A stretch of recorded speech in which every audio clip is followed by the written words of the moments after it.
ಸೇರಿದ ಸರ್ವರಿಗೂ ಸವಿನಯ ನಮಸ್ಕಾರಗಳು. ಪುಟಗಳೊಂದಿಗೆ ಪಯಣದಲ್ಲಿ ಓದುಗರನ್ನು ಕರೆದೊಯ್ಯುವ ಪುಸ್ತಕ ಮನೆ ಈ ದಿನ ಕಡಲ ತಡಿಯ ಕರಾವಳಿಯ ಕಾರ್ಕಳದಿಂದ ರಾಜಧಾನಿಯತ್ತ ತಾನೇ ಬಂದು 6 ಕೃತಿಗಳನ್ನು ಲೋಕಾರ್ಪಣೆಗೊಳಿಸಿ ಕ್ರಿಯೇಟಿವ್ ಪುಸ್ತಕ ಪ್ರಶಸ್ತಿಯನ್ನು ಪ್ರದಾನಿಸಿ ಸಾಹಿತಿಗಳನ್ನು ಗೌರವಿಸುವ ಕೈಂಕರ್ಯಕ್ಕೆ ಮುಂದಡಿ ಇಟ್ಟಿದೆ. ಈ ಕಾರ್ಯಕ್ರಮವನ್ನು ಸಂಘಟಿಸುತ್ತಿರುವ ಪುಸ್ತಕ ಮನೆ ಕಾರ್ಕಳ ಹಾಗೂ ಅತಿಥಿಗಳ ಕುರಿತ ಕಿರುಚಿತ್ರವೊಂದನ್ನು ಇದೀಗ ವೀಕ್ಷಿಸೋಣ. ನಮ್ಮ ಜ್ಞಾನದ ಪರಿಧಿಯನ್ನು ವಿಸ್ತರಿಸಿ ನಮ್ಮಲ್ಲಿ ಅರಿವಿನ ಆತ್ಮಶಕ್ತಿಯನ್ನು ಹೆಚ್ಚಿಸುವ ಪುಸ್ತಕದ ಓದು ಸಮಾಜದ ಸರ್ವರೂ ರೂಢಿಸಿಕೊಳ್ಳಲೇಬೇಕಾದ ಅತ್ಯುತ್ತಮ ಹವ್ಯಾಸ. ಸಾಮಾಜಿಕ ಮಾಧ್ಯಮದ ಹಾವಳಿಯಲ್ಲಿ ಯುವಜನತೆಯಲ್ಲಿ ಓದು ಕ್ಷೀಣಿಸಿದೆ ಎಂಬ ಅಪವಾದವನ್ನು ತಗ್ಗಿಸಿ ಮನೆಗಳಲ್ಲಿ ಪುಸ್ತಕ ಓದಿನ ರುಚಿಯನ್ನು ಹತ್ತಿಸಬೇಕು. ಈ ಕಾರ್ಯಕ್ಕಾಗಿ ಪುಸ್ತಕ ಓದುವ, ಬರೆಯುವ, ತಲುಪಿಸುವ ವಿಧಾನಕ್ಕೆ ಇನ್ನಷ್ಟು ನಾವೀನ್ಯತೆಯನ್ನು ನೀಡಿ ಆಧುನಿಕ ತಂತ್ರಜ್ಞಾನದ ಸ್ಪರ್ಶವಿಟ್ಟು ಕನ್ನಡ ಸಾಹಿತ್ಯದ ಔನ್ನತ್ಯಕ್ಕೆ ಶ್ರಮಿಸಬೇಕು ಎಂಬ ಮಹದಾಸೆಯಿಂದ ಆರಂಭವಾಗಿದ್ದೇ ಈ ಕ್ರಿಯೇಟಿವ್ ಪುಸ್ತಕ ಮನೆ. ಸುಮಾರು 3,000ಕ್ಕೂ ಹೆಚ್ಚು ವಿದ್ಯಾರ್ಥಿಗಳು PU ಶಿಕ್ಷಣ ಕಲಿಯುತ್ತಿರುವ ಕ್ರಿಯೇಟಿವ್ ಶಿಕ್ಷಣ ಸಂಸ್ಥೆ 7 ಜನ ಸಮಾನ ಮನಸ್ಕ ಉಪನ್ಯಾಸಕರು ಸೇರಿ ಮಾದರಿ ಶಿಕ್ಷಣ ಸಂಸ್ಥೆಯ ಕನಸಿನೊಂದಿಗೆ ರೂಪಿಸಿದ ಶಿಕ್ಷಣ ಸಂಸ್ಥೆಯಾಗಿದೆ. ಇದರ ಹಲವಾರು ಕ್ರಿಯಾಶೀಲ ಯೋಜನೆಗಳಲ್ಲಿ ಪುಸ್ತಕಗಳನ್ನು ಪೋಷಿಸುವ ಅದ್ಭುತ ಕಲ್ಪನೆಯ ಕ್ರಿಯೇಟಿವ್ ಪುಸ್ತಕ ಮನೆಯೂ ಒಂದು. ಕಾರ್ಕಳದಲ್ಲಿ ಪ್ರಾರಂಭಗೊಂಡ ಕ್ರಿಯೇಟಿವ್ ಪುಸ್ತಕ ಮನೆ ಮೂಡಬಿದಿರೆಯಲ್ಲಿಯೂ ತನ್ನ ಶಾಖೆಯನ್ನು ತೆರೆಯುವುದರ ಮೂಲಕ ರಾಜ್ಯದ ಹಲವಾರು ತಾಲೂಕು ಕೇಂದ್ರಗಳಲ್ಲಿ ಪುಸ್ತಕ ಮನೆಯ ರಥ ಎಳೆಯುವ ತವಕದಲ್ಲಿದೆ. ಆನ್ಲೈನ್ನಲ್ಲೂ ತನ್ನದೇ ಆದಂತಹ ವೆಬ್ಸೈಟ್ ಮುಖಾಂತರ ಓದುಗನ ಮನೆ ಬಾಗಿಲಿಗೆ ಪುಸ್ತಕ ತಲುಪಿಸುವ ಕೆಲಸ ನಿರಂತರವಾಗಿ ಸಾಗುತ್ತಿದೆ. ಪುಸ್ತಕ ತಲುಪುವಿಕೆ ಸುಲಭವಾಗಿಸಬೇಕು ಎಂಬ ನಿತ್ಯ ಚಿಂತನೆಯ ಫಲವಾಗಿ ಪುಸ್ತಕ ಮನೆ 1 ವರ್ಷದಲ್ಲಿಯೇ ಸುಮಾರು 25,000ಕ್ಕೂ ಹೆಚ್ಚು ಕೃತಿಗಳನ್ನು ಓದುಗರಿಗೆ ತಲುಪಿಸಿದ್ದು ಪುಸ್ತಕ ಲೋಕಕ್ಕೆ ನೀಡಿದ ಹೊಸ ಭರವಸೆ ಎಂದೇ ಪರಿಗಣಿಸಲಾಗಿದೆ. ಮೊಬೈಲ್ ಬಿಡಿ ಪುಸ್ತಕ ಹಿಡಿ. ಮೊಬೈಲ್ ಬಿಡಿ ಪುಸ್ತಕ ಹಿಡಿ ಅಂತ ಹೇಳುವ ಯೋಜನೆ ನಾವು ಸರ್ಕಾರಿ ಶಾಲೆಗಳಿಗೆ ಹೋಗಿ ವಿದ್ಯಾರ್ಥಿಗಳಿಗೆ ಉಚಿತವಾಗಿ ಪುಸ್ತಕವನ್ನು ಕೊಟ್ಟು ಅದನ್ನು ಆ ಮಕ್ಕಳು ಓದಿದ ನಂತರ ಆ ಪುಸ್ತಕದ ಬಗ್ಗೆ ಪ್ರತಿಕ್ರಿಯೆಯನ್ನು ಅವರೊಂದು ಪೋಸ್ಟ್ ಕಾರ್ಡಲ್ಲಿ ಬರೀಬೇಕು. ನಮ್ಮ ನಿಜವಾದ ಆ ಯೋಜನೆಯ ಉದ್ದೇಶ ಏನಾಗಿತ್ತು ಅಂತ ಹೇಳಿದರೆ, ವಿದ್ಯಾರ್ಥಿಗಳು ಒಂದು ಕಡೆ ಓದುವ ಹವ್ಯಾಸವನ್ನು ವೃದ್ಧಿಸಿಕೊಳ್ಬೇಕು, ಮತ್ತೊಂದು ಕಡೆ ಪತ್ರ ಮುಖೇನವಾಗಿ ಬರೆದಾಗ ಬರೆಯುವ ಸಂಸ್ಕೃತಿಯು ಅಭಿವೃದ್ಧಿಗೊಳ್ತದೆ, ಮಕ್ಕಳ ಮನಸ್ಸಿನಲ್ಲಿ ಬರೆಯುವಂಥ ಆಲೋಚನೆ ಬರುತ್ತೆ. ಮತ್ತು ಪೋಸ್ಟ್ ಕಾರ್ಡ್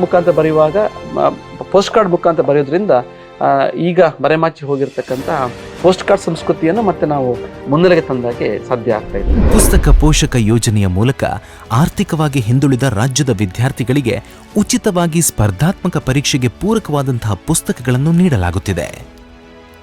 ಓದುಗನಿಗೆ ಪುಸ್ತಕ ಸುಲಭವಾಗಿ ಸಿಗುವಂತಾಗಬೇಕು ಎಂಬ ಕ್ರಿಯೇಟಿವ್ ಕಲ್ಪನೆಯಿಂದ ಸರ್ವವ್ಯಾಪಿ ಪುಸ್ತಕ. ನಮ್ಮ ರಾಜ್ಯದಲ್ಲಿ ಬಹುತೇಕ ಪುಸ್ತಕ ಮಳಿಗೆಗಳು ರಾಜ್ಯದ ಜಿಲ್ಲಾ ಕೇಂದ್ರಗಳಿಗೆ, ನಗರಗಳಿಗೆ ಮಾತ್ರ ಸೀಮಿತವಾಗಿದೆ. ಹೆಚ್ಚಿನ ತಾಲೂಕು ಕೇಂದ್ರಗಳಲ್ಲಿ ಅಥವಾ ಹಳ್ಳಿಯ ಭಾಗದಲ್ಲಿ ಪುಸ್ತಕದ ಲಭ್ಯತೆ ಬಹಳ ಕಷ್ಟ ಸಾಧ್ಯವಾಗಿರುವಂಥದ್ದು. ಆ ದೃಷ್ಟಿಯಿಂದ ಓದುಗನಿಗೆ ಪುಸ್ತಕ ಸುಲಭವಾಗಿ ಸಿಕ್ಕಾಗ ಮಾತ್ರ ಅದರ ಮುಖಪಟವನ್ನು ನೋಡಿಕೊಂಡು ಅದರ ಒಳಗಡಿರ್ತಕ್ಕಂಥ ಮಾಹಿತಿಯನ್ನು ತಿಳಿದುಕೊಂಡು ಪುಸ್ತಕವನ್ನು ಕೊಂಡುಕೊಳ್ಳಬೇಕು, ತಕ್ಷಣ ಓದಬೇಕಂತ ಹೇಳುವ ಪ್ರೇರಣೆ ಸಿಗ್ತದೆ. ಆ ದೃಷ್ಟಿಯಿಂದ ಪುಸ್ತಕ ಸಿಗುವಿಕೆ ಬಹಳ ಸುಲಭವಾಗಬೇಕು ಅಂತ ಹೇಳುವಂಥ ಆಲೋಚನೆಯಿಂದ ನಾವು ಸರ್ವವ್ಯಾಪಿ ಪುಸ್ತಕ ಅಭಿಯಾನವನ್ನು ಮಾಡಿದ್ವಿ. ರಾಜ್ಯದ ಬಹಳ ಪ್ರಮುಖ ಸ್ಥಳಗಳಲ್ಲಿ, ಹೋಟೆಲ್ಗಳಲ್ಲಿ, ಮಾಲ್ಗಳಲ್ಲಿ ಈ ರೀತಿಯ ಒಂದು ಸ್ಟ್ಯಾಂಡನ್ನು ಇಟ್ಟು ಅಲ್ಲಿ ಇತ್ತೀಚೆಗೆ ಬಿಡುಗಡೆಗೊಂಡಂತಹ ಜನರು ಓದಲೇಬೇಕಾದಂತಹ ಪುಸ್ತಕಗಳನ್ನ ಇಡುವಂತಹ ಒಂದು ಕ್ರಿಯಾಶೀಲವಾದಂತಹ ಕೆಲಸವನ್ನು ಮಾಡಿದ್ವಿ. ಅದಕ್ಕೆ ಸಮಾಜದ ಒಳ್ಳೆಯ ಸ್ಪಂದನೆ ಸಿಕ್ಕಿತು.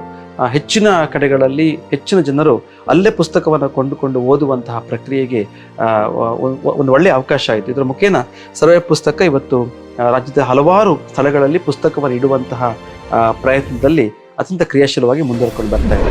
ನಮ್ಮನೆ ಗ್ರಂಥಾಲಯ ಎಂಬ ಯೋಜನೆಯ ಮೂಲಕ ವಿದ್ಯಾರ್ಥಿಗಳಿಗೆ ಪ್ರೇರಣೆ ನೀಡಿ ಪ್ರತಿ ಮನೆಯಲ್ಲೂ ಗ್ರಂಥಾಲಯವನ್ನು ತೆರೆಸಿ ಓದುವ ಹವ್ಯಾಸ ಹೆಚ್ಚಿಸುವ ಕಾರ್ಯವನ್ನು ಪುಸ್ತಕ ಮನೆ ಹೆಮ್ಮೆಯಿಂದ ನಡೆಸುತ್ತಿದೆ. ಕ್ರಿಯೇಟಿವ್ ಸಾಹಿತ್ಯ ಸಾಂಗತ್ಯ, ಕ್ರಿಯೇಟಿವ್ ನುಡಿ ಹಬ್ಬ ಮುಂತಾದ ಕಾರ್ಯಕ್ರಮಗಳ ಮೂಲಕ ಸಾಹಿತ್ಯದ ಕಂಪನ್ನು ನಿರಂತರವಾಗಿ ಆಯೋಜಿಸಿ ಸಾಹಿತ್ಯ ಆಸಕ್ತರನ್ನು ವೃದ್ಧಿಸುವಲ್ಲಿ ಬಹುಮುಖ್ಯ ಪಾತ್ರವೆಸಗಿದೆ. ಯುವ ಮತ್ತು ಪ್ರತಿಭಾವಂತ ಬರಹಗಾರರನ್ನು ಪ್ರೋತ್ಸಾಹಿಸುವ ಸಲುವಾಗಿ ಅಕ್ಷರಯಾನ ಎಂಬ ಸಮ್ಮೇಳನವನ್ನು ಸಂಘಟಿಸಿ ಸಹಸ್ರಾರು ಯುವ ಮನಸ್ಸುಗಳಲ್ಲಿ ಬರವಣಿಗೆಯ ಪ್ರೇರಣೆ ನೀಡಿದ ಕೀರ್ತಿ ಪುಸ್ತಕ ಮನೆಗೆ ಸಲ್ಲುತ್ತದೆ. ಪ್ರತಿಭಾವಂತ ಯುವ ಬರಹಗಾರರಿಗೆ ಒಂದೊಳ್ಳೆ ವೇದಿಕೆಯನ್ನು ಒದಗಿಸುವ ಜೊತೆಗೆ ಖ್ಯಾತ ಬರಹಗಾರರ ವಿವಿಧ ಸಾಹಿತ್ಯ ಪ್ರಕಾರದ ಕೃತಿಗಳನ್ನು ಪ್ರಕಟಿಸುವ ಮೂಲಕ ಅಕ್ಷರ ಅಭಿಮಾನಿಗಳಿಗೆ ಜ್ಞಾನದ ಹೂರಣ ನೀಡಬೇಕು ಎನ್ನುವ ಕಲ್ಪನೆಯೊಂದಿಗೆ ವಿಧ ವಿಧವಾದ ಪುಸ್ತಕಗಳನ್ನು ಪ್ರಕಟಿಸುತ್ತಿದ್ದೇವೆ.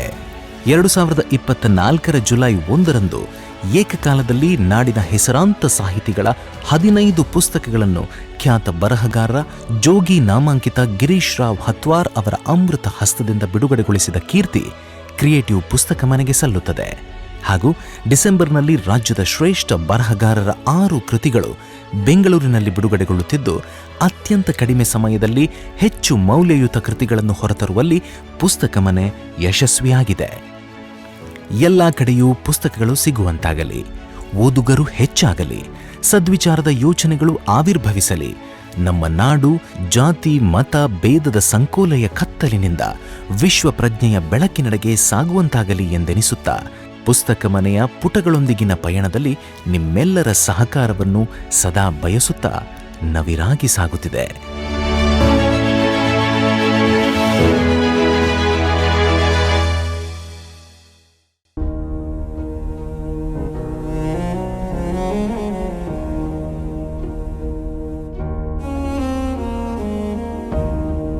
Life is beautiful. ಪ್ರೀತಿಸುವವರನ್ನು ಕೊಂದು ಬಿಡಿ, ನೀವು ದೇವರನ್ನು ನಂಬಬೇಡಿ. ಇಂತಹ ಶ್ರೀಶಿಕೆಗಳಿಂದ ಸಾಹಿತ್ಯ ಲೋಕದಲ್ಲಿ ಜೋಗಿ ಎಂದು ಪ್ರಸಿದ್ಧಿಯನ್ನು ಪಡೆದಿರುವ ಗಿರೀಶ್ ರಾವ್ ಹಟ್ವಾರ್ ಅವರ ಕಿರುಪರಿಚಯ.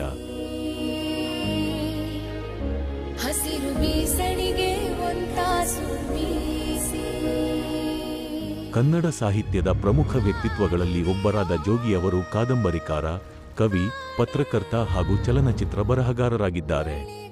ಕನ್ನಡ ಸಾಹಿತ್ಯದಲ್ಲಿ ತಮ್ಮ ವಿಶೇಷ ಶೈಲಿಯ ಬರವಣಿಗೆಯಿಂದ ಓದುಗರ ಮನಸ್ಸು ಗೆದ್ದಿರುವ ಜೋಗಿ ಅವರು ತಮ್ಮ ಸಾಹಿತಿ ಜೀವನವನ್ನು 1980ರ ದಶಕದಲ್ಲಿ ಪ್ರಾರಂಭಿಸಿದರು.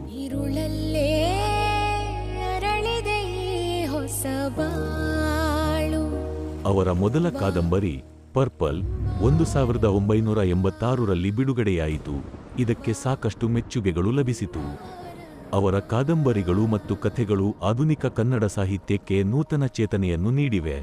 3 ದಿನ 3 ರಾತ್ರಿ ಮತ್ತು ಗಾಳಿ ಬೀಸುವ ಕಥೆ ಅವರ ಕೆಲ ಪ್ರಮುಖ ಕೃತಿಗಳಲ್ಲಿ ಸೇರಿವೆ.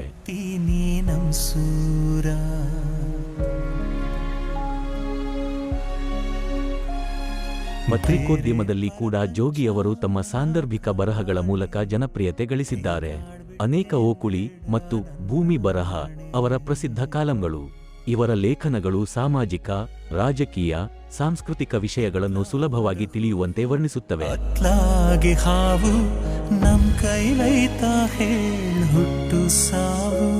ಚಲನಚಿತ್ರರಂಗದಲ್ಲಿಯೂ ತಮ್ಮದೇ ಆದ ಹೆಜ್ಜೆ ಗುರುತು ಬರೆದಿದ್ದಾರೆ. ಸಮರಸ ಮತ್ತು ಅಂತೂ ಇಂತೂ ಸಂತೋಷ ಮುಂತಾದ ಚಿತ್ರಗಳಿಗೆ ಕಥೆ, ಸಂಭಾಷಣೆಗಳನ್ನು ಬರೆದಿದ್ದಾರೆ. ಇವರ ಸಿನಿಮಾ ಬರವಣಿಗೆಯು ನವೀನತೆ ಮತ್ತು ಹೃದಯಸ್ಪರ್ಶಿ ಕಥಾವಸ್ತುವಿನ ಮೂಲಕ ಜನರನ್ನು ಆಕರ್ಷಿಸುತ್ತದೆ. ಕಾವ್ಯಗಳು ಮತ್ತು ಕವನಗಳ ಮೂಲಕ ಅವರು ಕನ್ನಡದ ಕಾವ್ಯ ಲೋಕದಲ್ಲೂ ತಮ್ಮದೇ ಆದ ಸ್ಥಾನ ಪಡೆದುಕೊಂಡಿದ್ದಾರೆ. ಮೌನದ ಮೆರೆದ ಮತ್ತು ನೀಲಿ ಹಕ್ಕಿಯ ಹಾಡು ಅವರ ಪ್ರಸಿದ್ಧ ಕವನ ಸಂಕಲನಗಳಾಗಿ ವಿಶ್ರುತವಾಗಿದೆ. ಜೋಗಿ ಅವರ ಬರಹಗಳಲ್ಲಿನ ವ್ಯಕ್ತಿತ್ವಗಳು ಹಾಗೂ ಸಾಮಾಜಿಕ ಪರಿಸ್ಥಿತಿಗಳ ಅನಾವರಣವು ಓದುಗರಿಗೆ ಗಂಭೀರ ಆಲೋಚನೆಗೆ ತಳ್ಳುತ್ತದೆ. ಗಿರೀಶ್ ರಾವ್ ಹಟ್ವಾರ್, ಜೋಗಿ ಕನ್ನಡ ಸಾಹಿತ್ಯದಲ್ಲಿ ತಮ್ಮ ಮಹತ್ವಪೂರ್ಣ ಪಾತ್ರದಿಂದ ಮುಂದಿನ ಪೀಳಿಗೆ ಬರಹಗಾರರಿಗೆ ಪ್ರೇರಣೆಯಾಗಿದೆ. ಕ್ರಿಯೇಟಿವ್ ಪುಸ್ತಕ ಮನೆ ವತಿಯಿಂದ ಕನ್ನಡ ಸಾಹಿತ್ಯ ಕ್ಷೇತ್ರಕ್ಕೆ ಜೋಗಿ ಅವರ ಅನನ್ಯ ಸೇವೆಗಳನ್ನು ಗೌರವಿಸುತ್ತಾ ಮುಂಬರುವ ಬರಹಗಳಿಗೆ ಹೃತ್ಪೂರ್ವಕ ಅಭಿನಂದನೆಗಳು ಮತ್ತು ಶುಭಾಶಯಗಳು.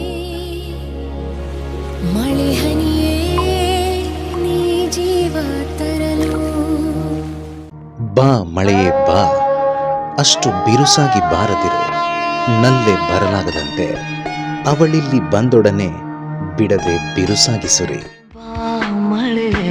ಬಾ ಅಟ್ಟು ಬಿರುಸಾಗಿ ಬಾರದಿರು, ನನ್ನಲ್ಲೇ ಬರಲಾಗದಂತೆ ಅವಳಲ್ಲಿ ಬಂದೊಡನೆ ಬಿಡದೆ ಬಿರುಸಾಗಿ ಸುರಿ. ಒಮ್ಮೆ ಕೇಳಿದರೆ ಯಾವ ನಲ್ಲೆಯೂ ಸೋಲದೇ ಇರಲಾರಳು. ಚಂದದ ಲಯ, ಅದಕ್ಕೆ ಹೊಂದುವ ಪದಪುಂಜ, ಒಂದು ಸುಂದರ ಆಕೃತಿ ಇಲ್ಲದೆ ಯಾವ ಕವಿತೆಯೂ ಕವಿತೆಯಾಗಲಾರದು. ಅಂತಹ ಅಲಿಖಿತ ನಿಯಮಕ್ಕೆ ಒಳಪಟ್ಟ ಸಾಲುಗಳ ಒಡೆಯ BR ಲಕ್ಷ್ಮಣರಾವ್ ಅವರು. ಏನೇ ಅದ್ಭುತವೇ ಗೆಳತಿ, ಎಂಥ ಅದ್ಭುತವೇ. ನಾನೇನು ಮಹಾ ಚೆಲುವೆಯೇ ಅಲ್ಲ, ಆಸ್ತಿ ಪಾಸ್ತಿಯೇ ಒಡವೆಯೇ ಇಲ್ಲ. ಆದರೂ ಈ ಚೆಲುವ ಅದೇಕೋ ಕಾಣೆ ನನ್ನೇ ಪ್ರೀತಿಸಿ ತಂದೆ ತಾಯಿ ಎಲ್ಲರನ್ನೂ ವಿರೋಧಿಸಿ ಮದುವೆಯಾದನಲ್ಲ, ಏನೇ ಅದ್ಭುತವೇ. ಲಕ್ಷ್ಮಣರಾಯರು ಚಿಕ್ಕಬಳ್ಳಾಪುರ ಜಿಲ್ಲೆಯ ಚೀಮಂಗಲದಲ್ಲಿ 1946 ಸೆಪ್ಟೆಂಬರ್ 9ರಂದು ಜನಿಸಿದರು. ತಂದೆ BR ರಾಜಾರಾವ್, ತಾಯಿ ವೆಂಕಟ ಲಕ್ಷ್ಮಮ್ಮ ಅವರು. ಲಕ್ಷ್ಮಣರಾವ್ ಅವರ ಪ್ರಾರಂಭಿಕ ಶಿಕ್ಷಣ ಚಿಂತಾಮಣಿಯಲ್ಲಿ ನೆರವೇರಿತು. ಬೆಂಗಳೂರು ವಿಶ್ವವಿದ್ಯಾಲಯದಿಂದ BA ಮತ್ತು B.Ed ಪದವಿಗಳನ್ನು ಹಾಗೂ ಮೈಸೂರು ವಿಶ್ವವಿದ್ಯಾಲಯದಿಂದ MA ಪದವಿಯನ್ನು ಪಡೆದರು. ಕೆಂಪು ಸಾಗರ ವೀಜಿ ಕಾಡು ಮೇಡು ದಾಟಿ ದಣಿದು ಕುಸಿಯದೆ ಮುಂದೆ ಸಾಗಿ ಬರಬೇಕು ಸುಲಭವಲ್ಲ ಎಂದು ಬರೆದ ಕವಿ ಕಾವ್ಯಾಭ್ಯಾಸದಲ್ಲಿ ತೊಡಗಿಸಿಕೊಂಡು ನವ್ಯ ಸಾಹಿತ್ಯದ ಚಳವಳಿ ಮೊದಲುಗೊಂಡು ಚುಟುಕು, ಭಾವಗೀತೆ ಮತ್ತು ಇತರೆಲ್ಲ ಪ್ರಕಾರಗಳಲ್ಲೂ ಕವಿತೆಯನ್ನ ರಚಿಸುತ್ತಾ ಈಜಿಯೇ ಬಂದಿದ್ದಾರೆ. ಅಮ್ಮ ನಿನ್ನ ಎದೆಯಾಳದಲ್ಲಿ ಗಾಳಕ್ಕೆ ಸಿಕ್ಕ ಮೀನು, ಮಿಡುಕಾಡುತ್ತಿರುವೆ ನಾನು ಎಂಬ ಸಾಲುಗಳು ಅದೆಷ್ಟು ಕಾಡಿದ್ದವು ಮತ್ತು ಸೆಳೆದಿದ್ದವು ಅಂತಂದ್ರೆ ಬಹುಶಃ ಅಮ್ಮಂದಿರ ಪ್ರೀತಿ ಮಮತೆ ಉಂಡು ಬೆಳೆದ ನಾವೆಲ್ಲ ಆ ಸಾಲುಗಳಿಗೆ ಶರಣಾಗಲೇಬೇಕು. ಯುವ ಕವಿ ಎಂದೇ ಕರೆಸಿಕೊಳ್ಳುವ ಲಕ್ಷ್ಮಣರಾವ್ ಅವರಿಗೆ ಕರ್ನಾಟಕ ಸಾಹಿತ್ಯ ಅಕಾಡೆಮಿ ಪ್ರಶಸ್ತಿ, ಗೊರೂರು ಸಾಹಿತ್ಯ ಪ್ರಶಸ್ತಿ, ಚುಟುಕು ರತ್ನ ಪ್ರಶಸ್ತಿ, ವಿಶ್ವೇಶ್ವರಯ್ಯ ಸಾಹಿತ್ಯ ಪ್ರಶಸ್ತಿ, ಡಾಕ್ಟರ್ ಪೂತಿನ ಕಾವ್ಯ ಪುರಸ್ಕಾರ, ಆರ್ಯಭಟ ಪ್ರಶಸ್ತಿ, ರಾಜ್ಯೋತ್ಸವ ಪ್ರಶಸ್ತಿ ಮುಂತಾದ ಪ್ರತಿಷ್ಠಿತ ಪ್ರಶಸ್ತಿಗಳು ಲಭಿಸಿವೆ. ರಂಗ ಕಲಾವಿದರಾಗಿ, ವಿಮರ್ಶಕರಾಗಿ, ವಿಶ್ರಾಂತ ಪ್ರಾಧ್ಯಾಪಕರಾಗಿ ಹಾಗೂ ಕನ್ನಡ ಸಾಹಿತ್ಯದ ಅನೇಕ ಕ್ಷೇತ್ರಗಳಲ್ಲಿ ಸಲ್ಲಿಸಿದ ಸೇವೆಯನ್ನು ಕ್ರಿಯೇಟಿವ್ ಪುಸ್ತಕ ಮನೆ ಗೌರವಿಸುತ್ತದೆ.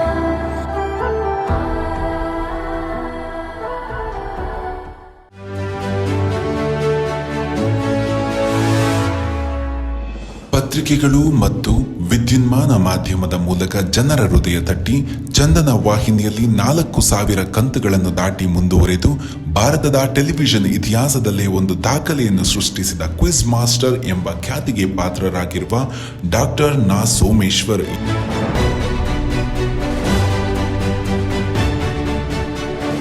ಇವರು ವೃತ್ತಿಯಿಂದ ವೈದ್ಯರಾಗಿದ್ದಾರೆ. ಲೇಖಕರಾಗಿ ಅನೇಕ ಪುಸ್ತಕಗಳನ್ನು ರಚಿಸಿದ್ದಾರೆ. ಪತ್ರಿಕೆಗಳು ಮತ್ತು ದೂರದರ್ಶನದ ಮೂಲಕ ಜನರ ಹೃದಯ ತಟ್ಟಿ ಜೀವನಾಡಿ ಆರೋಗ್ಯ ಮಾಸಿಕದ ಸಂಪಾದಕರಾಗಿ ಕಾರ್ಯನಿರ್ವಹಿಸುತ್ತಿರುವ ಇವರು ಬರವಣಿಗೆಗೆ ಮತ್ತು ಉಪನ್ಯಾಸಕಗಳೆರಡರಲ್ಲಿಯೂ ತಮ್ಮದೇ ಆದ ಶೈಲಿಯನ್ನು ರೂಢಿಸಿಕೊಂಡವರು. ಬಾಲ್ಯದಿಂದಲೇ ಸಾಹಿತ್ಯದ ಒಲವನ್ನು ಹೊಂದಿದ್ದ ಶ್ರೀಧರು ಇಲ್ಲಿವರೆಗೆ 60ಕ್ಕೂ ಹೆಚ್ಚು ಪುಸ್ತಕಗಳನ್ನು ಬರೆದಿದ್ದಾರೆ. ಇವರ ವೈದ್ಯಕೀಯ ಮತ್ತು ಸಾಹಿತ್ಯದ ಅವಿಸ್ಮರಣೀಯ ಸೇವೆಗೆ ಕರ್ನಾಟಕ ರಾಜ್ಯೋತ್ಸವ ಪ್ರಶಸ್ತಿ, ಕರ್ನಾಟಕ ಸಾಹಿತ್ಯ ಅಕಾಡೆಮಿ ಪ್ರಶಸ್ತಿ, ಕೆಂಪೇಗೌಡ ಪ್ರಶಸ್ತಿ, ಆರ್ಯಭಟ ಇಂಟರ್ನ್ಯಾಷನಲ್ ಪ್ರಶಸ್ತಿ ಲಭಿಸಿವೆ. ನಡೆದಾಡುವ ಗ್ರಂಥಾಲಯ ಎಂದೇ ಕರೆಯಲ್ಪಡುವ ಡಾಕ್ಟರ್ ನಾ ಸೋಮೇಶ್ವರ್ ಇವರನ್ನ ಕ್ರಿಯೇಟಿವ್ ಪುಸ್ತಕ ಅನಾವರಣ ಹಾಗೂ ಕ್ರಿಯೇಟಿವ್ ಪುಸ್ತಕ ಪ್ರಶಸ್ತಿ ಪ್ರದಾನ ಸಮಾರಂಭಕ್ಕೆ ಅತ್ಯಂತ ಪ್ರೀತಿಪೂರ್ವಕವಾಗಿ ಬರಮಾಡಿಕೊಳ್ಳುತ್ತಿದ್ದೇವೆ.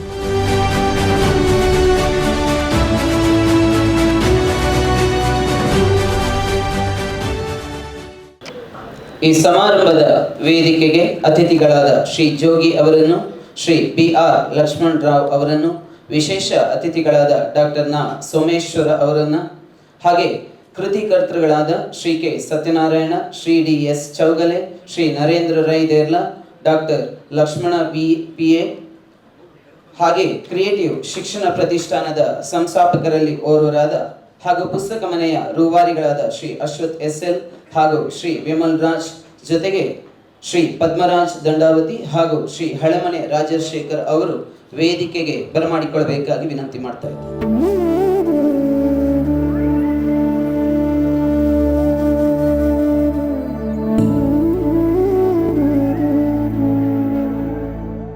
ನಾನಾ ಪ್ರಕಾರಗಳ ಸಾಹಿತ್ಯದಲ್ಲಿ ಸುಲಭವಾಗಿ ಸಹಜವಾಗಿ ಮನಸ್ಸಿಗೆ ಮುದ ನೀಡುವುದು ಕವನಗಳು. ಕವನವೊಂದರ ವಾಚನದ ಮೂಲಕ ಕಾರ್ಯಕ್ರಮಕ್ಕೆ ಚಾಲನೆ ನೀಡಲು ಕ್ರಿಯೇಟಿವ್ ಪದವಿ ಪೂರ್ವ ಕಾಲೇಜು ಉಡುಪಿ ಇದರ ಪ್ರಾಚಾರ್ಯರಾದ ಶ್ರೀ ರಾಮಕೃಷ್ಣ ಹೆಗ್ಡೆ ಅವರಲ್ಲಿ ವಿನಂತಿಸಿದೆ. ಎಲ್ಲರಿಗೂ ಶುಭ ಮುಂಜಾನೆಯನ್ನು ಕೋರುತ್ತಾ, ಸಾಹಿತ್ಯ ಶಾರದೆಗೆ ವಂದಿಪೆವು ನಾವೆಂದು ಕನ್ನಡಮ್ಮನ ಹರಕೆಯ ಕೂಸುಗಳು ನಾವು.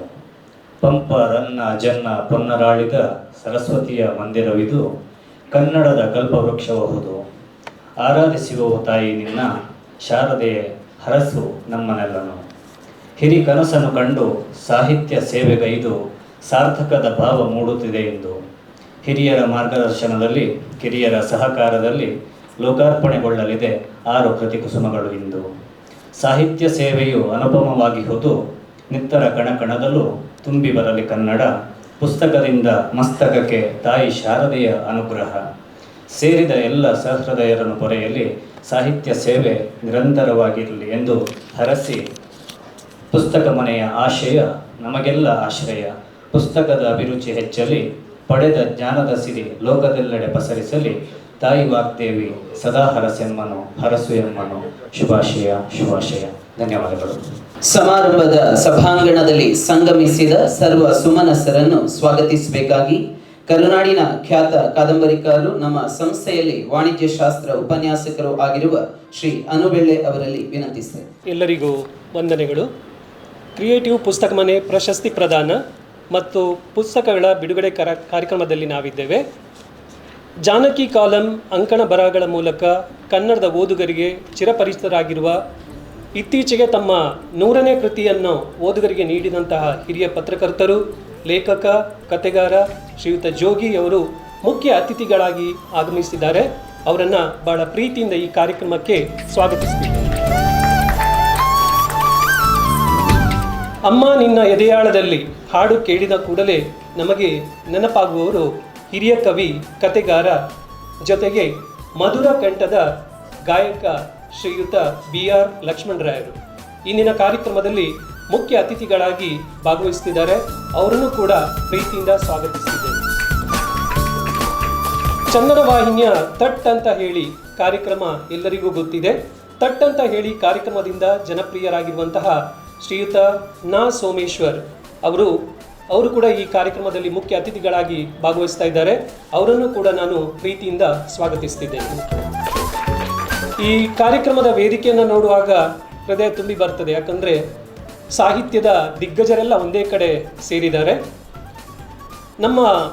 ಇದು ನಮ್ಮ ಯೋಗ ಮತ್ತು ಸುಯೋಗ ಕೂಡ ಹೌದು ಅಂತ ನನ್ನ ಅನಿಸಿಕೆ. ಈ ಓಟ ಬರೀ ಕಾಲದೊಂದಿಗಿನ ಕಾಲಜಿಂಕೆ. ಕಾದಂಬರಿ ಓದುವಾಗ ನೆನಪಾಗುವಂಥದ್ದು ಅದು ಮಾತ್ರ ಅಲ್ಲ, ಕಾಲಜಿಂಕೆ, ಸನ್ನಿಧಾನ, ಲೈಂಗಿಕ ಜಾತಕ ಮುಂತಾದ ಕೃತಿಗಳ ಮೂಲಕ, ವಿಶಿಷ್ಟ ಕಥೆಗಳ ಮೂಲಕ, ಪ್ರಬಂಧಗಳ ಮೂಲಕ ಓದುಗರನ್ನು ಸೃಷ್ಟಿಸಿದವರು ಹಿರಿಯ ಕಥೆಗಾರ ಕೆ ಸತ್ಯನಾರಾಯಣ ಅವರು. ಅವರನ್ನು ಗೌರವದಿಂದ ಈ ಕಾರ್ಯಕ್ರಮಕ್ಕೆ ಸ್ವಾಗತಿಸುತ್ತಿದ್ದೇವೆ. ನಾಟಕ, ಚಿತ್ರಕಲೆ, ಸಾಹಿತ್ಯ, ನಟನೆ, ರಂಗಕರ್ಮಿ ಹೀಗೆ ಬಹುಮುಖ ಪ್ರತಿಭೆಯಿಂದ ಗುರುತಿಸಿಕೊಂಡು ಉಚ್ಚಲ್ಯ, ಸದರ್ ಬಜಾರ್ದಂತಹ ಅಪರೂಪದ ಕೃತಿಗಳನ್ನು ಓದುಗರಿಗೆ ನೀಡಿದಂಥ ಶ್ರೀಯುತ DS ಚೌಗಲೆ ಅವರನ್ನು ಈ ಕಾರ್ಯಕ್ರಮಕ್ಕೆ ಗೌರವದಿಂದ ಸ್ವಾಗತಿಸುತ್ತಿದ್ದೇನೆ. ಹಸಿರನ್ನೇ ಉಸಿರಾಗಿಸಿಕೊಂಡು ಗಿಡ ಮರಗಳ ಜೊತೆಗೆ ಮಾತನಾಡಬಲ್ಲ, ಖಗ ಪಕ್ಷಿಗಳ ಅನ್ನದ ಬಗ್ಗೆ ಚಿಂತಿಸುವ, ಸದಾ ಪ್ರಕೃತಿಯೊಂದಿಗೆ ಬೆರೆತಿರುವ ತೇಜಸ್ವಿಯವರ ಹತ್ತಿರದಿಂದ ಬಲ್ಲ, ಬೆಟ್ಟದ ಜೀವ ಅಂದರೆ ತಪ್ಪಾಗಲಿಕ್ಕಿಲ್ಲ, ಶ್ರೀಯುತ ನರೇಂದ್ರ ದೈ ಡೇರ್ಲಾ ಅವರನ್ನು ಕೂಡ ನಾನು ಪ್ರೀತಿಯಿಂದ ಕಾರ್ಯಕ್ರಮಕ್ಕೆ ಸ್ವಾಗತಿಸುತ್ತಿದ್ದೇನೆ. ರೋಗಿಗಳ ಶುಶ್ರೂಷೆ ಜೊತೆಗೆ ಓದುಗರ ನಾಡಿಮಿಡಿತವನ್ನು ಕೂಡ ಚೆನ್ನಾಗಿ ಬಲ್ಲ ಯುವ ತಲೆಮಾರಿನ ಅಪ್ಪನ ಅಂಗಿಯ ಮೂಲಕ ಪರಿಚಿತರಾಗಿರುವಂತಹ ಡಾಕ್ಟರ್ ಲಕ್ಷ್ಮಣ್ BA ಅವರನ್ನು ಕೂಡ ಪ್ರೀತಿಯಿಂದ ಈ ಕಾರ್ಯಕ್ರಮಕ್ಕೆ ಸ್ವಾಗತಿಸುತ್ತಿದ್ದೇನೆ. ಕ್ರಿಯೇಟಿವ್ ಪುಸ್ತಕ ಮನೆಯ ಪ್ರಥಮ ವರ್ಷದ ಕ್ರಿಯೇಟಿವ್ ಪುಸ್ತಕ ಪ್ರಶಸ್ತಿಗೆ ಭಾಜನರಾಗಿರುವ ಶ್ರೀಯುತ ಪದ್ಮರಾಜ್ ದಂಡಾವತಿಯವರು ಹಿರಿಯ ಪತ್ರಕರ್ತರು, ಅಂಕಣಕಾರರು ಆಗಿರುವ ಅವರನ್ನು ಗೌರವದಿಂದ ಈ ಕಾರ್ಯಕ್ರಮಕ್ಕೆ ಸ್ವಾಗತಿಸುತ್ತಿದ್ದೇನೆ. ಕ್ರಿಯೇಟಿವ್ ಸದಾ ಕ್ರಿಯಾಶೀಲವಾಗಿರಬೇಕೆನ್ನುವ ತುಡಿತವಿರುವ ಯುವ ಜನಪರ ಕಾಳಜಿಯನ್ನು ಹೊಂದಿರುವ 10 ಹಲವಾರು ಯೋಜನೆಗಳ ಕನಸುಗಳನ್ನು ಹೊತ್ತುಕೊಂಡು ಅವುಗಳನ್ನು ನನಸಾಗಿಸುತ್ತಾ ಬಂದವರು ಕ್ರಿಯೇಟಿವ್ ವಿದ್ಯಾಸಂಸ್ಥೆಯ ಸಂಸ್ಥಾಪಕರು, ಪುಸ್ತಕ ಮನೆಯ ರೂವಾರಿ ಶ್ರೀಯುತ ಅಶ್ವಥ್ SL ಅವರು. ಮೊಬೈಲ್ ಬಿಡಿ ಪುಸ್ತಕ ಇಡಿ, ಶಾಲೆಗೂ ಪುಸ್ತಕ ಪೋಷಕ ಯೋಜನೆ, ಶಾಲಾ ಮಕ್ಕಳಿಗೆ ಪುಸ್ತಕಗಳನ್ನು ತಲುಪಿಸುವ ಯೋಜನೆ, ನಮ್ಮ ನಡೆ ಜೋಯ್ಡಾ ಕಡೆ ಸರ್ವವ್ಯಾಪಿ ಪುಸ್ತಕ ಅಭಿಯಾನದ ಮೂಲಕ ಹೋಟೆಲ್, ಮಾಲ್ಗಳಲ್ಲೂ ಪುಸ್ತಕ ದೊರಕುವಂತೆ ಮಾಡುವಲ್ಲಿ ಯಶಸ್ಸು ಕಂಡ ನಮ್ಮ ಕ್ರಿಯೇಟಿವ್ ವಿದ್ಯಾಸಂಸ್ಥೆ ಹಾಗೂ ಪುಸ್ತಕ ಮನೆಯ ಯುವ ಕನಸುಗಾರ ಶ್ರೀಯುತ ಅಶ್ವಥ್ SL ಅವರನ್ನು ಗೌರವದಿಂದ ಈ ಕಾರ್ಯಕ್ರಮಕ್ಕೆ ಸ್ವಾಗತಿಸುತ್ತಿದ್ದೇನೆ. ಇಂಗ್ಲಿಷ್ ಉಪನ್ಯಾಸಕರಾಗಿ ವೃತ್ತಿ ಜೀವನ ಆರಂಭಿಸಿ ಇದೀಗ ಕ್ರಿಯೇಟಿವ್ ಶಿಕ್ಷಣ ಸಂಸ್ಥೆಯ ಸಂಸ್ಥಾಪಕರಲ್ಲಿ ಒಬ್ಬರಾಗಿ, ಮಲಯಾಳಂ ಮಾತೃಭಾಷೆಯಾದರೂ ಕೂಡ ನಿರರ್ಗಳವಾಗಿ ಕನ್ನಡವನ್ನು ಮಾತಾಡಬಲ್ಲ ಕ್ರಿಯೇಟಿವ್ ಸಹ ಸಂಸ್ಥೆ HKSನಲ್ಲಿ ಕನ್ನಡ ಕಾರ್ಯಕ್ರಮಗಳನ್ನು ನಿರಂತರವಾಗಿ ನಡೆಸಿಕೊಂಡು ಬರುತ್ತಿರುವ ಮಾತ್ರವಲ್ಲ, ತಮ್ಮ ಪುಟ್ಟ ಮಗಳಿಗೆ ಕನ್ನಡವನ್ನು ಕೂಡ ಕಲಿಸ್ತಾ ಇರುವಂತಹ ನಮ್ಮ ವಿದ್ಯಾಸಂಸ್ಥೆಯ ಇನ್ನೋರ್ವ ಗೌರವ ಸಂಸ್ಥಾಪಕರಾದ ಶ್ರೀಯುತ ವಿಮಲ್ ರಾಜ್ ಜಿ ಅವರನ್ನು ಕೂಡ ಗೌರವದಿಂದ ಸ್ವಾಗತಿಸುತ್ತಿದ್ದೇನೆ. ನಮ್ಮ ಜೊತೆಗೆ ವಿಮರ್ಶಕ, ಕತೆಗಾರ ಡಾಕ್ಟರ್ ಹಳಮನೆ ರಾಜಶೇಖರ್ ಅವರಿದ್ದಾರೆ. ಅವರನ್ನು ಕೂಡ ಆತ್ಮೀಯವಾಗಿ ಸ್ವಾಗತಿಸುತ್ತಿದ್ದೇನೆ. ವಿಶೇಷವಾಗಿ ಪತ್ರಕರ್ತರು, ಮಾಧ್ಯಮ ಬಂಧುಗಳನ್ನು ಕೂಡ ಪ್ರೀತಿಯಿಂದ ಸ್ವಾಗತಿಸುತ್ತಿದ್ದೇನೆ. ಈ ಕಾರ್ಯಕ್ರಮದಲ್ಲಿ ಭಾಗಿಯಾಗಿರುವ ನನ್ನ ಸಹೋದ್ಯೋಗಿ ಮಿತ್ರರನ್ನು, ಆಗಮಿಸಿರುವ ಎಲ್ಲ ಸಾಹಿತ್ಯ ಬಂಧುಗಳನ್ನು ಸ್ವಾಗತಿಸುತ್ತೇನೆ. ಸಾಹಿತ್ಯದ ಆಸಕ್ತಿ ಇರುವಂತಹ ಸಹೃದಯರನ್ನೆಲ್ಲ ಸ್ವಾಗತಿಸ್ತಾ ನಮಸ್ತೆ.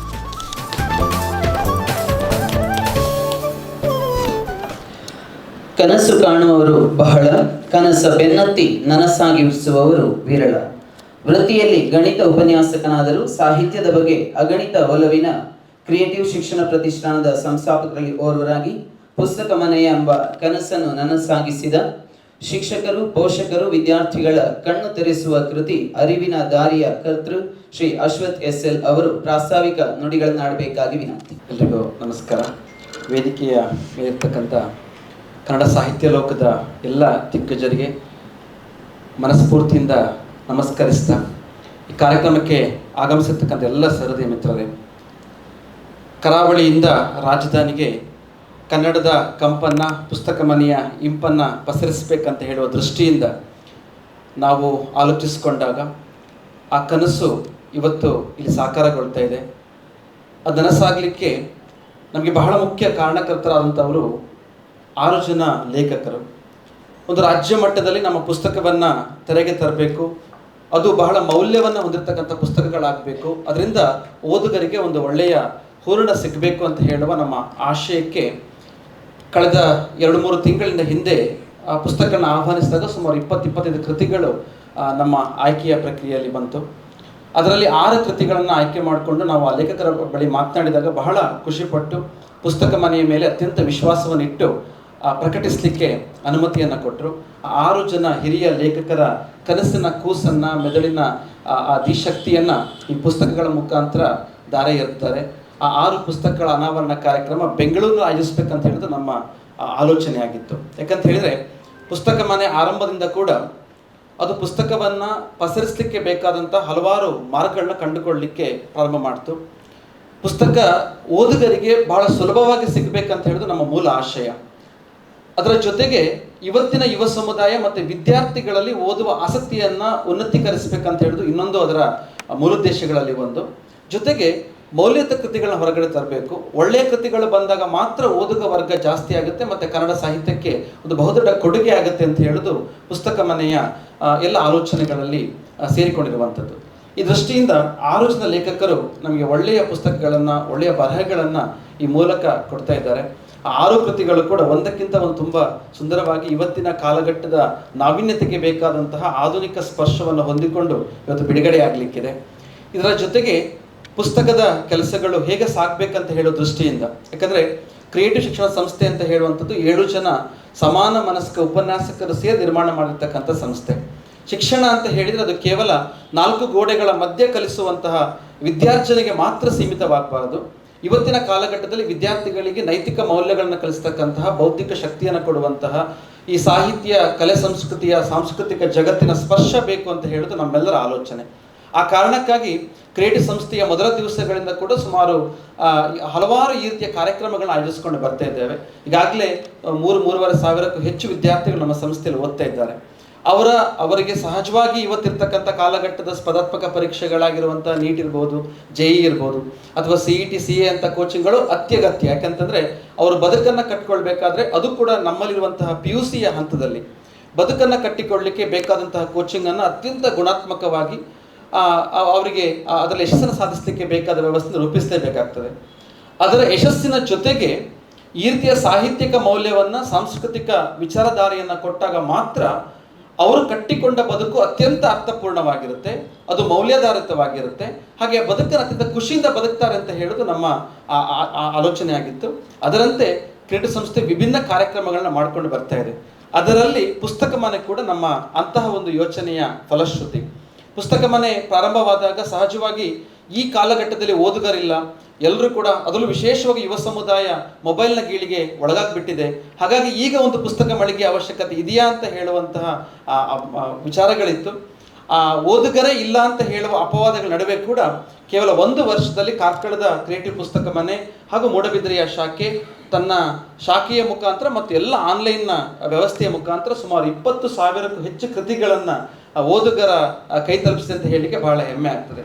ಅಂದರೆ ಕನ್ನಡ ಓದುಗ ಖಂಡಿತ ಇದ್ದಾನೆ, ಅವರನ್ನು ಹುಡುಕಿಕೊಂಡು ಹೋಗುವ ಪುಸ್ತಕಗಳು ಬರಬೇಕು, ಹುಡುಕಿಕೊಂಡು ಹೋಗುವಂಥ ರೀತಿ ಬದಲಾಗಬೇಕು, ಜೊತೆಗೆ ನಾವು ತಲುಪಿಸುವಂತಹ ಮಾರ್ಗವೂ ಬದಲಾಗಬೇಕು, ಮತ್ತು ಹೊಸ ಓದುಗರನ್ನು ಸೃಷ್ಟಿಸಬೇಕು. ಬಹಳ ಮುಖ್ಯವಾಗಿ ಯಾಕೆ ನಾವು ಆಗಾಗ ಮತ್ತೆ ವಿದ್ಯಾರ್ಥಿಗಳಿಗೆ ಇಟ್ಟುಕೊಂಡು ಇಂತಹ ಕಾರ್ಯಕ್ರಮಗಳು ಮಾಡ್ತೇವೆ ಅಂತಂದರೆ, ಅವರು ಇವತ್ತು ಬದುಕಿನ ಒತ್ತಡವನ್ನು ದಾಟಿ ನಿಲ್ಲಬೇಕಾದ್ರೆ, ಗೆಲ್ಲಬೇಕಾದ್ರೆ ಇಂತಹ ಸಾಹಿತ್ಯ ಸಂಸ್ಕೃತಿಯ ಸ್ಪರ್ಶ ಬೇಕೇ ಬೇಕು.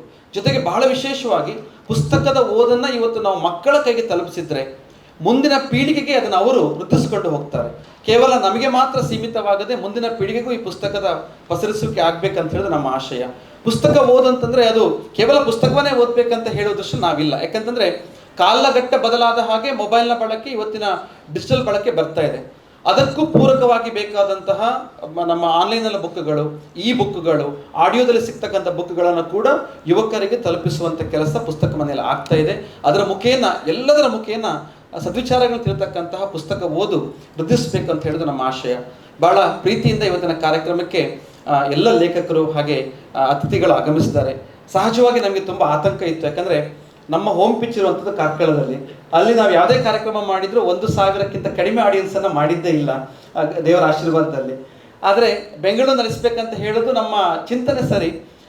ರಾಜ್ಯವ್ಯಾಪಿಗೆ ಈ ಪುಸ್ತಕವನ್ನು ಅಲ್ಲಿಯ ಶ್ರೇಷ್ಠ ಲೇಖಕರನ್ನ ಸೇರಿಸಿಕೊಂಡು ಅಲ್ಲಿಯ ಓದುಗರನ್ನ ಸೇರಿಸಬೇಕಂತ ಹೇಳೋದು ನಮ್ಮ ಇದ್ರ ಹಿಂದಿರ್ತಕ್ಕಂಥ ಶಕ್ತಿ, ಇದು ಹಿಂದಿರ್ತಕ್ಕಂಥ ಆಲೋಚನೆ. ಅದರ ಒಂದು ಪ್ರಾಯೋಗಿಕವಾಗಿ ಇವತ್ತು ನಾವು ಬೆಂಗಳೂರಿನಲ್ಲಿ ಮೊಟ್ಟ ಮೊದಲಿಗೆ ಆಯೋಜಿಸಿರುವಂಥದ್ದು. ಆದರೆ ಆ ಕಾರ್ಯಕ್ರಮಕ್ಕೆ ಸಂಖ್ಯೆಯನ್ನು ಮಾಡಲಿಕ್ಕೆ ನಮಗೆ ಸಾಕಷ್ಟು ದಾರಿಗಳಿದ್ದಾವೆ. ನಮ್ಮ ಹಿಂದಿನ ವಿದ್ಯಾರ್ಥಿಗಳನ್ನ ಸೇರಿಸಿಕೊಂಡ್ರೂ ಕನಿಷ್ಠ 500-600 ವಿದ್ಯಾರ್ಥಿಗಳು ಬರ್ತಾರೆ. ಆದರೆ ನಾವು ಆಲೋಚನೆ ಮಾಡಿದ್ದು ಆ ಬರುವ ವಿದ್ಯಾರ್ಥಿಗಳಲ್ಲಿ ಸಾಹಿತ್ಯದ ಆಸ್ತಿ ಇದ್ದವರು ಮಾತ್ರ ಬಂದರೆ ಸಾಕು ಅಂತ.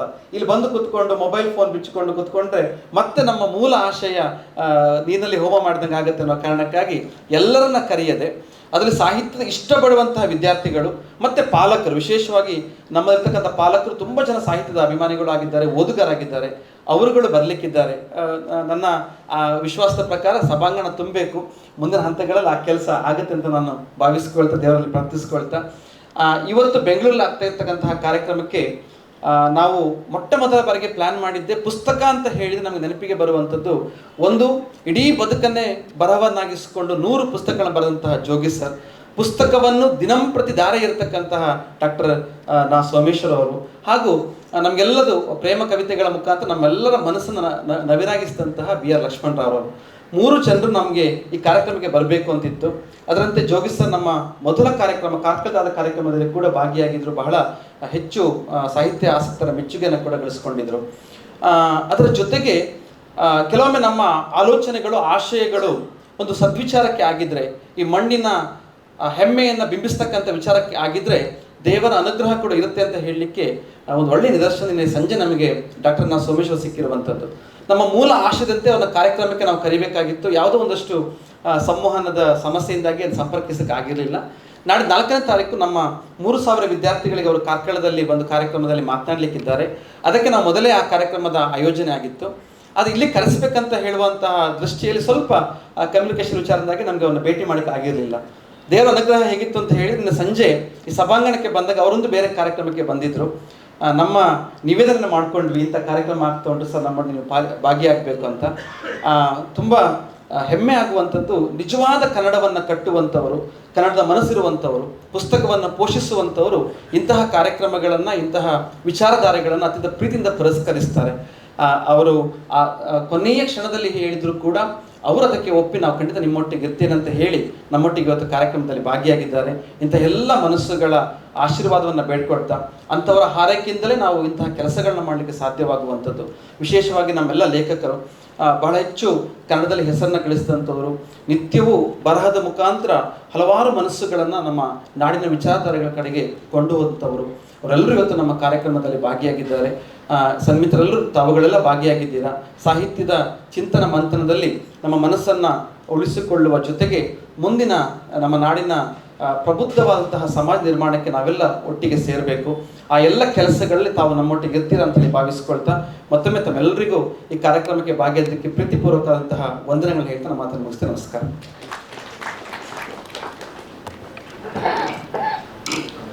ಇದೀಗ ಸಮಾರಂಭದಲ್ಲಿ ಬಹುಮುಖ್ಯ ಸನ್ನಿವೇಶ ಕ್ರಿಯೇಟಿವ್ ಪುಸ್ತಕ ಪ್ರಶಸ್ತಿ ಪ್ರದಾನ. ಪುಸ್ತಕ ಮನೆ ಅತ್ಯಂತ ಗೌರವಪೂರ್ವಕವಾಗಿ ಕೊಡಮಾಡುವ ಈ ಚೊಚ್ಚಲ ಪ್ರಶಸ್ತಿಯ ಕುರಿತಾದ ಕಿರುಚಿತ್ರವನ್ನು ತಾವೆಲ್ಲರೂ ವೀಕ್ಷಿಸಬೇಕಾಗಿ ವಿನಂತಿಸ್ತೇನೆ. ಕನ್ನಡ ಸಾಹಿತ್ಯ ಲೋಕದ ಶ್ರೇಷ್ಠ ಕೃತಿಗಳನ್ನು ಗುರುತಿಸಿ ಗೌರವಿಸುವ ಮೂಲಕ ಸಾಹಿತ್ಯ ಕೃಷಿಯನ್ನು ಪ್ರೋತ್ಸಾಹಿಸುವ ಸಲುವಾಗಿ ಕ್ರಿಯೇಟಿವ್ ಪುಸ್ತಕ ಮನೆ ಕ್ರಿಯೇಟಿವ್ ಪುಸ್ತಕ ಪ್ರಶಸ್ತಿಯನ್ನು ನೀಡುತ್ತಿದೆ. ಈ ಬಾರಿ ಈ ಪ್ರಕ್ರಿಯೆಗೆ 82 ಕೃತಿಗಳು ಅರಸಿ ಬಂದಿದ್ದು, ರಾಜ್ಯದ ಖ್ಯಾತ ಬರಹಗಾರರನ್ನು ಒಳಗೊಂಡ ಆಯ್ಕೆ ಸಮಿತಿ 10 ಕೃತಿಗಳನ್ನು ಅಂತಿಮ ಸುತ್ತಿಗೆ ಆಯ್ಕೆ ಮಾಡಿತ್ತು. ಪದ್ಮರಾಜ ದಂಡಾವತಿಯವರು ಬರೆದ ಉಳಿದಾವ ನೆನಪು, ಶ್ರೀಧರ ಗಸ್ತಿಯವರು ಬರೆದ ಚಂದ್ರಾಲೇಔಟ್, ವಿಕ್ರಮ್ ಕಾಂತಿಕೆರೆ ಅವರು ಬರೆದ ಭಗವಂತನ ಸಾವು, ಲಕ್ಷ್ಮಣ್ ಶರೆಗಾರರು ಬರೆದ ತಿದಿಯ ತುದಿಗೆ ಬೆಂಕಿಯವುಗಳು, ಸದಾಶಿವ ಸೊರಟೂರು ಅವರು ಬರೆದ ಧ್ಯಾನಕ್ಕೆ ಕೂತ ನದಿ, ಸಿದ್ಧಾರೂಢ ಕಟ್ಟಿಮನಿಯವರು ಬರೆದ ರುಧಿರಮಳೆ, ಮೇದಿನಿ ಕೆಸವಿನ ಮನೆ ಅವರು ಬರೆದ ಮಿಸ್ಸಿನ ಡೈರಿ, ಅಶ್ವಿನ್ ಸುನಿಲ್ ಅವರು ಬರೆದ ಅತೀತ ಭವ, ಜ್ಯೋತಿ ಬಾದಾಮಿಯವರು ಬರೆದ ಋಣಿ, ಚಂದ್ರಗೌಡ ಕುಲಕರ್ಣಿಯವರು ಬರೆದ ಚಿಲಿಪಿಲಿ ಶ್ರೀಗಂಧ. ಈ 10 ಕೃತಿಗಳನ್ನು ಮತ್ತೊಂದು ಸುತ್ತಿನ ಆಯ್ಕೆ ಪ್ರಕ್ರಿಯೆಗಾಗಿ ಉನ್ನತ ಆಯ್ಕೆ ಸಮಿತಿ ಓದು ಮತ್ತು ವಿಶ್ಲೇಷಣೆಯ ಮೂಲಕ ಎಲ್ಲ ಆಯಾಮಗಳಲ್ಲೂ ಪರಿಶೀಲಿಸಿ ಅದರಲ್ಲೊಂದು ಕೃತಿ ಪದ್ಮರಾಜ ದಂಡಾವತಿಯವರ ಉಳಿದಾವ ನೆನಪು 2024 ಪುಸ್ತಕ ಮನೆಯ ಚೊಚ್ಚಲ ವರ್ಷದ ಕ್ರಿಯೇಟಿವ್ ಪುಸ್ತಕ ಪ್ರಶಸ್ತಿಗೆ ಆಯ್ಕೆ ಮಾಡಿದೆ.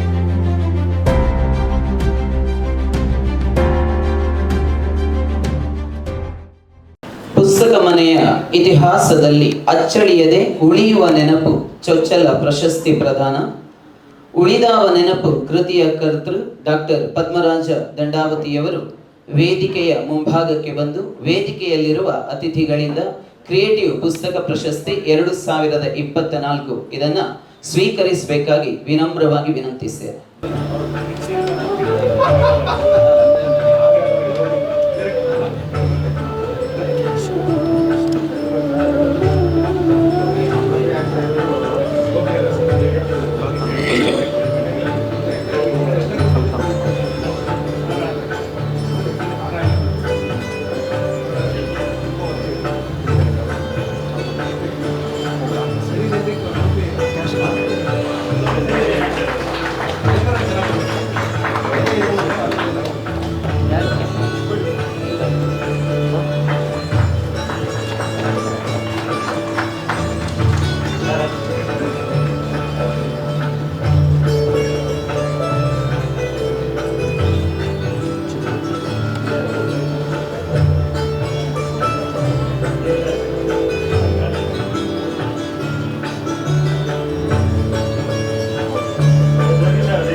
ಕ್ರಿಯೇಟಿವ್ ಪುಸ್ತಕ ಪ್ರಶಸ್ತಿಗೆ ಭಾಜನರಾದ ಡಾಕ್ಟರ್ ಪದ್ಮರಾಜ ದಂಡಾವತಿಯವರ ಮಾತುಗಳಿಗೆ ಇದೀಗ ವೇದಿಕೆ. ದಯವಿಟ್ಟು ಎಲ್ಲರಿಗೂ ನಮಸ್ಕಾರ. ವೇದಿಕೆ ಮೇಲೆ ಇರುವ ಎಲ್ಲ ಹಿರಿಯರಿಗೆ ನಮಸ್ಕಾರ.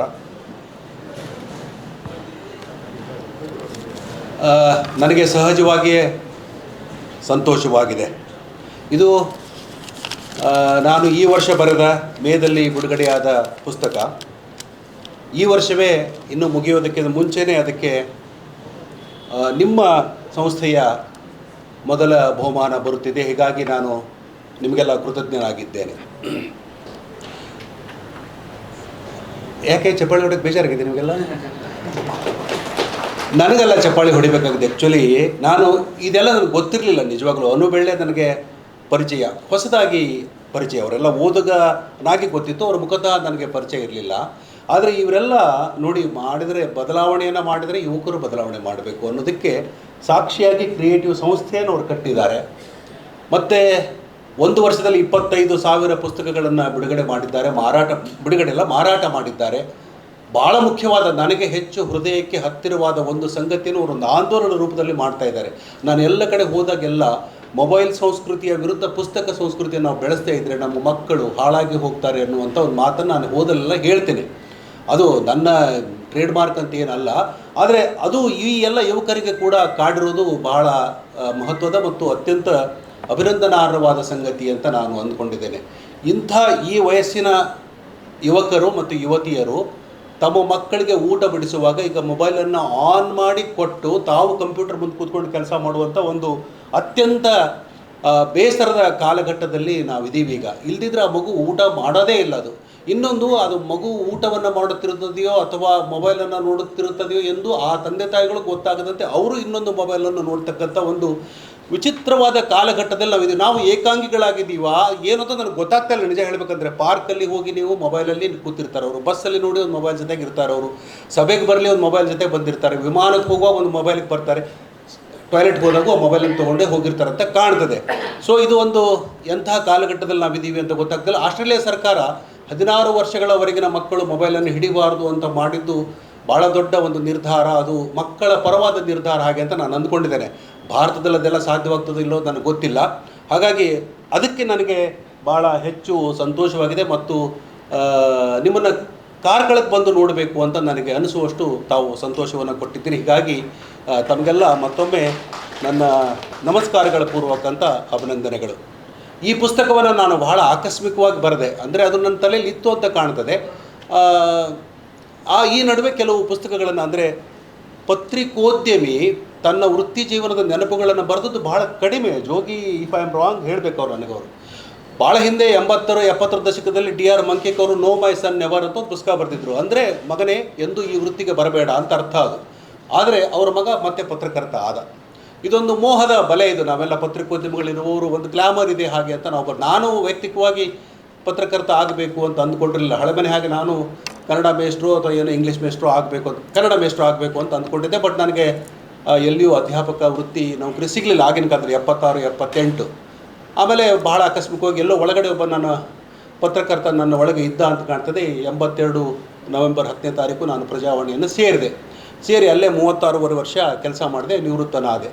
ನಿವೃತ್ತಾಗಿ 7 ವರ್ಷದ ನಂತರ ನಾನು ಈ ಪುಸ್ತಕವನ್ನು ಬರೆದೆ. ಹಾಗಾಗಿ ಅದನ್ನು ಓದಿದವರು ಹೇಳೋ ಮಾತು, ಆ ಮಾಗುವಿಕೆ ಅದರಲ್ಲಿ ಕಾಣ್ತದೆ. ನಿಮಗೆ ನಾನು ಅನ್ನೋದಲ್ಲಿಲ್ಲ, ಸ್ವಲ್ಪ ಹಿಂದೆ ನಿಂತು ಬರೆದಿದ್ರು ಇತ್ಯಾದಿ ಏನೋ ಹೇಳ್ತಾರೆ. ಅದು ಇರಲಿ ಬಿಡಿ, ಅದು ಪುಸ್ತಕದ ವಿಮರ್ಶೆ ಮಾಡಬೇಕಾದವರು ಹೇಳುವಂಥ ಮಾತದು. ಸೊ ಹಾಗಾಗಿ ಆ DR ಮಂಕಿಕ್ ಇರ್ಬೋದು, ಆಮೇಲೆ ಆ ಪತ್ರಿಕೋದ್ಯಮ ಅಂತ ರಂಗನಾಥರಾವ್ ಬರೆದಿದ್ದಾರೆ, ನಾನು ಹಿಂದೂ ರಾಮಯ್ಯ ಅಂಥೇಳಿ ರಾಮಯ್ಯನವ್ರು ಬರೆದಿದ್ದಾರೆ, ಇನ್ನು ಕೆಲವರು ಬೇರೆ ಬೇರೆ ಬರೆದಿದ್ದಾರೆ. ಅವನ್ನೆಲ್ಲ ಬರೆದಾಗ ನನಗೆ ಹೆಚ್ಚು ಇನ್ಫ್ಲೂಯೆನ್ಸ್ ಆಗಿದ್ದು ನನಗೆ my days with Indira Gandhi ಅಂಥೇಳಿ PC ಅಲೆಕ್ಸಾಂಡರ್ ಅವರು ಮಹಾರಾಷ್ಟ್ರದ ರಾಜ್ಯಪಾಲರಾಗಿದ್ದರು. ಮತ್ತು ಈ was PS to personal secretary, actually ಅಂದರೆ principal secretary to Indira Gandhi ಅವರಾಗಿದ್ದರು. ಬಹಳ ಒಳ್ಳೆಯ ಪುಸ್ತಕ ಅದು. ಓದಿದರೆ ಕಣ್ಣಲ್ಲಿ ನೀರು ಬರ್ತದೆ. ಚಿಕ್ಕದಾಗಿದೆ ಪುಸ್ತಕ, ಬಟ್ ಭಾಳ ಚೆನ್ನಾಗಿ. ಅದನ್ನು ಓದಿದ ಮೇಲೆ ನನಗನಿಸ್ತು ನಾನು ಬರಿಬೋದು ಹಾಗೆ ಅಂತ. 2 ಭಿನ್ನವಾದ ಪುಸ್ತಕಗಳು, ಬರಿಬೋದು ಹಾಗೆ ಅಂತಂದು ಆಮೇಲೆ ಬರೆಯೋಕ್ಕೆ ಶುರು ಮಾಡಿದೆ. ನಾನೇನು ಡೈರಿಯನ್ನು ಬರೆದವನಲ್ಲ ಯಾವತ್ತೂ. ಹಾಗಾಗಿ ನೆನಪುಗಳ ಆಧಾರದ ಮೇಲೆ ಒಂದು ಸಣ್ಣ ಕ್ರೊನಾಲಜಿ ಇಟ್ಕೊಂಡು ನಾನು ಬರೆಯೋಕ್ಕೆ ಶುರು ಮಾಡಿದೆ. ಅದು ಪತ್ರಿಕೋದ್ಯಮಕ್ಕೆ ಸೇರಿದಕ್ಕಿಂತ ಸ್ವಲ್ಪ ಮುಂಚೆ ನಿವೃತ್ತಿ ಆಗುವ ಸ್ವಲ್ಪ ಆಚೆ ಈಚಿನ ಸೇರಿದ ಒಂದು 40 ವರ್ಷಗಳ ಅನುಭವ ಕಥನ ಹಾಗೆ ಅಂತ ಹೇಳ್ಬೋದು. ಇದು ಆತ್ಮಚರಿತ್ರೆ ಹೌದು ಅಥವಾ ಅಲ್ಲ ಅಂತ ಹೇಳ್ಬೋದು ನಾವು. ಆ ಪುಸ್ತಕ ಬರೆದ ಮೇಲೆ ಆಮೇಲೆ ಕೆಲವು ಲೇಖಕರಿಗೆಲ್ಲ ಕಳಿಸ್ಕೊಟ್ಟೆವು ನಾವಾಗಿ, ಮತ್ತು ಕೆಲವರು ತಾವಾಗಿ ಕೊಂಡು ಓದಿದರು. ಬಹಳ ಒಳ್ಳೆಯ ಪ್ರತಿಕ್ರಿಯೆ ಬರೋಕ್ಕೆ ಶುರು ಮಾಡ್ತದೆ ನನಗೆ. ಅದು ನನ್ನ ಅನುಭವ ಇನ್ನೊಬ್ಬರ ಅನುಭವ ಆಗುವುದು, ಸಾರ್ವತ್ರಿಕವಾಗುವುದು ಹೇಗೆ ಅಂತ ಒಂದು ಸರಿ ಅದೊಂದು ವಿಸ್ಮಯ. ಅದು ಒಂದೇ ದಿನದಲ್ಲಿ ಓದಿ, ಅಂದರೆ ಮೇ 5ನೇ ತಾರೀಕು 6ನೇ ತಾರೀಕು ಪುಸ್ತಕ ಬಿಡುಗಡೆ ಆಯಿತು. ಅವತ್ತು ತೆಗೆದುಕೊಂಡು ಹೋದವರು 2 ಗಂಟೆವರೆಗೆ ಓದಿ ನನಗೆ ಆಮೇಲೆ ಈಗಷ್ಟು ನಿಮ್ಮ ಪುಸ್ತಕವನ್ನು ಓದಿ ಮುಗಿಸಿದೆ ನಾನು, ಕಣ್ಣಂಚಲಲ್ಲಿ ನೀರು ಬಂತು ಹಾಗೆ ಈಗ ಅಂಥೇಳಿ ಕೆಲವರು ನನಗೆ ಮೆಸೇಜನ್ನು ಹಾಕಿದ್ರು. ಬೆಳಗ್ಗೆ ನೋಡಿದ್ರೆ ನನಗೂ ವಿಸ್ಮಯ. ಆದರೆ ನನಗನಿಸಿತ್ತದು ಈ ಪುಸ್ತಕ ಸ್ವಲ್ಪ ಚೆನ್ನಾಗಿರ್ಬೋದು, ಹಾಗೆ ಇಂಟ್ರೆಸ್ಟಿಂಗ್ ಆಗಿರ್ಬೋದು, ಆಸಕ್ತಿಯಿಂದ ಓದಿಸ್ಕೊಳ್ತದೆ, ಇಲ್ಲೊಂದಿಷ್ಟು ಕಣ್ಣು ಒದ್ದೆ ಮಾಡುವ, ಮನಸ್ಸನ್ನು ನೋಯಿಸುವ ಅಥವಾ ಏನೋ ತೋಯಿಸುವಂಥ ಗುಣಗಳು ಇದ್ದಾವೆ ಅದರಲ್ಲಿ ಅಂತ ನನಗೆ ಅನಿಸಿತ್ತು. ಎರಡು ಹೆಸರುಗಳನ್ನು ಹೇಳಿ 2 ಉದಾಹರಣೆ ಹೇಳಿ ನನ್ನ ಮಾತನ್ನು ಮುಗಿಸ್ತೇನೆ. ಕೃಷ್ಣ ಪ್ರಸಾದ್ ಅವರು ತಮಗೆಲ್ಲ ಗೊತ್ತು, ಔಟ್ಲುಕ್ ಪತ್ರಿಕೆಯ ಸಂಪಾದಕರಾಗಿ ಇದ್ದವರು. ಅವರು ನನ್ನ ಗೆಳೆಯ. ಅವರು ಮೈಸೂರಿನಿಂದ ಒಂದು ದಿವಸ ರಾತ್ರಿ 9:15ಕ್ಕೆ ನನಗೆ ಫೋನ್ ಮಾಡಿದರು. ಫೋನ್ ಮಾಡಿ, ಪದ್ಮರಾಜ್ ಹೇಗಿದ್ದೀರಿ, ಚೆನ್ನಾಗಿದ್ದೀರಿ ಸರ್, ನೀವು ಹೇಗಿದ್ದೀರಿ ಅಂತಂದೆ. ನಾನು ಇವತ್ತು ಬೆಳಗ್ಗೆ 8 ಗಂಟೆಗೆ ನಾನು ಆ ಪುಸ್ತಕವನ್ನು ಓದೋಕ್ಕೆ ಶುರು ಮಾಡಿದೆ. 9:15 ಆಗಿದೆ. ಒಂದು ಸಾರಿ ಹೋಗಿರ್ಬೋದು, ಒಂದು ಸಾರಿ ಊಟ ಮಾಡಿರ್ಬೋದು. ಇಷ್ಟು ಪಟ್ಟಾಗಿ ನನ್ನ 57 ವರ್ಷಗಳ ಜೀವನದಲ್ಲಿ ಒಂದು ಪುಸ್ತಕವನ್ನು ಓದಿದ್ದು ಇದೇ ಮೊದಲು. ಮುಂದೆ ನಾನು ಓದ್ತೀನಲ್ಲ ಗೊತ್ತಿಲ್ಲ ಅಂತಂದರು. ಅದು ಪುಸ್ತಕದ ಗುಣವಾಗಿರ್ಬೋದು ಹಾಗೆ ಅಂತ ನನಗನ್ಸುತ್ತೆ. ಇದೇ ಥರ ಒಂದೇ ಪಟ್ಟಿನಲ್ಲಿ ಓದಿದಂಥ ಅನೇಕ ಜನ ಇದ್ದಾರೆ. ವೈದೇಹಿ ಅವರು ಈಗ ಸ್ವಲ್ಪ ಅವರಿಗೆ ಆಯಾಸ ಆಗಿದೆ ಅಂತ ಕಾಣ್ತದೆ, ಕಣ್ಣು ಸ್ವಲ್ಪ ತೊಂದರೆ ಇದ್ದಂಗೆ ಕಾಣ್ತದೆ. ಅವರು ಓದಿ ನನಗೊಂದು ಮೆಸೇಜ್ ಹಾಕಿದರು. ಅದು ಒಂದು ಓದಿ ಇನ್ನೊಂದು 2 ಮಾತನ್ನು ಹೇಳಿ ನನ್ನ ಇದು ಪುಸ್ತಕದ ಗುಣವೋ ಗೊತ್ತಿಲ್ಲ ನನಗೆ. ಪ್ರೀತಿಯ ಪದ್ಮರಾಜ ದಂಡಾವತಿಯವರ ಚಿಕ್ಕದಿದೆ. ವಂದನೆಗಳು. ಉಳಿದ ಒಂದು ನೆನಪು ಓದಿ ಮುಗಿಸಿದೆ. ಓದುವುದು ಈಗೀಗ ಬಹಳ ನಿಧಾನ. ಕಣ್ಣ ಪರೆ ಕಾರಣದೊಂದಿಗೆ ಸದ್ಯದ ಪರಿಸ್ಥಿತಿಯೂ ಸೇರಿ ಓದಿ ಮುಗಿಸಲು ಹಲವು ದಿನಗಳೇ ಬೇಕಾದವು. ನೀವು ಹೇಗೆ ಬರೆದಿದ್ದೀರಿ ಎಂದರೆ ಅದೇ ಬರೆಸಿಕೊಂಡು ಹೋದಂತೆ.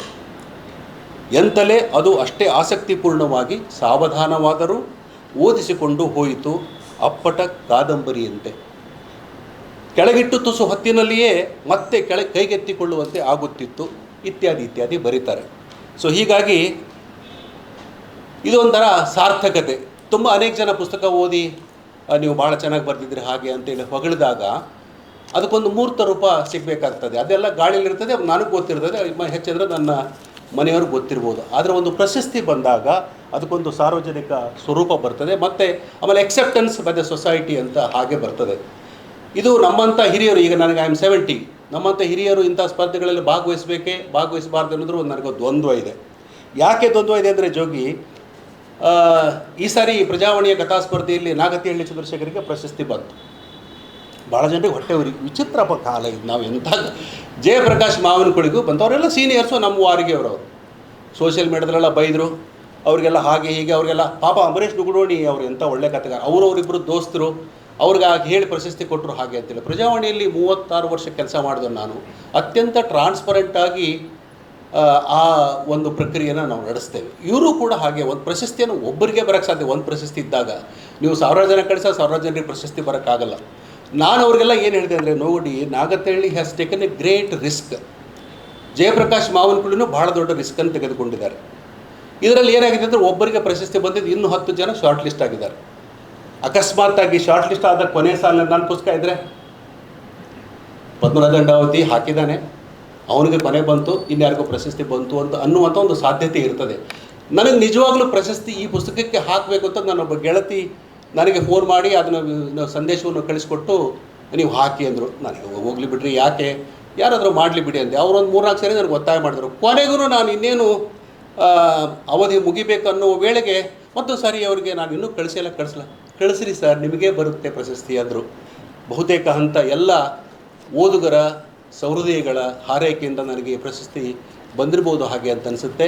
ಹಾಗಾಗಿ ಈ ಪುಸ್ತಕಕ್ಕೆ ಮೊದಲ ಪ್ರಶಸ್ತಿಯನ್ನು ಕೊಟ್ಟ ತಮಗೆ ನನಗೆ ಹಾರ್ದಿಕವಾದ ವಂದನೆಗಳು. ಮತ್ತು ಇನ್ನೂ ಅನೇಕ ಪ್ರಶಸ್ತಿಗಳು ಹೀಗೆ ಈ ಪುಸ್ತಕಕ್ಕೆ ಬರಲಿ ಅಂತ ಕೂಡ ನಾನು ಒಬ್ಬ ಲೇಖಕನಾಗಿ ಆಶಿಸ್ತೇನೆ. ನಮಸ್ಕಾರ ಎಲ್ಲರಿಗೂ. ಇದೀಗ ಇನ್ನೊಂದು ಪ್ರಧಾನ ಕಾರ್ಯಕ್ರಮ ಕ್ರಿಯೇಟಿವ್ ಪುಸ್ತಕ ಮನೆ ಪ್ರಕಾಶನದಿಂದ ಪ್ರಕಟಗೊಂಡು ಇದೀಗ ಓದುಗರ ಕೈ ಸೇರಲಿರುವ 6 ಕೃತಿಗಳ ಲೋಕಾರ್ಪಣೆ. ವೇದಿಕೆಯ ಅತಿಥಿಗಳು ಇದನ್ನು ನೆರವೇರಿಸಿಕೊಡಬೇಕಾಗಿ ವಿನಂತಿಸ್ತೇನೆ. ಮೊದಲಿಗೆ ಮಂಡ್ಯ ಜಿಲ್ಲೆಯ ಮದ್ದೂರು ತಾಲೂಕಿನ ಕೊಪ್ಪ ಗ್ರಾಮದಲ್ಲಿ ಜನಿಸಿ ಭಾರತ ಸರ್ಕಾರದ ಆದಾಯ ತೆರಿಗೆ ಇಲಾಖೆಯಲ್ಲಿ ಸೇವೆ ಸಲ್ಲಿಸಿ ನಿವೃತ್ತರಾದ ಶ್ರೀ ಕೆ ಸತ್ಯನಾರಾಯಣ ಅವರ ಕೃತಿ ಅಂಪೈರ್ ಮೇಡಮ್. ಪುರಾತನ ಕಾಲದ ಹೆಂಗಸರನ್ನು ಕುರಿತ ಕಾದಂಬರಿ ಇದು. ಇದೀಗ ಅತಿಥಿಗಳು ಈ ಹೊತ್ತಗೆಯನ್ನು ಸಾಹಿತ್ಯ ಲೋಕಕ್ಕೆ ತೆರೆದಿಡಬೇಕಾಗಿ ವಿನಂತಿ.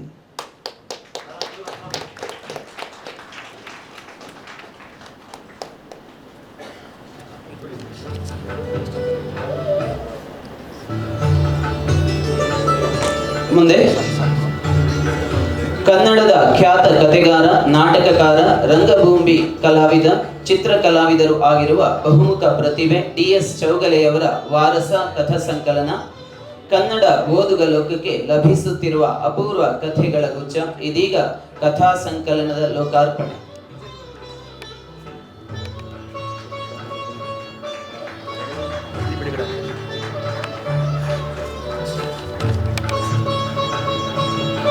ಕೃತಿಕಾರರಾದ DS ಚೌಗಲೆ ಅವರಿಗೆ ಅಭಿನಂದನೆಗಳು.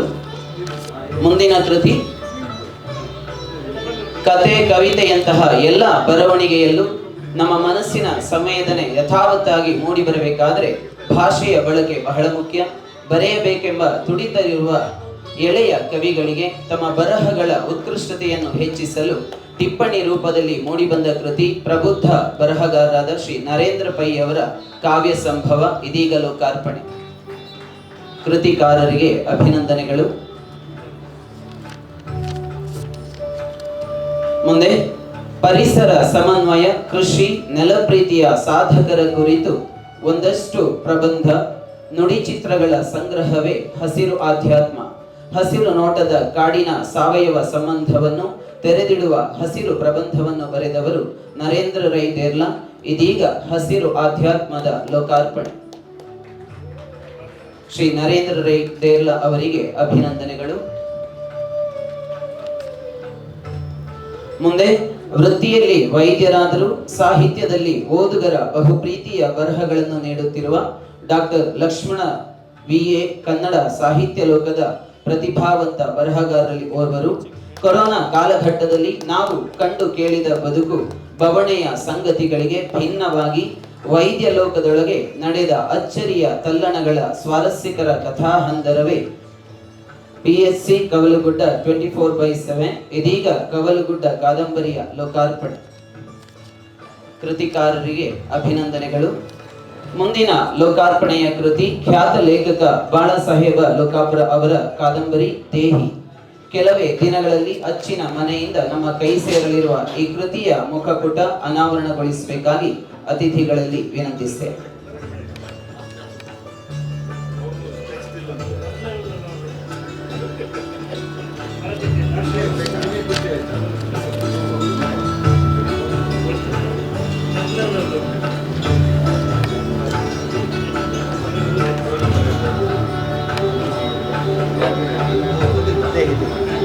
ಶ್ರೀ ಲೋಕಾಪುರ ಅವರಿಗೆ ಅಭಿನಂದನೆಗಳು.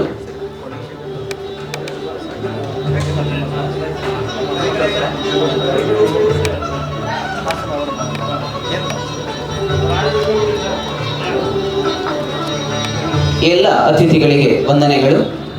ಈ ದಿನ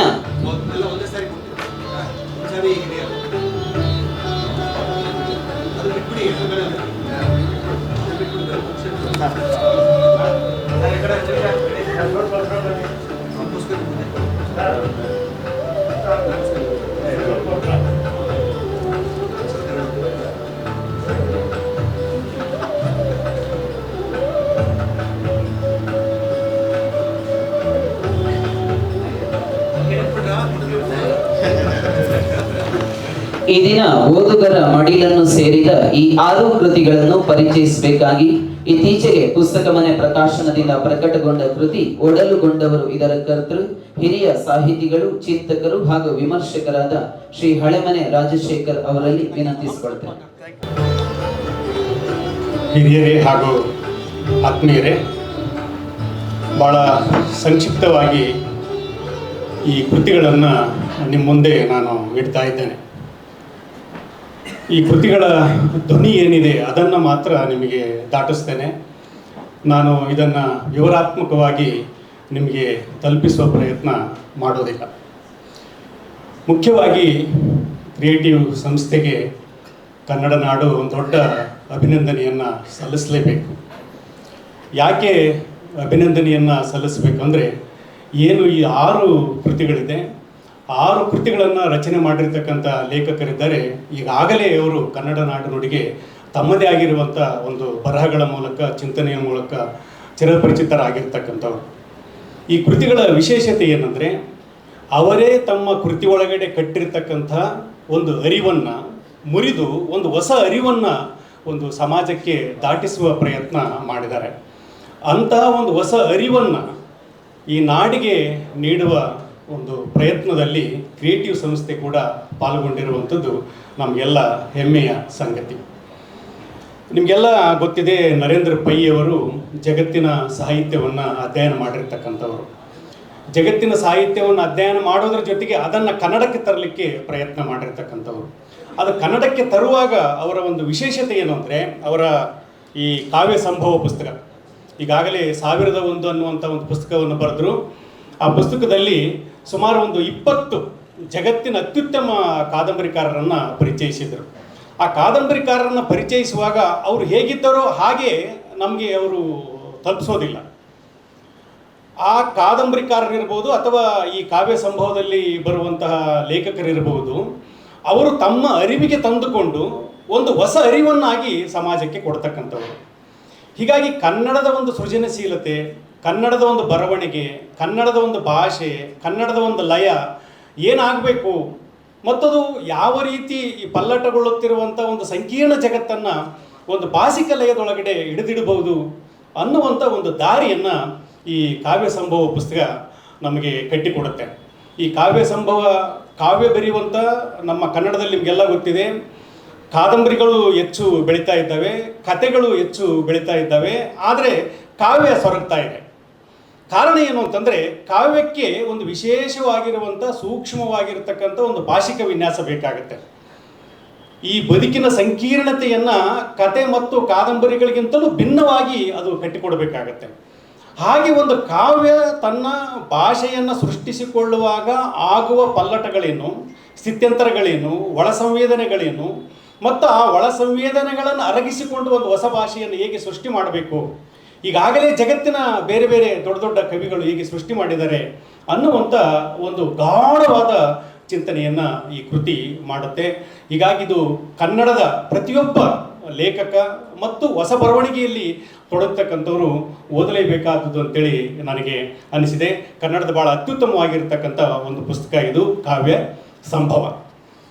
ಇನ್ನು ನಾವು ಬಹಳ ಮುಖ್ಯವಾಗಿ ಇವತ್ತು ಆಲೋಚನೆ ಮಾಡಬೇಕಾಗಿರುವಂಥದ್ದು ನಮ್ಮ ಪರಿಸರದ ಬಗ್ಗೆ.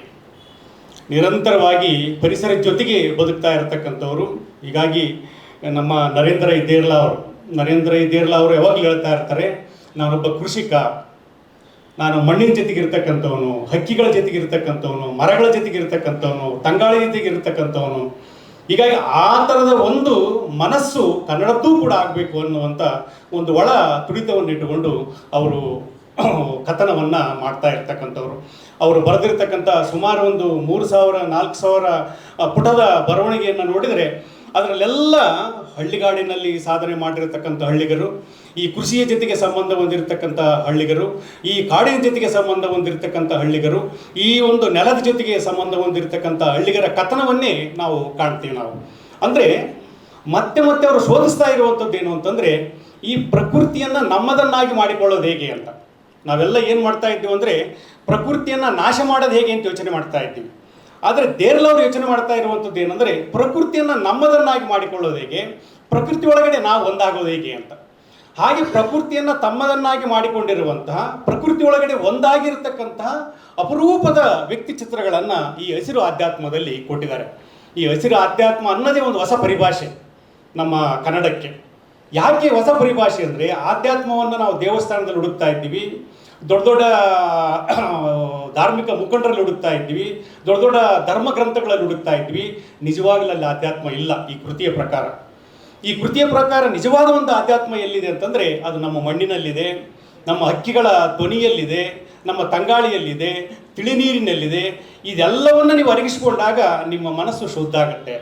ಅಂಥ ಒಂದು ಶುದ್ಧ ಮನಸ್ಸಿನಿಂದ ನಾವು ಇವತ್ತು ಬದುಕಬೇಕಾಗಿದೆ, ಈ ಬದುಕನ್ನು ಅನುಭವಿಸಬೇಕಾಗಿದೆ ಅನ್ನುವಂಥ ಒಂದು ಚಿಂತನೆಯನ್ನು ಈ ಕೃತಿ ಮಾಡುತ್ತೆ. ಹೀಗಾಗಿ ಕನ್ನಡದಲ್ಲಿ ಒಂದು ಹೊಸ ಪರಿಭಾಷೆಯನ್ನು ಒಳಗೊಂಡಿರ್ತಕ್ಕಂಥ, ಹೊಸ ಚಿಂತನೆಯನ್ನು ಒಳಗೊಂಡಿರ್ತಕ್ಕಂಥ ಕೃತಿ ಇದು. ಯಾಕೆ ನಾನು ಇದನ್ನು ಒತ್ತಿ ಹೇಳ್ತಾ ಇದ್ದೀನಿ ಅಂದರೆ ಪರಿಸರದ ಬಗ್ಗೆ ನಾವೆಲ್ಲ ಆಲೋಚನೆ ಮಾಡುವಾಗ ಪರಿಸರವನ್ನು ದೂರ ನಿಂತ್ಕೊಂಡು ನೋಡ್ತಾ ಇರ್ತೀವಿ. ನಾವು ನಗರದಲ್ಲಿ ನಿಂತ್ಕೊಂಡು ಪರಿಸರವನ್ನು ನೋಡ್ತಾ ಇರ್ತೀವಿ. ಆದರೆ ನರೇಂದ್ರ ಇದೇರ್ಲಾ ಅವರು ಪರಿಸರದ ಜೊತೆಗಿದ್ದೇ ಆ ಪರಿಸರವನ್ನು ನೋಡ್ತಕ್ಕಂಥವ್ರು. ಹಿಂಗಾಗಿ ಇದಕ್ಕೆ ಒಂದು ವಿಶೇಷವಾಗಿರ್ತಕ್ಕಂಥ ಅನನ್ಯತೆ ಇದೆ. ಬಹಳ ಮುಖ್ಯವಾಗಿ ಸತ್ಯದ ಕನಸುಗಳಿದೆ. ಹೀಗಾಗಿ ಈ ಹಸಿರು ಆಧ್ಯಾತ್ಮ ಅನ್ನುವಂಥದ್ದು ಕನ್ನಡದ ಬಹಳ ಮುಖ್ಯ ಕೃತಿ ಅಂತೇಳಿ ನನಗೆ ಅನಿಸಿರುವಂಥದ್ದು.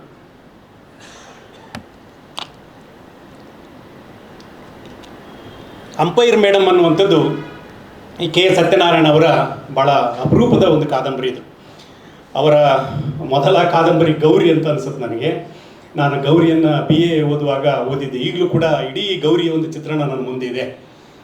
ಅದರ ಒಂದು ಮುಂದುವರಿಕೆ ಆಗಿಯೇ ಈ ಅಂಪೈರ್ ಮೇಡಮ್ ಕಾದಂಬರಿ ಇದೆ ಅಂತೇಳಿ ನನಗೆ ಅನಿಸುವಂಥದ್ದು.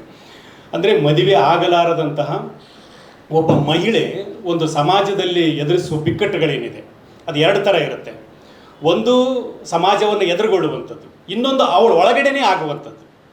ಬಟ್ ಈ ಕಾದಂಬರಿಯ ಒಂದು ವಿಶೇಷತೆ ಏನು ಅಂತಂದರೆ, ವಿಮಲಾ ಅಂತೇಳಿ ಒಬ್ಬ ಈ ಕಾದಂಬರಿಯಲ್ಲಿ ಬರ್ತಕ್ಕಂಥವಳು, ಆಕೆಯ ಒಳಗಡೆ ಏನಾಗುತ್ತೆ ಅನ್ನೋದನ್ನು ಆಕೆಯೇ ನಿವೇದನೆ ಮಾಡಿಕೊಳ್ತಾ ಒಂದು ಸಮಾಜದ ಜೊತೆಗೆ ಮುಖಾಮುಖಿ ಆಗುವಂಥದ್ದು. ಇದು ಭಾಳ ವಿಶೇಷವಾಗಿರ್ತಕ್ಕಂಥ ಒಂದು ನಿರೂಪಣೆಯ ವಿಧಾನ ಇದು. ನಾವೆಲ್ಲ ನಿರೂಪಣೆ ಮಾಡುವಾಗ ಏನು ಮಾಡ್ತೀವಿ ಅಂತಂದರೆ, ಹೊರಗಡೆ ನಿಂತುಕೊಂಡು ಒಂದು ಪಾತ್ರವನ್ನು ಚಿತ್ರಿಸ್ತಾ ಇರ್ತೀವಿ ನಾವು, ಪಾತ್ರ ಜೊತೆಗೆ ಪಯಣ ಮಾಡ್ತಾ ಇರ್ತೀವಿ ನಾವು. ಆದರೆ ಈ ಕೃತಿ ಯಾವುದು ಏನನ್ನು ಹೇಳಬೇಕಾಗಿದೆಯೋ ಅದೇ ಆ ಪಾತ್ರ ತನ್ನ ಅಂತರಾತ್ಮದ ಮೂಲಕ ಏನು ಮಾಡ್ತಾ ಹೋಗುತ್ತೆ ಅಂದರೆ, ಇಡೀ ಒಂದು ಸಂಕೀರ್ಣವಾಗಿರ್ತಕ್ಕಂಥ ಸಾಮಾಜಿಕ ವಿನ್ಯಾಸದೊಳಗಡೆ ತನ್ನನ್ನು ಗುರುತಿಸ್ಕೊಳ್ತಾ ಹೋಗುತ್ತೆ. ಇದು ಬಹಳ ಮುಖ್ಯವಾಗಿರ್ತಕ್ಕಂಥ ಒಂದು ಕಥನದ ದಾರಿ ಇದು. ಯಾಕಂದರೆ ಆಕೆಗೆ ಎದುರಾಗುವ ಕೌಟುಂಬಿಕ ಸಮಸ್ಯೆಗಳು, ಆಕೆಗೆ ಎದುರಾಗುವಂಥ ಒಂದು ರಾಜಕೀಯ ಸಮಸ್ಯೆಗಳು, ಆಕೆಗೆ ಎದುರಾಗುವಂಥ ಪುರುಷನ ಸಮಸ್ಯೆಗಳು, ಆಕೆಗೆ ಎದುರಾಗ್ತಕ್ಕಂಥ ಒಂದು ಸಮಾಜದ ಸಮಸ್ಯೆಗಳು, ಆಕೆಗೆ ಎದುರಾಗುವಂಥ ಒಂದು ಚಾರಿತ್ರಿಕ ಸನ್ನಿವೇಶಗಳು. ಅಂದರೆ ಮದುವೆ ಆಗಲಾರದೆ, ಮದುವೆ ಆಗುವ ಕನಸಿದ್ದೂ ಕೂಡ ಯಾವುದ್ಯಾವುದೋ ಕಾರಣಕ್ಕೆ ವಂಚಿತಳಾಗಿರ್ತಕ್ಕಂಥ ಒಬ್ಬ ಹೆಣ್ತನದ ಒಂದು ಸ್ಥಿತಿಯನ್ನು ಅಷ್ಟು ಗಾಢವಾಗಿ ಇದರೊಳಗಡೆ ಅವರು ಚಿತ್ರಿಸ್ತಾ ಹೋಗಿದ್ದಾರೆ. ಹೀಗಾಗಿ ಹೆಣ್ತನವನ್ನು ಕುರಿತು ನಮ್ಮ ಕನ್ನಡದಲ್ಲಿ 90% ಕಥನಗಳು ಬಂದಿದೆ. ನೀವು ಕನ್ನಡದ ಯಾವುದೇ ಮುಖ್ಯವಾದ ಕಥನ ತಗೊಂಡ್ರೂ ಕೂಡ ಅಲ್ಲಿ ಮಹಿಳೆ ಇದ್ದಾಳೆ. ಬಟ್ ಮಹಿಳೆಯ ವಿನ್ಯಾಸ ಕಾಲಕಾಲಕ್ಕೆ ಬದಲಾಗ್ತಾ ಇದೆ. ಬಟ್ ಆ ಬದಲಾಗುವ ಮಹಿಳೆಯ ಒಂದು ಸ್ಥಿತ್ಯಂತರದ ಸಂಕೀರ್ಣ ಸ್ಥಿತಿಯನ್ನು ಒಬ್ಬ ಲೇಖಕ ತನ್ನ ಒಳಗೆ ಮಾಡಿಕೊಳ್ತಕ್ಕಂಥದ್ದು ಬಹಳ ಕಷ್ಟ. ಆದರೆ ಅದನ್ನು ಕೆ ಸತ್ಯನಾರಾಯಣ ಸರ್ ಅವರು ಮಾಡಿಕೊಂಡಿದ್ದಾರೆ. ಈ ಕಾದಂಬರಿ ನಿಜವಾಗಲೂ ನಮ್ಮ ಹೃದಯವನ್ನು ತಟ್ಟಿಸುತ್ತೆ, ಕಣ್ಣು ತೇವ ಮಾಡುತ್ತೆ. ನಮಗೆ ಈ ಸಮಾಜದ ಮಹಿಳೆಯರ ಬಗ್ಗೆ ಇರತಕ್ಕಂತಹ ಒಂದು ಸ್ಥಿತಿಯ ಪೂರ್ವಗ್ರಹ ಪೀಡಿತ ಮನಸ್ಥಿತಿಯನ್ನು ಅದು ಖಂಡಿತ ಬದಲಾಯಿಸುತ್ತೆ. ಆ ಥರದ ಒಂದು ಅಪರೂಪದ ಕಥನ ಅಂಪೈರ್ ಮೇಡಮು ನಾವೆಲ್ಲ ಓದಲೇಬೇಕಾಗಿರ್ತಕ್ಕಂಥದ್ದು. ಇನ್ನೊಂದು ಬಹಳ ಮುಖ್ಯವಾಗಿರ್ತಕ್ಕಂಥ ಕೃತಿ ಕವಲುಗುಡ್ಡ, PHC ಕವಲುಗುಡ್ಡ. ಡಾಕ್ಟರ್ ಲಕ್ಷ್ಮಣ್ VA ಅವರು ಬಹಳ ಒಳ್ಳೆ ಕವಿ ಅವರು. ಆ ಕವಿ ಮೊದಲ ಬಾರಿಗೆ ಈ ಕವಲುಗುಡ್ಡ ಅನ್ನುವಂಥ ಕಾದಂಬರಿಯನ್ನು ಬರೆದಿದ್ದಾರೆ. ಇದು 2 ಕಾರಣಕ್ಕೆ ಭಾಳ ಮುಖ್ಯ ಆಗುತ್ತೆ. ಈಗಾಗಲೇ ಕೋವಿಡ್ ಸಂದರ್ಭವನ್ನು ನಾವೆಲ್ಲ ಅನುಭವಿಸಿದ್ದೇವೆ. ಅನೇಕ ಜನ ಅದರ ಅನುಭವಕ್ಕೆ ಒಳಗಾಗಿದ್ದೇವೆ. ಈ ಕೋವಿಡ್ ಸಂದರ್ಭದಲ್ಲಿ ಏನಾಯಿತು ಅನ್ನುವಂಥದ್ದು ನಮಗೆ ಗೊತ್ತಿದೆ, ಅದನ್ನು ಅನುಭವಿಸಿದ್ದೇವೆ. ಆ ಗೊತ್ತಿರುವಂಥದ್ದನ್ನು ಅಮರೇಶ್ ನುಗುಡೋಣಿ ಅವರು ದಂದುಗ ಅನ್ನುವಂಥ ಒಂದು ಕಾದಂಬರಿ ಮೂಲಕ ನಮಗೆ ತೋರಿಸ್ಕೊಟ್ಟಿದ್ದಾರೆ. ಆದರೆ ವೈದ್ಯಕೀಯ ಲೋಕದೊಳಗಡೆ ಏನಾಗ್ತಾ ಇದೆ, ಸ್ವತಃ ಅವರು ವೈದ್ಯರಾಗಿರೋದ್ರಿಂದ, ಅವರೇ ಇದರೊಳಗಡೆ ಒಂದು ಪಾತ್ರ ಆಗಿರೋದ್ರಿಂದ, ಇಡೀ ಒಂದು ವೈದ್ಯ ಲೋಕದೊಳಗಡೆ ಏನಾಯಿತು ಈ ಕೋವಿಡ್ ಸಂದರ್ಭ ಮತ್ತು ಅದಕ್ಕಿರುವಂಥ ರಾಜಕೀಯ ಆಯಾಮಗಳೇನು, ಸಾಮಾಜಿಕ ಆಯಾಮಗಳೇನು, ಕೌಟುಂಬಿಕ ಆಯಾಮಗಳೇನು ಮತ್ತು ಒಂದು ಮಾನಸಿಕ ಸ್ಥಿತಿ ಒಳಗಡೆ ಆಗ್ತಕ್ಕಂಥ ಸ್ಥಿತಿಗತಿಗಳೇನು, ಇದೆಲ್ಲವನ್ನು ಬಹಳ ಗಾಢವಾಗಿ ಈ ಕಾದಂಬರಿ ಒಳಗಡೆ ಅವರು ಚಿತ್ರಿಸ್ತಾ ಹೋಗಿದ್ದಾರೆ. ಹೀಗಾಗಿ ಕೋವಿಡ್ ಸಂದರ್ಭದಲ್ಲಿ ಬಂದ ಕಥನಗಳ ಚರಿತ್ರೆಯಲ್ಲಿ ಇದು ಮೊದಲ ಸ್ಥಾನದಲ್ಲಿ ನಿಲ್ತದೆ. ಯಾಕಂದರೆ ಈ ಥರದ ಕಥನವನ್ನು ಯಾರೂ ಕೂಡ ಕನ್ನಡದಲ್ಲಿ ಮಾಡಲಿಲ್ಲ. ಹೀಗಾಗಿ ಕೋವಿಡ್ ಸಂದರ್ಭದ ಒಂದು ದಾರುಣ ಸ್ಥಿತಿಯನ್ನು ಮತ್ತು ವಿಕೃತ ಸ್ಥಿತಿಯನ್ನು, ಹಿಂಸೆಯ ಸ್ಥಿತಿಯನ್ನು, ಸಾವಿನ ಮೇಲೆಯೂ ಕೂಡ ಒಂದು ರಾಜಕಾರಣ ಮಾಡುವಂಥ, ಅಮಾನವೀಯವಾಗಿ ಬದುಕ್ತಕ್ಕಂಥ ಒಂದು ಸ್ಥಿತಿಯ ಮುಖಗಳನ್ನು ಈ ಕೃತಿ ನಮಗೆ ಕಟ್ಟಿಕೊಡುತ್ತೆ. ಹೀಗಾಗಿ ಈ ಕೃತಿ ನಾವೆಲ್ಲ ಓದಲೇಬೇಕಾಗಿರುವಂಥದ್ದು. ಅಂದರೆ ಯಾರ್ಯಾರು ಈ ಕೋವಿಡ್ ಸಂದರ್ಭದಲ್ಲಿ ನಲಿಗೋಗಿದ್ದಾರೋ ಅವರೆಲ್ಲರೂ ಕೂಡ ಇದನ್ನು ಓದಬೇಕು ಅಂತೇಳಿ ನನಗೆ ಅನಿಸುತ್ತೆ. ಇಂಥ ಒಂದು ಅಪರೂಪದ ಕೃತಿಯನ್ನು ಅವರು ನಮಗೆ ಕೊಟ್ಟಿದ್ದಾರೆ. ಇನ್ನೊಂದು ಭಾಳ ಮುಖ್ಯವಾಗಿರ್ತಕ್ಕಂಥ ಕೃತಿ DS ಚೌಗಲೆ ಅವರ ವಾರಸ ಅನ್ನುವಂಥ ಒಂದು ಕಥಾ ಸಂಕಲನ. ಈಗಾಗಲೇ ಅದು 2ನೇ ಒಂದು ಮುದ್ರಣ ಕಂಡು ಪ್ರತಿಗಳು ಆಗಿ ಇದು 2ನೇ ಮುದ್ರಣ ಕಾಣ್ತಾ ಇರುವಂಥದ್ದು ವಾರಸ ಅನ್ನುವಂಥದ್ದು. ನಿಮಗೆಲ್ಲ ಗೊತ್ತಿದೆ, ಚೌಗಲಿಯವರು ಇಡೀ ಕನ್ನಡ ನಾಡಿಗೆ ಗೊತ್ತಿರತಕ್ಕಂಥವ್ರು ಮತ್ತು ಮರಾಠಿ ಸಂಸ್ಕೃತಿ ಕೂಡ ಅವ್ರಿಗೆ ಗೊತ್ತಿರತಕ್ಕಂಥದ್ದು. ಮರಾಠಿ ಮತ್ತು ಕನ್ನಡದ ನಡುವೆ ಅವರು ಕೊಂಡಿಯಾಗಿರ್ತಕ್ಕಂಥವ್ರು. ಅವರು ಈ ಮರಾಠಿಯಲ್ಲಿ ಏನೋ ಒಂದು ರಂಗಭೂಮಿ ಭಾಳ ಉನ್ನತ ಸ್ಥಿತಿಯಲ್ಲಿದೆ, ಅಂಥ ಒಂದು ಸ್ಥಿತಿ ಕೂಡ ಕನ್ನಡದಲ್ಲಿ ಇರಬೇಕು ಅಂತೇಳಿ ಕನಸು ಕಂಡಿರ್ತಕ್ಕಂಥವ್ರು. ಅತ್ಯುತ್ತಮ ನಾಟಕಗಾರರು, ನಿರ್ದೇಶಕರು, ಕಲಾವಿದರು, ಸಂಗೀತಗಾರರು ಈ ಎಲ್ಲವನ್ನು ಮೈಗೂಡಿಸಿಕೊಂಡಿರ್ತಕ್ಕಂಥವ್ರು. ಈ ಕಲಾವಿದರಿಗೆ ಒಂದು ವಿಶೇಷತೆ ಇರುತ್ತೆ. ಏನು ವಿಶೇಷತೆ ಅಂದರೆ, ಸಮಾಜ ಏನನ್ನು ಮಾತಾಡ್ತಾ ಇರುತ್ತೋ, ಯಾವ ಭಾಷೆಯನ್ನು ನುಡಿಸ್ತಾ ಇರುತ್ತೋ ಆ ನುಡಿಯನ್ನು ತಮ್ಮದನ್ನಾಗಿ ಮಾಡಿಕೊಂಡು ಒಂದು ಹೊಸ ನುಡಿಯನ್ನು ಸೃಷ್ಟಿ ಮಾಡುವ ಮನೋಭಾವ. ಹೀಗಾಗಿ ಈ ವಾರಸ ಕಥೆಯಲ್ಲಿ ನನಗೆ ತುಂಬ ಇಷ್ಟವಾಗಿರುವಂಥದ್ದು ಏನು ಅಂದರೆ ಅವರು ಬಳಸುವ ಭಾಷೆ ಬಳಸಿಕೆಯಲ್ಲಿ ಎರಡು ರೀತಿ ಇರುತ್ತೆ. ಒಂದು, ಜನರು ಏನು ಮಾತಾಡ್ತಾ ಇರ್ತಾರೆ ಅದನ್ನು ನಾವು ಕಥನದಲ್ಲಿ ತರುವಂಥದ್ದು, ಅದೇನಂತ ವಿಶೇಷ ಅಲ್ಲ. ಯಾಕಂದರೆ ಜನರು ಮಾತಾಡ್ತಾ ಇರ್ತಾರೆ, ಅದನ್ನು ನಾವು ಕೇಳ್ತಾ ಇರ್ತೀವಿ, ಅದನ್ನು ಕಥನದಲ್ಲಿ ತರ್ತಾ ಇರ್ತೀವಿ. ಆದರೆ ಜನರಾಡುವ ಮಾತನ್ನು ಅದು ನನ್ನ ಹೃದಯಕ್ಕೆ ಇಳಿಸಿಕೊಂಡು, ನನ್ನ ಆಲೋಚನೆಗೆ ಇಳಿಸಿಕೊಂಡು ಆ ಭಾಷೆಯನ್ನು ಹೊಸ ಭಾಷೆಯನ್ನಾಗಿ ಮತ್ತೆ ಸಮಾಜಕ್ಕೆ ದಾಟಿಸೋದಿದೆಯಲ್ಲ, ಅದು ಭಾಳ ಮುಖ್ಯವಾಗಿರ್ತಕ್ಕಂಥದ್ದು ಮತ್ತು ಅದು ನಿಜವಾಗಿರ್ತಕ್ಕಂಥ ಕಥನ ಶಕ್ತಿ.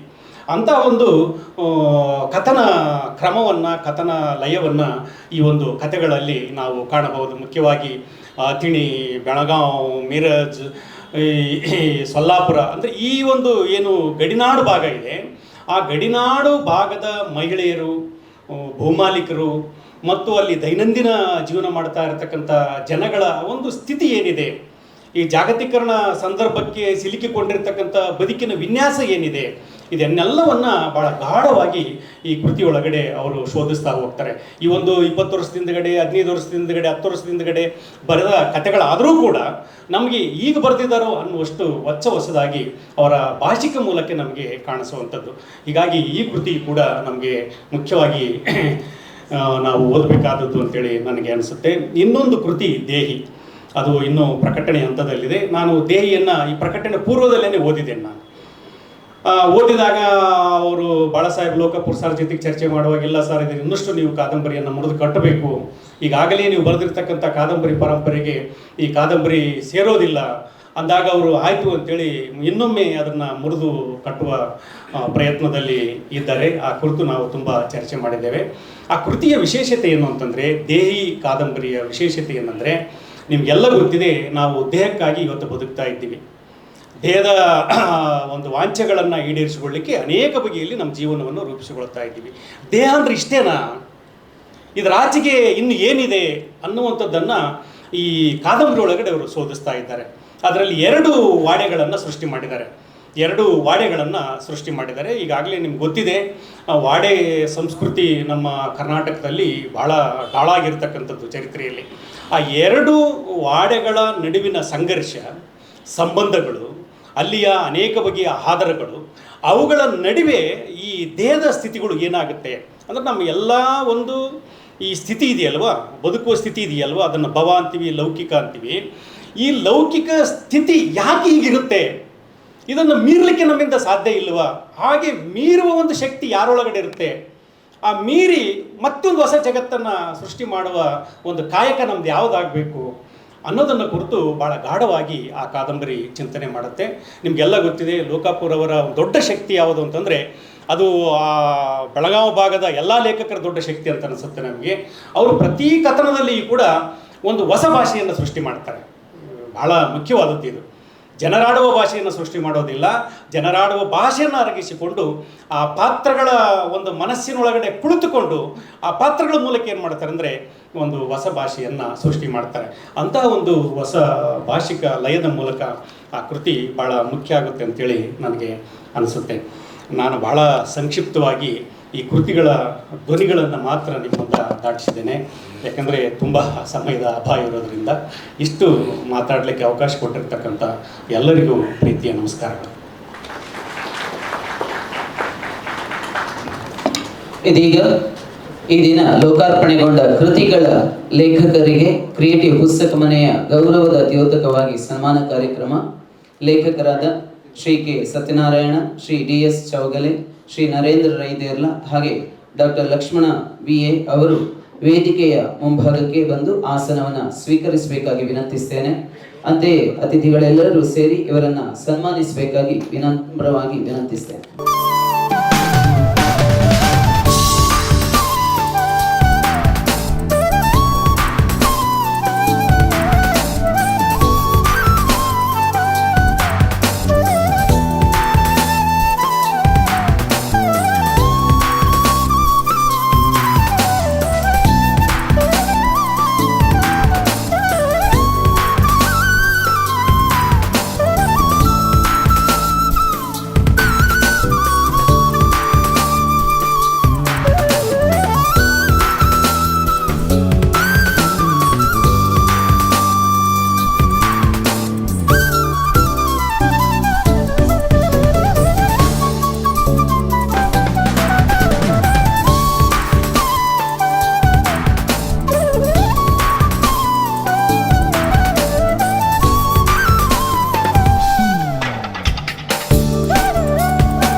ಮುಂದೆ ಕರುನಾಡು ಕಂಡ ಶ್ರೇಷ್ಠ ಸಾಹಿತಿಗಳಲ್ಲಿ ಓರ್ವರು ನಮ್ಮ ಈ ದಿನದ ಸಮಾರಂಭದ ಮುಖ್ಯ ಅತಿಥಿಗಳಾದ ಶ್ರೀ ಜೋಗಿ ಅವರು ಸಭೆಯನ್ನ ಉದ್ದೇಶಿಸಿ ಮಾತನಾಡಬೇಕಾಗಿ ವಿನಂತಿಸ್ತೇನೆ.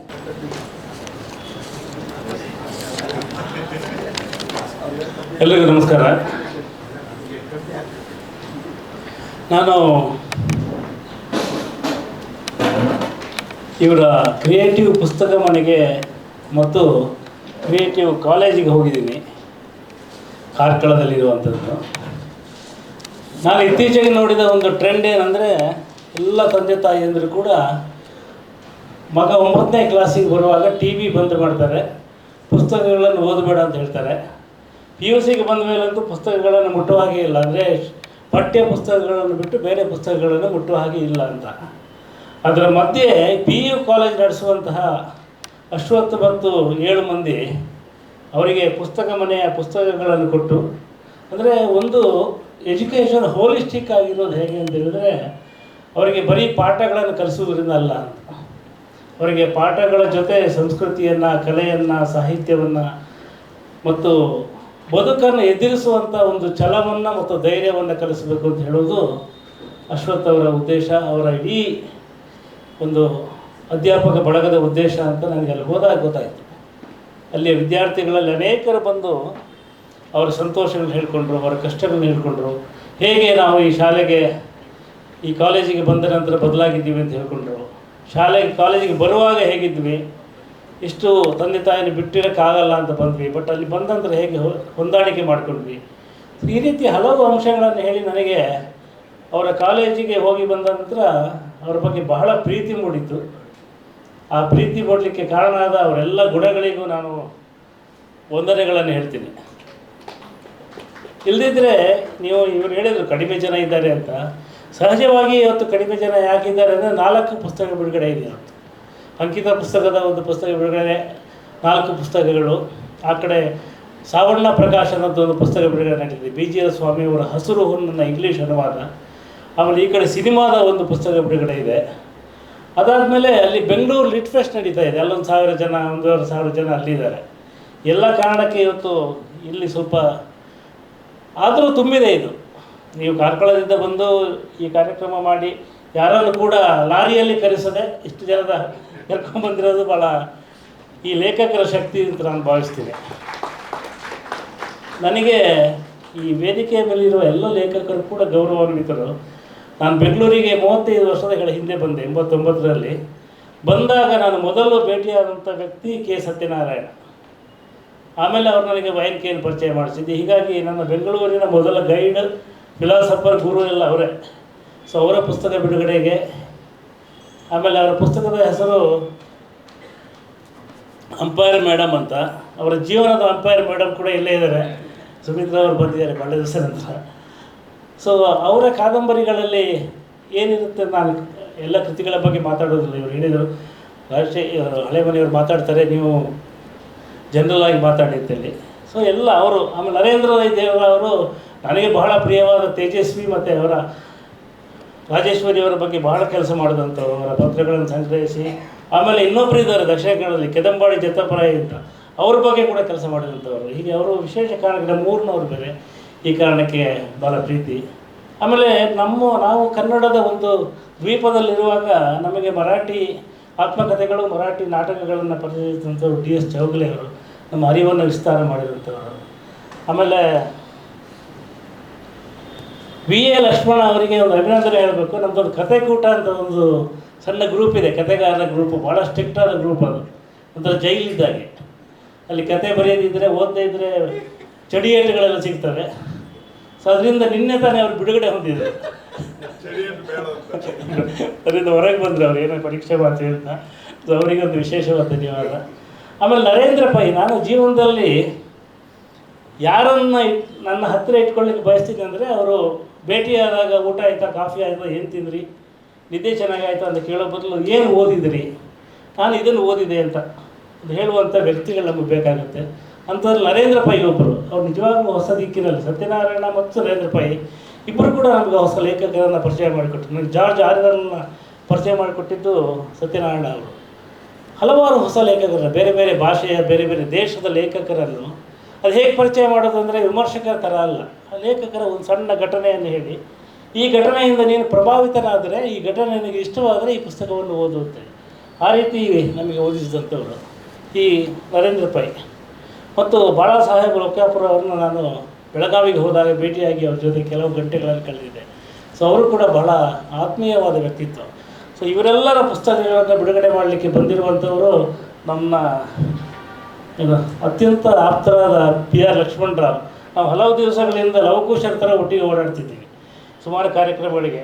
ಇನ್ನೂ ಮುಂದಿನ ತಿಂಗಳು ನಮ್ಮ ಜಂಟಿ ಮೇಳ ಮುಂದುವರಿತದೆ, ಮೇಳದ ತಿರುಗಾಟ ಹಾಸನದಲ್ಲಿ ಒಂದು ಕಾರ್ಯಕ್ರಮ ಇದೆ. ಆಮೇಲೆ ನನಗೆ ಇವರ ಹಾಸ್ಯ ಪ್ರಜ್ಞೆಯ ಬಗ್ಗೆ, ಸೋಮೇಶ್ವರರ ಹಾಸ್ಯ ಪ್ರಜ್ಞೆಯ ಬಗ್ಗೆ ಗೊತ್ತಿರಲಿಲ್ಲ. ಅವ್ರದ್ದೊಂದು ವಿಡಿಯೋ ಬಂದಿದೆ ನೋಡಿ, ENT ಕೀರ್ತಿ ENT ಕ್ಲಿನಿಕ್ಕಲ್ಲಿ ಇವರದೊಂದು ವಿಡಿಯೋ ಬಂದಿದೆ. ಅಂದರೆ ಭಾಳ ತಮಾಷೆಯಾಗಿ ಮಾತಾಡಿದ್ದಾರೆ. ಅವ್ರಿಗೆ ರಂಗಭೂಮಿ, ಕಲೆ, ಸಾಹಿತ್ಯ, ಹಾಸ್ಯ ಎಲ್ಲ ಇದೆ. ಭಾಳ ಬಹುಮುಖ ವ್ಯಕ್ತಿತ್ವ ಅಂತ ಗೊತ್ತಾಯಿತು. ಭಾಳ ತಮಾಷೆಯಾಗಿದೆ, ಬಹಳ ಇಂಟೆಲಿಜೆಂಟ್ ಆಗಿದೆ.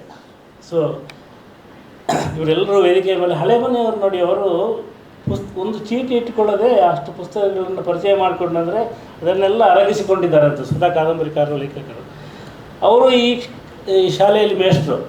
ಆಮೇಲೆ ಹಲವಾರು ಮಂದಿ, ಅಂದರೆ ಇವರು ಎಂತೆಂಥವರನ್ನು ತಮ್ಮ ಜೊತೆ ಇಟ್ಕೊಂಡಿದ್ದಾರೆ ಅಂದರೆ, ವಿದ್ಯಾರ್ಥಿಗಳನ್ನು ಶೈಕ್ಷಣಿಕವಾಗಿ ಸಬ್ಜೆಕ್ಟಲ್ಲಿ, ಅಕಾಡೆಮಿಕ್ಸಲ್ಲಿ ಮುಂದೆ ಬರುವ ಸಾಧ್ಯತೆ ಮತ್ತು ಜೀವನದಲ್ಲಿ ಮುಂದೆ ಬರಲಿಕ್ಕೆ ಎಲ್ಲ ಬೇಕಾದ ಎಲ್ಲ ವಸ್ತುಗಳನ್ನು, ವಿಷಯಗಳನ್ನು ಮತ್ತು ಸಂಪನ್ಮೂಲಗಳನ್ನು ಇಟ್ಟುಕೊಂಡು ಒಂದು ಕಾಲೇಜನ್ನು ಕಟ್ಟಿದ್ದಾರೆ.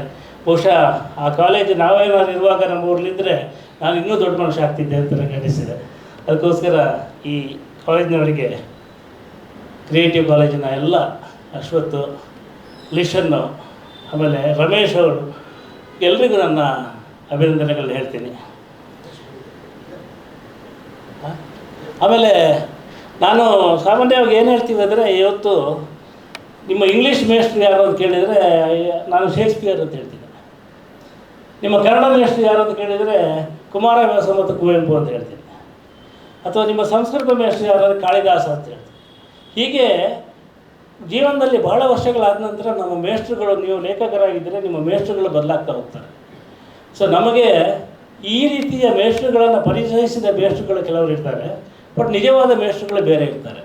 ಆ ನಿಜವಾದ ಮೇಷ್ಟ್ರುಗಳನ್ನು ಹುಡುಕುವಂಥ ಕೆಲಸವನ್ನು ಈ ಶಾಲೆಗಳು ಮತ್ತು ಕಾಲೇಜುಗಳು ಮಾಡಬೇಕು ಅಂತ. ಅವರು ಏನಂದರೆ ಗುರುವನ್ನು ತೋರಿಸಿಕೊಡುವ ಕೆಲಸವನ್ನು ಆ ಗುರುಗಳು ಮಾಡ್ತಾರೆ. ಸೊ ಅಂಥ ಕೆಲಸ ಆದಾಗ ನಮಗೆ ಒಂದು ಓದಿನಲ್ಲಿ ರುಚಿ, ಆ ಓದಿನಿಂದ ನಮಗೆ ಬೇಕಾದನ್ನು ಪಡೆಯುವಂಥ ಶಕ್ತಿ, ಅಂದರೆ ನಮಗೆ ಜೀವನದಲ್ಲಿ ಎಲ್ಲವೂ ಸಿಗುತ್ತೆ, ಆದರೆ ಅದನ್ನು ಪಡೆಯುವ ಶಕ್ತಿ ನಮಗಿರಲ್ಲ ಅಂತ. ನಿಮ್ಮ ಸಿಕ್ಕಾಪಟ್ಟೆ ದುಡ್ಡಿದ್ದರೆ ಅದನ್ನು ಹೇಗೆ ಖರ್ಚು ಮಾಡಬೇಕು ಅಂತ ಗೊತ್ತಿರಬೇಕು. ಸಿಕ್ಕಾಪಟ್ಟೆ ಜ್ಞಾನ ಭಂಡಾರ ನಿಮ್ಮಲ್ಲಿದ್ದಾಗ ಅದರಲ್ಲಿ ಯಾವುದು ನಮಗೆ ಬೇಕು, ಯಾವುದು ಬೇಡ ಅಂತ ಗೊತ್ತಿರಬೇಕು. ಲೈಬ್ರರಿಗೆ ಹೋದಾಗ ಯಾವ ಪುಸ್ತಕ ಕೈಗೆತ್ಕೋಬೇಕು ಅಂತ ಹೇಳೋದಕ್ಕೆ ಒಂದು ಸಣ್ಣ ಅರಿವು ಬೇಕಾಗುತ್ತೆ. ಎರಡನೇದಾಗಿ ಮುಖ್ಯವಾಗಿ ಬೇಕಾಗಿರೋದಂದರೆ, ಇವತ್ತು ಈ ಜಗತ್ತಿನಲ್ಲಿ ಅತ್ಯಂತ ಹೆಚ್ಚು ಮಾರಾಟ ಆಗೋದು ಯಾವುದಂದರೆ ನಿಮ್ಮ ಅಭಿಪ್ರಾಯಗಳು. ನೀವು ಯಾವುದೋ ಒಂದು ಪುಸ್ತಕ ಓದಿದರೆ ನಿಮ್ಮ ಹತ್ರ ಇದ್ದವ್ರು ಕೇಳ್ತಾನೆ ಹೇಗಿದೆ ಪುಸ್ತಕ ಅಂತ. ಹೇಗಿದೆ ಪುಸ್ತಕ ಅಂತ ಹೇಳೋದು ನಮಗೆ ಇವತ್ತು ಪುಸ್ತಕ ಓದೋದೇ ಗೊತ್ತಾಗಬೇಕಾಗಿದೆ. ಹೇಗಿದೆ ಸಿನಿಮಾ ಅಂತ ಹೇಳೋದು ನಮಗೆ ಸಿನಿಮಾ ನೋಡೋದೇ ಗೊತ್ತಾಗಬೇಕಾಗಿದೆ. ನಮಗೆ ಓದಲಿಕ್ಕೆ ಪುರ್ಸೊತ್ತಿಲ್ಲ, ನೋಡಲಿಕ್ಕೆ ಪುರ್ಸೊತ್ತಿಲ್ಲ, ಇನ್ನೊಬ್ಬನ ಅಭಿಪ್ರಾಯದ ಮೇಲೆ ಬದುಕ್ತಾ ಇರ್ತೀವಿ. ಆದರೆ ಸಾಹಿತ್ಯವನ್ನು ಓದುವವರು, ಸಾಹಿತ್ಯವನ್ನು ಪ್ರೀತಿಸುವವರು ಇನ್ನೊಬ್ಬರ ಅಭಿಪ್ರಾಯದ ಮೇಲೆ ಅಭಿಪ್ರಾಯದ ಗುಲಾಮರಾಗಿ ಇರಕೂಡದು. ಅವರು ತಮ್ಮ ಸ್ವಂತಿಕೆಯನ್ನು ಬೆಳೆಸ್ಕೊಂಡು ಒಂದು ಕೃತಿಯನ್ನು ತಾವೇ ಓದಿ ಅದರ ಮೌಲ್ಯಮಾಪನವನ್ನು ತಾವೇ ಮಾಡಿ ಈ ಪುಸ್ತಕ ಚೆನ್ನಾಗಿದೆಯೋ ಇಲ್ಲವೋ ಅಂತ ಹೇಳಿ ಅವರೇ ನಿರ್ಧಾರ ಮಾಡಬೇಕು. ಇವತ್ತು ಏನು ಮಾಡ್ತಾರೆ ಅಂದರೆ, ನಾನೊಂದು ಪುಸ್ತಕ ಚೆನ್ನಾಗಿದೆ ಅಂತ ಹೇಳಿದರೆ ಇನ್ನೊಬ್ಬ ನನ್ನ ಅಭಿಪ್ರಾಯವನ್ನು ವಿರೋಧಿಸಲಿಕ್ಕೆ ಕಾಯ್ತಾ ಇರ್ತಾನೆ. ಏನು ರೀ ಚೆನ್ನಾಗಿದೆ ಅಂತೀರ, ಏನು ರೀ ಅದರಲ್ಲಿ? ಸೊ ಅದಲ್ಲ, ಅದು ನೀನು ಪುಸ್ತಕವನ್ನು ಓದು, ಪುಸ್ತಕದ ಬಗ್ಗೆ ಮಾತಾಡು, ಇನ್ನೊಬ್ಬೊಬ್ಬರ ಅಭಿಪ್ರಾಯದ ಬಗ್ಗೆ ಮಾತಾಡಬೇಡ ಅಂತ. ಇವತ್ತು ಎಲ್ಲರೂ ನಿಮ್ಮಲ್ಲಿ TVಯಲ್ಲಿ ಬಂದು ಕೇಳ್ತಾರೆ ನಿಮಗೇನು ಅನಿಸುತ್ತದೆ ಅಂತ. ಸಾಹಿತ್ಯ ಸಮ್ಮೇಳನದಲ್ಲಿ ಮಾಂಸ ಬೇಕೇ ಬೇಡವೇ ನಿನಗೇನು ಅನಿಸುತ್ತದೆ, ಸಾಹಿತಿ ಅಧ್ಯಕ್ಷರಾಗಬೇಕೇ ಬೇಡವೇ ನಿನಗೇನು ಅನಿಸ್ತದೆ. ಹೀಗೆ ನಿಮಗೆ ಏನು ಅನಿಸುತ್ತದೆ ಅಂತ ಹೇಳೋ ಪ್ರಶ್ನೆಯನ್ನು ನಾವು ನಿರಾಕರಿಸಿಬಿಟ್ರೆ ಈ ಜಗತ್ತು ಭಾಳ ಸುಂದರವಾಗಿರ್ತದೆ. ಏನು ಅನ್ನಿಸ್ತದೆ, ನನಗೇನು ಅನಿಸೋದಿಲ್ಲ, ನಿನಗೆ ಅನಿಸಲಿಲ್ಲ, ನನಗನ್ಸಿದೆ, ನಾವು ಹಂಚಿಕೊಳ್ಳೋದು ಬೇಡ ಅಂತ. ಹಂಚಿಕೊಳ್ಳೋದಾದರೆ ಅದು ಕೃತಿಯ ಮೂಲಕ ಹಂಚಿಕೊಳ್ಳೋಣ ಅಂತ. ಈ ರೀತಿಯ ಕೃತಿಯ ಮೂಲಕ ಹಂಚಿಕೊಳ್ಳುವ ಒಂದು ಬಳಗವನ್ನು ಕಟ್ಟುವುದಕ್ಕೆ ನಾವೆಲ್ಲ ಪ್ರಯತ್ನ ಪಡ್ತಾ ಇದ್ದೀವಿ. ನಮ್ಮ ಒಬ್ಬ ಲೇಖಕನನ್ನು ಆತನ ಕೃತಿಯ ಮೂಲಕ ತಲುಪುವ ಕೃತಿಯ ಮೂಲಕ ಮುಟ್ಟುವ, ಕೃತಿಯ ಮೂಲಕ ಒಳಗೊಳ್ಳುವ ರೀತಿಯನ್ನು ಹೇಗೆ ನಾವು ಹೆಚ್ಚು ಹೆಚ್ಚು ಮಾಡ್ಕೊಳ್ಳಿಕ್ಕೆ ಸಾಧ್ಯ, ಅದು ನಮ್ಮ ಮುಂದಿನ ತಲೆಮಾರಿಗೆ ಅದನ್ನು ಹೇಗೆ ಕಲಿಸ್ಕೊಡ್ಬೇಕು, ಈ ಹುಡುಕಾಟದಲ್ಲಿರುವಂಥ ಎಲ್ಲರೂ ಸೇರಿ ಇವತ್ತು ಈ 6 ಪುಸ್ತಕವನ್ನು ಬಿಡುಗಡೆ ಮಾಡಿ, ಈ 6 ಪುಸ್ತಕವನ್ನು ನೀವೆಲ್ಲ ಓದುವಂತೆ ಪ್ರೇರೇಪಿಸುವಂಥ ಒಂದು ಕಾರ್ಯಕ್ರಮವನ್ನು ಇವತ್ತಿಲ್ಲಿ ಮಾಡಿದ್ದೀವಿ. ಈ ಕಾರ್ಯಕ್ರಮದ ಆರಂಭದಲ್ಲೇ ಉಳಿದಾವ ನೆನಪು ಅಂತ ಹೇಳುವ ಪುಸ್ತಕ ಬರೆದಂಥ ನಮ್ಮ ಪದ್ಮರಾಜ ದಂಡಾವತಿಯವರಿಗೆ ಒಂದು ಪ್ರಶಸ್ತಿಯನ್ನು ಕೂಡ ಕೊಟ್ಟರು. ಆ ಶೀರ್ಷಿಕೆ ಭಾಳ ಚೆನ್ನಾಗಿದೆ, ಉಳಿದಾವ ನೆನಪು ಅಂತ. ಜರ್ನಲಿಸ್ಟ್ ಆದಮೇಲೂ ನೆನಪು ಉಳಿತಾವ ಅಂತ ಬೇರೆ ಪ್ರಶ್ನೆ ಅದು. ಯಾಕೆಂದರೆ ಎಲ್ಲ ನೆನಪುಗಳನ್ನು ಅಳಿಸಿ ಹಾಕುವಂಥ ಒಂದು ಅದು ವೃತ್ತಿ ಅದು ಇವತ್ತು. ನೆನಪುಗಳನ್ನು ಉಳಿಸಿ ಕೇವಲ ವರ್ತಮಾನ, ಅದು ವರ್ತಮಾನ ಪತ್ರಿಕೆ, ನೆನಪುಗಳಿಗೆ ಅಲ್ಲಿ ಸ್ಥಾನವೇ ಇಲ್ಲ. ಆದರೆ ಅವರು ಭಾಳ ಚೆನ್ನಾಗಿ ಬರೆದಿದ್ದಾರೆ. ಅಂದರೆ ನನ್ನ ಏನೋ ಸಂಸ್ಥೆ, ಮಾಧ್ಯಮ ಸಂಸ್ಥೆ ನನಗೇನು ಮಾಡಿತ್ತು, ನಾನು ಮಾಧ್ಯಮ ಸಂಸ್ಥೆಗೆ ಏನು ಮಾಡಿದೆ ಅಂತ. ಭಾಳ ಕಷ್ಟದ ಕೆಲಸ. ನನಗೆ ಜ್ಞಾಪಕ ಬರೋದು, ಹೆರಾಲ್ಡ್ ಇವಾನ್ಸ್ ಅಂತ ಒಬ್ಬ ಟೈಮ್ಸಿನ ಪತ್ರಕರ್ತ, ಸಂಪಾದಕನಾಗಿದ್ದ ಅವನು ಆ ಟೈಮ್ಸ್ನಲ್ಲಿ ಭಾಳ ಕಾಲ ಪತ್ರಕರ್ತನಾಗಿದ್ದು, ಸಂಡೇ ಟೈಮ್ಸ್ಗೆ ಸಂಪಾದಕನಾಗಿದ್ದ. ಅವನ ನಿವೃತ್ತಿ ಆದ ನಂತರ ಒಂದು ಪುಸ್ತಕ ಬರೀತಾನೆ, ಗುಡ್ ಟೈಮ್ಸ್ ಬ್ಯಾಡ್ ಟೈಮ್ಸ್ ಅಂತ, ಟೈಮ್ಸ್ ಬಗ್ಗೆ, ಆ ಟೈಮ್ಸ್ ಪತ್ರಿಕೆ ಬಗ್ಗೆ. ಅವನನ್ನು ಹೇಗೆ ರೂಪರ್ಟ್ ಮುರ್ಡೋಕ್ ಬಂದ ನಂತರ ಸೈಡ್ಲೈನ್ ಮಾಡಲಾಯಿತು. ನಾನು ಭಾಳ ಪ್ರಸಿದ್ಧವಾದ ಸಂಡೇ ಟೈಮ್ಸ್ ಅದು. ಸಂಡೇ ಟೈಮ್ಸ್ ಸಪ್ಲಿಮೆಂಟ್ ಓದೋದೇ ಇರಲಿಲ್ಲ. ಅವರು ಬಂದ ನಂತರ ನನಗೆ ಬರಹಗಳು ಬೇಕಾಗಿಲ್ಲ, ಕಂಟೆಂಟ್ ಬೇಕು. ಸೊ ಆದ್ದರಿಂದ ನೀನು ಕೊಡುವಂಥ ಬರಹಗಳು ನನಗೆ ಏನು ನಮ್ಮ ಪತ್ರಿಕೆಗೆ ಬೇಡ ಅಂತ ಅವನು ಸೈಡ್ಲೈನ್ ಮಾಡಿ ಬೇರೆ ಸಂಪಾದಕರನ್ನು ತಂದು ಕೂರಿಸ್ತಾರೆ. ಆ ಒಂದು ಸ್ಥಿತಿಯನ್ನು ಅವನು ಗುಡ್ ಟೈಮ್ಸ್ ಬ್ಯಾಡ್ ಟೈಮ್ಸ್ ಅಂತ ಬರೀತಾನೆ. ನನಗೆ ಜ್ಞಾಪಕ ಇದೆ ಅದು. ಅದು ನಮ್ಮನ್ನೆಲ್ಲ ಪತ್ರಕರ್ತರಾಗಿ ರೂಪಿಸಿದಂಥ ಕೃತಿ. ಯಾವಾಗ ಒಂದು ಪತ್ರಿಕೆಯನ್ನು ಬಿಟ್ಟು ಹೊರಗೆ ಬರಬೇಕು ಅಂತ ಹೇಳೋದನ್ನು ಹೇಳಿದಂಥ ಕೃತಿ ಅಂತ ಒಂದು ಕೃತಿಯನ್ನು ಇವತ್ತಿಲ್ಲಿ ಪ್ರಶಸ್ತಿ ಕೊಡುವ ಮೂಲಕ ಗೌರವಿಸಿದ್ದೀರಿ. ಇದು ಪತ್ರಕರ್ತರಿಗೆ ಸ್ವಂತ ಗೌರವ ಆದ್ದರಿಂದ ನಮಗೆಲ್ಲರಿಗೂ ಸ್ವಂತ ಗೌರವ ಅಂತ ಭಾವಿಸಿ, ಸೊ ಈ ಒಂದು ಸಮಾರಂಭಕ್ಕೆ ನನ್ನನ್ನು ಕರೆದಿದ್ದಕ್ಕೆ, ಸ್ನೇಹಿತರೆಲ್ಲ ಸಿಗುವಂತೆ ಮಾಡಿದ್ದಕ್ಕೆ, ಹಿರಿಯರ ಜೊತೆ ಇರುವುದಕ್ಕೆ ಮಾಡಿದ್ದಕ್ಕೆ ವಂದನೆಗಳನ್ನು ಹೇಳ್ತೀನಿ. ನಮಸ್ಕಾರ.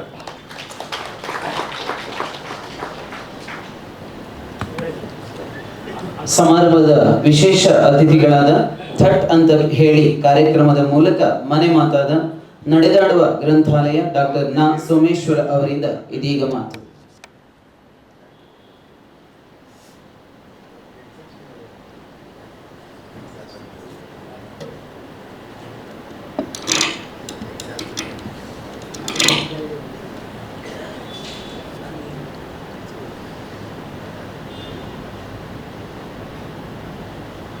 ಎಲ್ಲರಿಗೂ ನಮಸ್ಕಾರ.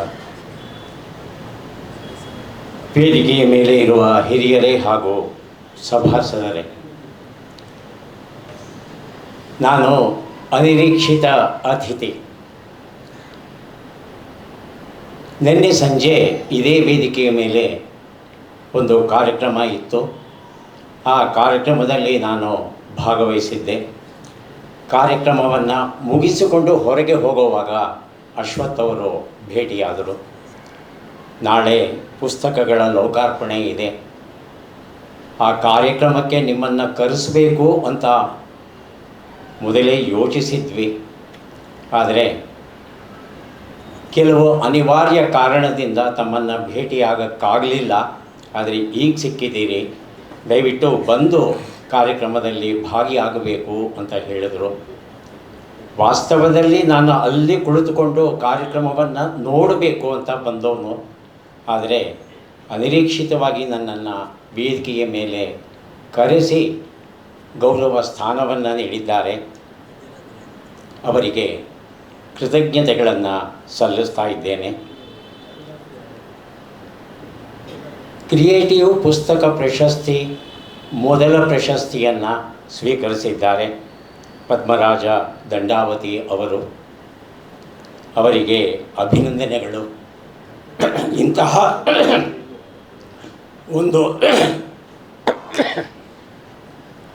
ಇಂತಹ ಒಂದು ಪ್ರಶಸ್ತಿಯನ್ನು ನೀಡುವ ಯೋಜನೆಯನ್ನು ಹಾಕ್ಕೊಂಡಿದ್ದಾರೆ ಕ್ರಿಯೇಟಿವ್ ಪುಸ್ತಕ ಮನೆಯವರು. ಅವರಿಗೂ ಅಭಿನಂದನೆಗಳು. ಕ್ರಿಯೇಟಿವ್ ಪುಸ್ತಕ ಮನೆಯವರಿಗೆ ಒಂದು ಸಲಹೆಯನ್ನು ನೀಡಬೇಕು ಅಂತ ನನ್ನ ಅನಿಸಿಕೆ. ದಯವಿಟ್ಟು ಪ್ರಶಸ್ತಿಯನ್ನು ಕೊಡ್ತಾ ಇದ್ದೇವೆ, ನೀವು ಅರ್ಜಿಯನ್ನು ಸಲ್ಲಿಸಿ ಅಂತ ಕೇಳಬೇಡಿ. ಪದ್ಮರಾಜ ದಂಡಾವತಿ ಅವರ ಮಾತನ್ನು ನಾವು ಕೇಳಿದ್ವಲ್ಲ, ಕೊನೆಯ ಕ್ಷಣದವರೆಗೂ ಅವರು ಹಿಂಜರಿದ್ರು, ಕಳಿಸ್ಬೇಕಾ ಬೇಡವಾ ಅಂತ. ಅನೇಕ ಸಂದರ್ಭಗಳಲ್ಲಿ ನಮಗೆ ಕಳಿಸ್ಬೇಕು ಅಂತ ಅನಿಸಲ್ಲ. ಹಾಗಾಗಿ ವರ್ಷದ ಆರಂಭದಿಂದ ಕೊನೆಯವರೆಗೆ ಯಾವ್ಯಾವ ಪುಸ್ತಕಗಳು ಲೋಕಾರ್ಪಣೆಯಾಗುತ್ತೆ ಆ ಪುಸ್ತಕಗಳನ್ನು ಸಂಗ್ರಹಿಸಿ ಓದಿ, ಅತ್ಯುತ್ತಮ ಪುಸ್ತಕಗಳನ್ನು ನೀವೇ ಪ್ರತ್ಯೇಕವಾಗಿ ಒಂದು ಕಡೆ ಇಟ್ಟು ಶಾರ್ಟ್ ಲಿಸ್ಟ್ ಮಾಡಿ ಆನಂತರ ಪ್ರಶಸ್ತಿಯನ್ನು ಘೋಷಿಸಬಹುದು. ನನಗೆ ಪ್ರಶಸ್ತಿ ಕೊಡಿ, ನಾನು ಈ ಪುಸ್ತಕ ಬರೆದಿದ್ದೇನೆ ಅಂತ ಹೇಳ್ಕೊಳ್ಳಿಕ್ಕೆ ನಿಜಕ್ಕೂ ಸ್ವಲ್ಪ ಸಂಕೋಚವಾಗುತ್ತೆ. ಈ ಒಂದು ಪುಟ್ಟ ಬದಲಾವಣೆಯನ್ನು ಮಾಡಿಕೊಂಡ್ರೆ ತಮ್ಮ ಪ್ರಶಸ್ತಿಯ ಘನತೆ, ಗೌರವ ಹೆಚ್ಚುತ್ತೆ ಅಂತ ನನ್ನ ತಿಳುವಳಿಕೆ. ಇವತ್ತು 6 ಪುಸ್ತಕಗಳು ಲೋಕಾರ್ಪಣೆ ಆಗಿವೆ. ಪುಸ್ತಕಗಳನ್ನಷ್ಟೇ ನೋಡಿದ್ದೇವೆ, ಒಳಗಿನ ಹೂರಣವನ್ನು ನಾನು ಓದಿಲ್ಲ. ಹಾಗಾಗಿ ಪುಸ್ತಕಗಳ ಬಗ್ಗೆ ಹೆಚ್ಚು ಮಾತನಾಡಲಿಕ್ಕೆ ಸಾಧ್ಯ ಇಲ್ಲ ನನಗೆ. ಆದರೆ ಎಲ್ಲ ಲೇಖಕರನ್ನು ಅಭಿನಂದಿಸ್ತಾ ಇದ್ದೇನೆ. ಪ್ರಕಟಣೆಗೆ ಅಂತ ಬಂದಂಥ ಹಲವು ಕೃತಿಗಳಲ್ಲಿ ಅತ್ಯುತ್ತಮವಾದ 6 ಕೃತಿಗಳನ್ನು ಆಯ್ಕೆ ಮಾಡಿ ಅವರು ಇವತ್ತು ಮುದ್ರಿಸಿ ಪ್ರಕಾಶಿಸಿ ಲೋಕಾರ್ಪಣೆ ಮಾಡಿದ್ದಾರೆ. ಅದಕ್ಕಾಗಿ ಲೇಖಕರಿಗೂ ಪ್ರಕಾಶಕರಿಗೂ ಅಭಿನಂದನೆಗಳನ್ನು ಸಲ್ಲಿಸ್ತಾ ಇದ್ದೇನೆ. ಈ ಒಂದು ಸಂದರ್ಭದಲ್ಲಿ ಮತ್ತೆ ಒಂದು ನನ್ನ ಅನಿಸಿಕೆಯನ್ನು ಹಂಚಿಕೊಳ್ಳೋದಕ್ಕೆ ತಾವು ಅವಕಾಶವನ್ನು ಮಾಡಿಕೊಡ್ಬೇಕು. ಕ್ರಿಯೇಟಿವ್ ಪುಸ್ತಕ ಮನೆ ಹೆಸರೇ ಚೆನ್ನಾಗಿದೆ. ಕ್ರಿಯೇಟಿವ್, ಸೃಜನಶೀಲ, ಆ ಇಂಗ್ಲೀಷ್ ಶಬ್ದವನ್ನು ಬಳಸ್ಕೊಂಡಿದ್ದೀರಾ. ಪುಸ್ತಕ ಮನೆ ಅಂತಕ್ಕಂಥ ಒಂದು ಅಚ್ಚ ಕನ್ನಡದ ಶಬ್ದವನ್ನು ಬಳಸ್ಕೊಂಡು ತಮ್ಮ ಸಂಸ್ಥೆಯನ್ನು ತಾವು ಲೋಕಾರ್ಪಣೆ ಮಾಡಿದ್ದೀರಿ. ತಾವು ಮಾಡಬೇಕಾದ ಗುರುತರವಾದ ಕೆಲಸಗಳು ಕೆಲವುಂಟು. ಕೆಲವು ಕ್ಷೇತ್ರಗಳಿಗೆ ಸಂಬಂಧಪಟ್ಟ ಹಾಗೆ ಒಂದೇ ಒಂದು ಪುಸ್ತಕ ಪ್ರಕಟ ಆಗಿಲ್ಲ. ವೈದ್ಯಕೀಯ ನನ್ನ ಕ್ಷೇತ್ರ ಆಗಿರೋ ಕಾರಣ ನನ್ನ ಕ್ಷೇತ್ರದ ಬಗ್ಗೆ ನಾನು ಅಧಿಕೃತವಾಗಿ ಮಾತನಾಡಬಲ್ಲೆ. ವೈದ್ಯಕೀಯ ಕ್ಷೇತ್ರದಲ್ಲಿ ಎಷ್ಟೊಂದು ಉಪಕ್ಷೇತ್ರಗಳಿವೆಯಲ್ಲ, ಒಂದು 4-5 ಕ್ಷೇತ್ರಗಳನ್ನು ಬಿಟ್ಟು ಉಳಿದ ಕ್ಷೇತ್ರಕ್ಕೆ ಸಂಬಂಧಪಟ್ಟ ಹಾಗೆ ಒಂದೇ ಒಂದು ಪುಸ್ತಕವೂ ಕನ್ನಡದಲ್ಲಿ ಪ್ರಕಟ ಆಗಿಲ್ಲ. ಆಹಾರದ ಬಗ್ಗೆ ಸಾಕಷ್ಟು ಪುಸ್ತಕ ಪ್ರಕಟ ಆಗಿದೆ. ಸ್ತ್ರೀರೋಗ ಪ್ರಸೂತಿ ತಂತ್ರದ ಬಗ್ಗೆ ಸಾಕಷ್ಟು ಪುಸ್ತಕ ಸಿಗುತ್ತೆ. ಯೋಗದ ಬಗ್ಗೆ ಪುಸ್ತಕಗಳು ಸಿಗುತ್ತೆ. ಲೈಂಗಿಕತೆಗೆ ಸಂಬಂಧಪಟ್ಟ ಹಾಗೆ ವೈಜ್ಞಾನಿಕ ಪುಸ್ತಕಗಳು ತೀರಾ ಕಡಿಮೆ. ಆದರೆ ಉತ್ಪ್ರೇಕ್ಷಿತ ಕೃತಿಗಳೇ ಹೆಚ್ಚು ಅಲ್ಲಿ. ಹೀಗೆ 4-5 ಕ್ಷೇತ್ರಗಳನ್ನು ಬಿಟ್ಟರೆ ಬೇರೆ ಕ್ಷೇತ್ರಗಳಲ್ಲಿ ಪುಸ್ತಕಗಳಿಲ್ಲ. ಒಂದೇ ಒಂದು ಪುಸ್ತಕವೂ ಇಲ್ಲ. ಹಾಗಾಗಿ ತಮ್ಮ ಸಂಸ್ಥೆಯಲ್ಲಿ ಒಬ್ಬ ಕ್ರಿಯೇಟಿವ್ ಏಜೆಂಟ್ ರೂಪಿಸಿ, ಆತನ ಕೆಲಸ ಏನು ಅಂದರೆ ಸಮಸ್ತ ಕನ್ನಡ ಸಾಹಿತ್ಯವನ್ನು ಅಧ್ಯಯನ ಮಾಡಿ ಅವಲೋಕಿಸಿ ಕೊನೆಯ ಪಕ್ಷ ಇಂತಿಂತಹ ವಿಷಯಗಳಿಗೆ ಸಂಬಂಧಪಟ್ಟ ಹಾಗೆ ಪುಸ್ತಕಗಳಿಲ್ಲ, ಬಂದರೆ ಚೆನ್ನಾಗಿರುತ್ತೆ. ಕೇವಲ ವೈದ್ಯಕೀಯಕ್ಕೆ ಮಾತ್ರ ಅಲ್ಲ, ಎಲ್ಲ ಕ್ಷೇತ್ರಗಳಿಗೂ ಅನ್ವಯ ಆಗುವ ಹಾಗೆ ಎಲ್ಲಿ ಕೊರತೆ ಇದೆ ಅದನ್ನು ಗುರುತಿಸಿ ಪಟ್ಟಿ ಮಾಡೋದು ಮೊದಲನೇ ಕೆಲಸ. ಎರಡನೇ ಕೆಲಸ, ಆಯಾ ಪುಸ್ತಕಕ್ಕೆ ಸಂಬಂಧಪಟ್ಟಂಥ ವಿಷಯ ಆ ಕ್ಷೇತ್ರದಲ್ಲಿ ಯಾರು ಸಾಧನೆಯನ್ನು ಮಾಡಿದ್ದಾರೆ ಅಂತಹವರನ್ನು ಗುರುತಿಸಿ ಅವರಿಂದ ಪುಸ್ತಕವನ್ನು ಬರೆಸೋದು. ಇದು ಸ್ವಲ್ಪ ಕಷ್ಟದ ಕೆಲಸ. ಯಾಕಂದರೆ ನಮ್ಮಲ್ಲೇ ವೈದ್ಯರನ್ನು ಕೇಳಿದರೆ ವೈದ್ಯಕೀಯ ಪರಿಭಾಷೆ ನಮಗೆ ಬಹಳ ಚೆನ್ನಾಗಿ ಗೊತ್ತು, ಆದರೆ ಓದುಗರ ಹೃದಯವನ್ನು ತಲುಪುವಂತಹ ಸರಳವಾದ, ಸೊಗಸಾದ, ನವಿರಾದ ಕನ್ನಡ ಭಾಷೆಯನ್ನು ಬಳಸುವ ಸಾಮರ್ಥ್ಯ ಅನೇಕ ಜನರಿಗೆ ಇರೋಲ್ಲ. ಹಾಗಾಗಿ ಅವರಿಂದ ಬರೆಯಿಸಿ ತಂದು ಅದನ್ನು ಒಬ್ಬ ಕ್ರಿಯೇಟಿವ್ ಎಡಿಟರ್ ಕೈಗೆ ಕೊಟ್ಟು ಇದರ ಭಾಷೆಯನ್ನು ಸ್ವಲ್ಪ ಸುಗಮಗೊಳಿಸು ಅಂತ ಹೇಳಿ ಮರು ಬರೆಯಿಸಿ ಲೇಖಕರಿಗೆ ತೋರಿಸಿ ಅವರಿಂದ ಅಪ್ಪಣೆಯನ್ನು ಪಡೆದು ಸರಿಯಾಗಿದೆ ಅಂತ ಆದಮೇಲೆ ಅದನ್ನು ತಾವು ಮುದ್ರಿಸಿದರೆ ಹೆಚ್ಚು ಉಪಯುಕ್ತ ಆಗುತ್ತದೆ. ಕನ್ನಡದ ಕೊರತೆ ಏನಿದೆ ಅದನ್ನು ನೀಗುವ ದಿಶೆಯಲ್ಲಿ ಅದ್ಭುತವಾದ ಕೆಲಸವನ್ನು ಮಾಡಲಿಕ್ಕೆ ತಮ್ಮಿಂದ ಸಾಧ್ಯವಾಗುತ್ತೆ. ಇನ್ನು ಮೂರನೆಯದು ಪುಸ್ತಕಗಳನ್ನು ತಲುಪಿಸೋದು, ಪ್ರಚಾರ ಮತ್ತು ತಲುಪಿಸೋದು. ಈ ಒಂದು ಕ್ಷೇತ್ರಕ್ಕೆ ಸಂಬಂಧಪಟ್ಟ ಹಾಗೆ ಈಗಾಗಲೇ ತಾವು ಒಳ್ಳೆಯ ಕೆಲಸಗಳನ್ನು ಆರಂಭಿಸಿದ್ದೀರಿ. ಇದು ಕೇವಲ ಕಾರ್ಕಳ ಮಂಗಳೂರಿಗೆ ಸೀಮಿತವಾದರೆ ಸಾಲದು. ಕನ್ನಡ ನಾಡಿನ ಪ್ರತಿಯೊಂದು ಜಿಲ್ಲೆಗೂ ಹೋಗಬೇಕು, ಕೊನೆಯ ಪಕ್ಷ ತಾಲೂಕು ಕೇಂದ್ರಕ್ಕೂ ಹೋಗಬೇಕು. ಆ ಒಂದು ಕೆಲಸವನ್ನು ತಾವು ಕ್ರಮಬದ್ಧವಾಗಿ ಆಯೋಜಿಸ್ತೀರಿ ಅನ್ನೋ ನಂಬಿಕೆ ನನ್ನದು. 6 ಪುಸ್ತಕಗಳ ಲೋಕಾರ್ಪಣೆಯಾಗಿದೆ. ನಿಮ್ಮದು ಉತ್ಸಾಹಿ ತಂಡ, ಅದನ್ನು ಗಮನಿಸಿದ್ದೇನೆ. ತಾವು ಮನಸ್ಸು ಮಾಡಿದರೆ ಕೇವಲ ಮುಷ್ಟಿಯಿದ್ದ ಕಲ್ಲನ್ನು ಹಿಂಡಿ ನೀರನ್ನು ಹೊರತೆಗೆಯುವ ಸಾಮರ್ಥ್ಯ ತಮ್ಮಲ್ಲಿ ಉಂಟು. ಈಗಾಗಲೇ 20ರಿಂದ 25 ಸಾವಿರ ಕನ್ನಡ ಪುಸ್ತಕಗಳನ್ನು ಓದುಗರಿಗೆ ತಲುಪಿಸಿದ್ದೇವೆ ಅನ್ನೋ ಮಾತನ್ನು ಆತ್ಮವಿಶ್ವಾಸದಿಂದ ಹೇಳಿದ್ರಲ್ಲ, ಬಹಳ ಖುಷಿ ಕೊಡ್ತು. ತಮ್ಮ ಈ ಕೆಲಸ ಹೀಗೆ ನಿರಂತರವಾಗಿ ಮುಂದುವರಿಲಿ ಅಂತ ಆಶಿಸ್ತಾ ನನ್ನನ್ನು ಅನಿರೀಕ್ಷಿತವಾಗಿ ಇಲ್ಲಿ ಕರೆಯಿಸಿ ತಮ್ಮೆಲ್ಲರನ್ನ ಭೇಟಿಯಾಗುವ ಅವಕಾಶವನ್ನು ಕಲ್ಪಿಸಿಕೊಟ್ಟು ನನ್ನ ಕೆಲವು ಅನಿಸಿಕೆಗಳನ್ನು ಹಂಚಿಕೊಳ್ಳೋದಕ್ಕೆ ಅವಕಾಶವನ್ನು ಮಾಡಿಕೊಟ್ಟಂಥ ಕ್ರಿಯೇಟಿವ್ ಪುಸ್ತಕ ಮನೆಯ ಎಲ್ಲ ಪದಾಧಿಕಾರಿಗಳಿಗೆ ನನ್ನ ಕೃತಜ್ಞತೆಗಳನ್ನು ವ್ಯಕ್ತಪಡಿಸ್ತಾ ನನ್ನ ಮಾತಿಗೆ ಮಂಗಳ ಹಾಡ್ತೇನೆ. ಮತ್ತೆ ಭೇಟಿಯಾಗೋಣ. ನಮಸ್ಕಾರ. ಡಾಕ್ಟರ್ ಸೋಮೇಶ್ವರ್ ಅವರ ಅನಿಸಿಕೆಗಳಿಗೆ ಉತ್ತರ ನೀಡಬೇಕಾಗಿ ಶ್ರೀ ಅಶ್ವಥ್ SL ಅವರಲ್ಲಿ ವಿನಂತಿಸ್ತೇವೆ. ಎರಡೇ ಮಾತು ಸರ್, 3 ಸಲಹೆಯನ್ನು ಕೂಡ ಅತ್ಯಂತ ಪ್ರೀತಿಪೂರ್ವಕವಾಗಿ ಸ್ವೀಕರಿಸಿದ್ದೇವೆ. ಈ ಬಾರಿಯೇ ನನಗೆ ಅದನ್ನು ಆಹ್ವಾನಿಸುವಂಥ ಇಷ್ಟ ಇರಲಿಲ್ಲ. ನಮ್ಮ ಪುಸ್ತಕ ಮನೆ ಪ್ರಾರಂಭವಾಗಿ ಕೇವಲ 1 ವರ್ಷ ಆದದ್ದು. ಕೊನೆಯ 1-2 ತಿಂಗಳಲ್ಲಿ ಪ್ರಶಸ್ತಿಯನ್ನು ಕೂಡ ಸಮಾರಂಭದಲ್ಲಿ ಕೊಡಬೇಕಂತ ನಮ್ಮ ಇಚ್ಛೆ ಆಗಿತ್ತು. ಆ ಕ್ಷಣಕ್ಕೆ ಎಲ್ಲ ಪುಸ್ತಕವನ್ನು ಸಂಗ್ರಹಿಸಿಕೊಂಡು ಮಾಡುವಂಥದ್ದು ನಮಗೆ ಕಷ್ಟ ಸಾಧ್ಯವಾಗಿತ್ತು. ಹಾಗಾಗಿ ಅದನ್ನು ಇಷ್ಟವಿಲ್ಲದ ಮನಸ್ಸಿನಲ್ಲಿಯೇ ಆಹ್ವಾನ ಮಾಡಿದ್ವಿ. ಪ್ರಶಸ್ತಿ ಕೊಡಬೇಕಂತ ತುಂಬ ಇಷ್ಟ ಇತ್ತು, ಆದರೆ ಆಯ್ಕೆ ಪ್ರಕ್ರಿಯೆ ಆದಷ್ಟು ಪಾರದರ್ಶಕವಾಗಿ ಆಗಿರಲಿ ಅಂತ ಇತ್ತು. ನನಗೂ ಇಷ್ಟ ಇದ್ದಿರುವಂತಹ ವಿಚಾರವನ್ನೇ ಸರ್ ತುಂಬ ಒಳ್ಳೆಯ ರೀತಿಯಲ್ಲಿ ಮಾರ್ಗದರ್ಶನ ಮಾಡಿದ್ದಾರೆ. ಖಂಡಿತವಾಗಿ ಮುಂದಿನ ವರ್ಷ ಯಾವುದೇ ರೀತಿಯ ಆಯ್ಕೆ ಪ್ರಕ್ರಿಯೆಗೆ ಆಹ್ವಾನವನ್ನು ಕೊಡದೆ ನೇರವಾಗಿ ನಾವೇ ಓದುವ ಒಂದು ಸಂಘವನ್ನು ಹೇಗೆ ನಾವು ರೂಪಿಸಿಕೊಳ್ತಾ ಇದ್ದೇವೆ ಅದರ ಅನುಗುಣವಾಗಿ ನಾವು ಆಯ್ಕೆ ಪ್ರಕ್ರಿಯೆಯನ್ನು ಮಾಡ್ತೇವೆ. ಒಂದಿನ ಸಲಹೆಯನ್ನು ಸಂಪೂರ್ಣವಾಗಿ ನಾವು ಪರಿಗಣಿಸಿದ್ದೇವೆ ಸರ್. ಜೊತೆಗೆ ಎರಡನೇ ಸಲಹೆಯಲ್ಲಿ ನಮಗೆ ಪುಸ್ತಕ ತಲುಪಿಸುವಂಥ ಕೆಲಸ ಇಡೀ ರಾಜ್ಯಕ್ಕೆ ಆಗಬೇಕನ್ನೋ ಕಾರಣಕ್ಕಾಗಿ ನಾವೆಲ್ಲ ಬೆಂಗಳೂರಿನ ಕೆಲಸವನ್ನು ಪ್ರಾರಂಭ ಮಾಡಿರುವಂಥದ್ದು. ಮತ್ತು ಬೇರೆ ಬೇರೆ ಪ್ರಕಾರಗಳ ಕೃತಿ ಬರಬೇಕಂತ ಹೇಳೋದಕ್ಕಾಗಿ ನಾವು ಮುಂದಿನ ತಿಂಗಳು ಅಂದರೆ ಜನವರಿಯಲ್ಲಿ ಒಂದು ಸರ್ವೆ ಲಿಸ್ಟನ್ನು ಬಿಡ್ತಾ ಇದ್ದೇವೆ ನಾವು ಆನ್ಲೈನಲ್ಲಿ. ಅಂದರೆ ಯಾವ ಏಜಿನ ಪ್ರಕಾರದವರು ಯಾವ ಪುಸ್ತಕ ನಿರೀಕ್ಷೆ ಮಾಡ್ತಾರೆ ಅಂತ. ನಮಗಲ್ಲಿ ಏಜ್ ಗ್ರೂಪ್ ತುಂಬ ಇಂಪಾರ್ಟೆಂಟ್ ಆಗುತ್ತೆ ಸರ್. ಯಾಕಂದರೆ ಹೊಸ ಓದುಗರನ್ನು ಮುಟ್ಟಿಸ್ಬೇಕಂತ ಹೇಳಿದ್ರೆ ಒಂದು ಆಶಯ, ಹಳೆ ಓದುಗರಿಗೆ ಒಳ್ಳೆ ಕೃತಿಯನ್ನು ಕೊಡಬೇಕಂತ ಹೇಳಿದ್ರೆ ಮತ್ತೊಂದು ಆಶಯ. ಯಾಕಂದರೆ ಅವ್ರು ತುಂಬ ಓದುಗರಾಗಿರ್ತಾರೆ, ಅವರಿಗೆ ಹೊಸತನವನ್ನೇ ಕೊಡಬೇಕಾಗತ್ತೆ. ಹಾಗಾಗಿ ಒಂದು ಸರ್ವೆಯನ್ನು ಬಿಡಲಿಕ್ಕೆ ನಾವು ಪ್ಲ್ಯಾನ್ ಮಾಡ್ತಿದ್ದೇವೆ. ಅದನ್ನು ಸಾಮಾಜಿಕ ಮಾಧ್ಯಮಗಳಲ್ಲಿ ಅದಕ್ಕೊಂದು ಚಿಕ್ಕ ಪೋರ್ಟನ್ನು ಬಿಡ್ತೇವೆ, ಅಂಚೆ ಪತ್ರದ ಮುಖಾಂತರ ಬಿಡ್ತೇವೆ. ಹೇಗಂತಂದರೆ ಯಾವ ಏಜ್ ಗ್ರೂಪಿನ ಮಕ್ಕಳು ಅಥವಾ ಓದುಗರು ಯಾವ್ದು ನಿರೀಕ್ಷೆ ಮಾಡ್ತಾರೆ, ಯಾವ ಆಥರ್ ನಿರೀಕ್ಷೆ ಮಾಡ್ತಾರೆ ಮತ್ತು ಯಾವ ಪ್ರಕಾರದ ಕೃತಿ ನಿರೀಕ್ಷೆ ಮಾಡ್ತಾರೆ ಅಂತ.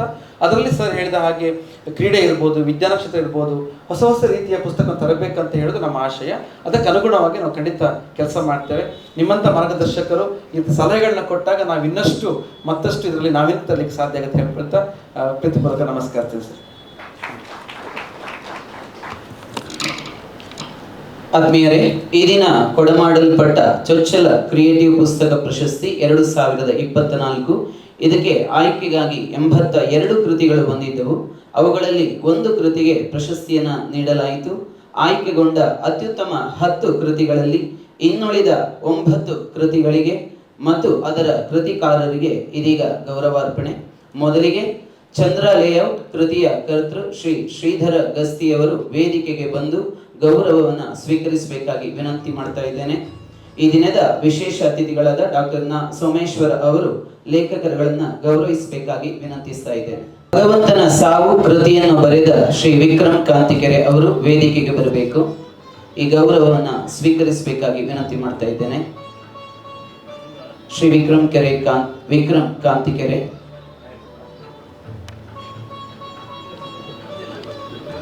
ತಿದಿಯ ತುದಿಗೆ ಬೆಂಕಿಯ ಉಗುಳು ರಚಿಸಿದ ಶ್ರೀ ಲಕ್ಷ್ಮಣ್ ಶರಗಾರರು ವೇದಿಕೆಗೆ ಬಂದು ಗೌರವವನ್ನು ಸ್ವೀಕರಿಸಬೇಕಾಗಿ ವಿನಂತಿ ಮಾಡುತ್ತೇನೆ.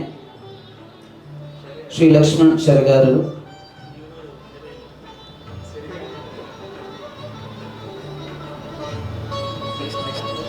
ಧ್ಯಾನಕ್ಕೆ ಕೂತ ನದಿಯನ್ನು ಬರಹ ರೂಪದಲ್ಲಿ ಹರಿಸಿದ ಶ್ರೀ ಸದಾಶಿವ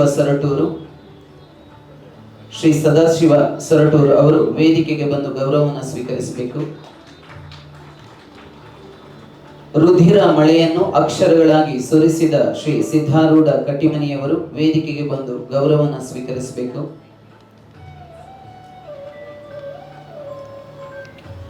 ಮಿಸ್ಸಿನ ಡೈರಿಯನ್ನು ಬರೆದ ಮೇದಿನಿ ಕೆಸವಿನ ಮನೆಯವರು ವೇದಿಕೆಗೆ ಬಂದು ಈ ಗೌರವವನ್ನು ಸ್ವೀಕರಿಸಬೇಕಾಗಿ ವಿನಂತಿ ಮಾಡುತ್ತೇನೆ.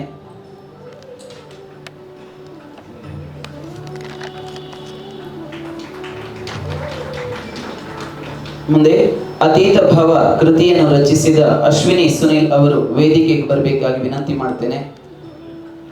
ಋಣಿ ಎಂಬ ಕೃತಿಯಲ್ಲಿ ಅಕ್ಷರಗಳ ಪೋಣಿಸಿದ ಜ್ಯೋತಿ ಬಾದಾಮಿ ಅವರು ವೇದಿಕೆಗೆ ಬರಬೇಕಾಗಿ ವಿನಂತಿ ಮಾಡ್ತಾ ಇದ್ದೇನೆ.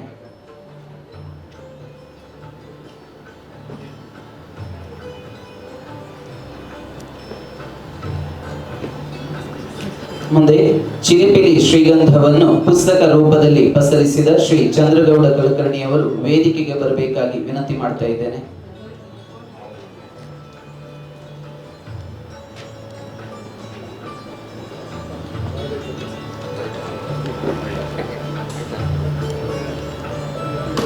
ಶ್ರೀ ಚಂದ್ರಗೌಡ ಕುಲಕರ್ಣಿಯವರು.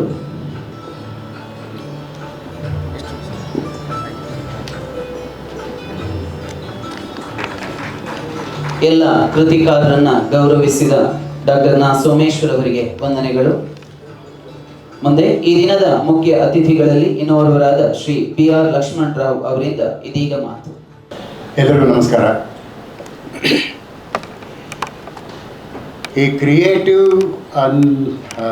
ವಿದ್ಯಾಸಂಸ್ಥೆ ಅನ್ನೋ ಹೆಸರು ಕೇಳಿದ್ದೆ ನಾನು ಒಂದು ತಿಂಗಳ ಹಿಂದೆ ಅಷ್ಟೆ. ಅಲ್ಲಿ ಹಾಸನದಲ್ಲಿ ಅವರ ಕಾಲೇಜ್ಗೆ ನನ್ನನ್ನು ರಾಜ್ಯೋತ್ಸವದ ಅತಿಥಿಯಾಗಿ ಕರೆದಾಗ ಅಲ್ಲಿಗೆ ಹೋಗಿದ್ದೆ. ಅಲ್ಲಿ ಹೋದಾಗ ನನಗೆ ಒಟ್ಟು ಎದ್ದು ಕಾಣ್ತಾ ಇದ್ದಿದ್ದೇನಪ್ಪ, ಮೊದಲನೇದಾಗಿ ಅಲ್ಲಿಗೆ ಹೋದೆ. ರಮೇಶ್ ಅಂತ ನಮ್ಮ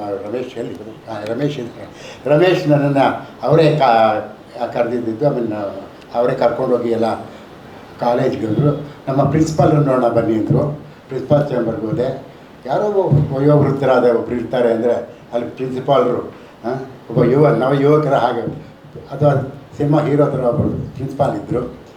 ಸೊ ಆಮೇಲೆ ನೋಡಿದ್ರೆ ಎಲ್ಲ ಅಲ್ಲಿರೋರೆಲ್ಲರೂ ಬರೀ ಯುವಕರೇ, ಎಲ್ಲ ಒಂದು ಯುವ ತಂಡ. ಆಮೇಲೆ ಆ ಕಾರ್ಯಕ್ರಮಕ್ಕೆ ಅಶ್ವಥ್ ಕೂಡ ಬಂದಿದ್ರು ಅಲ್ಲಿ.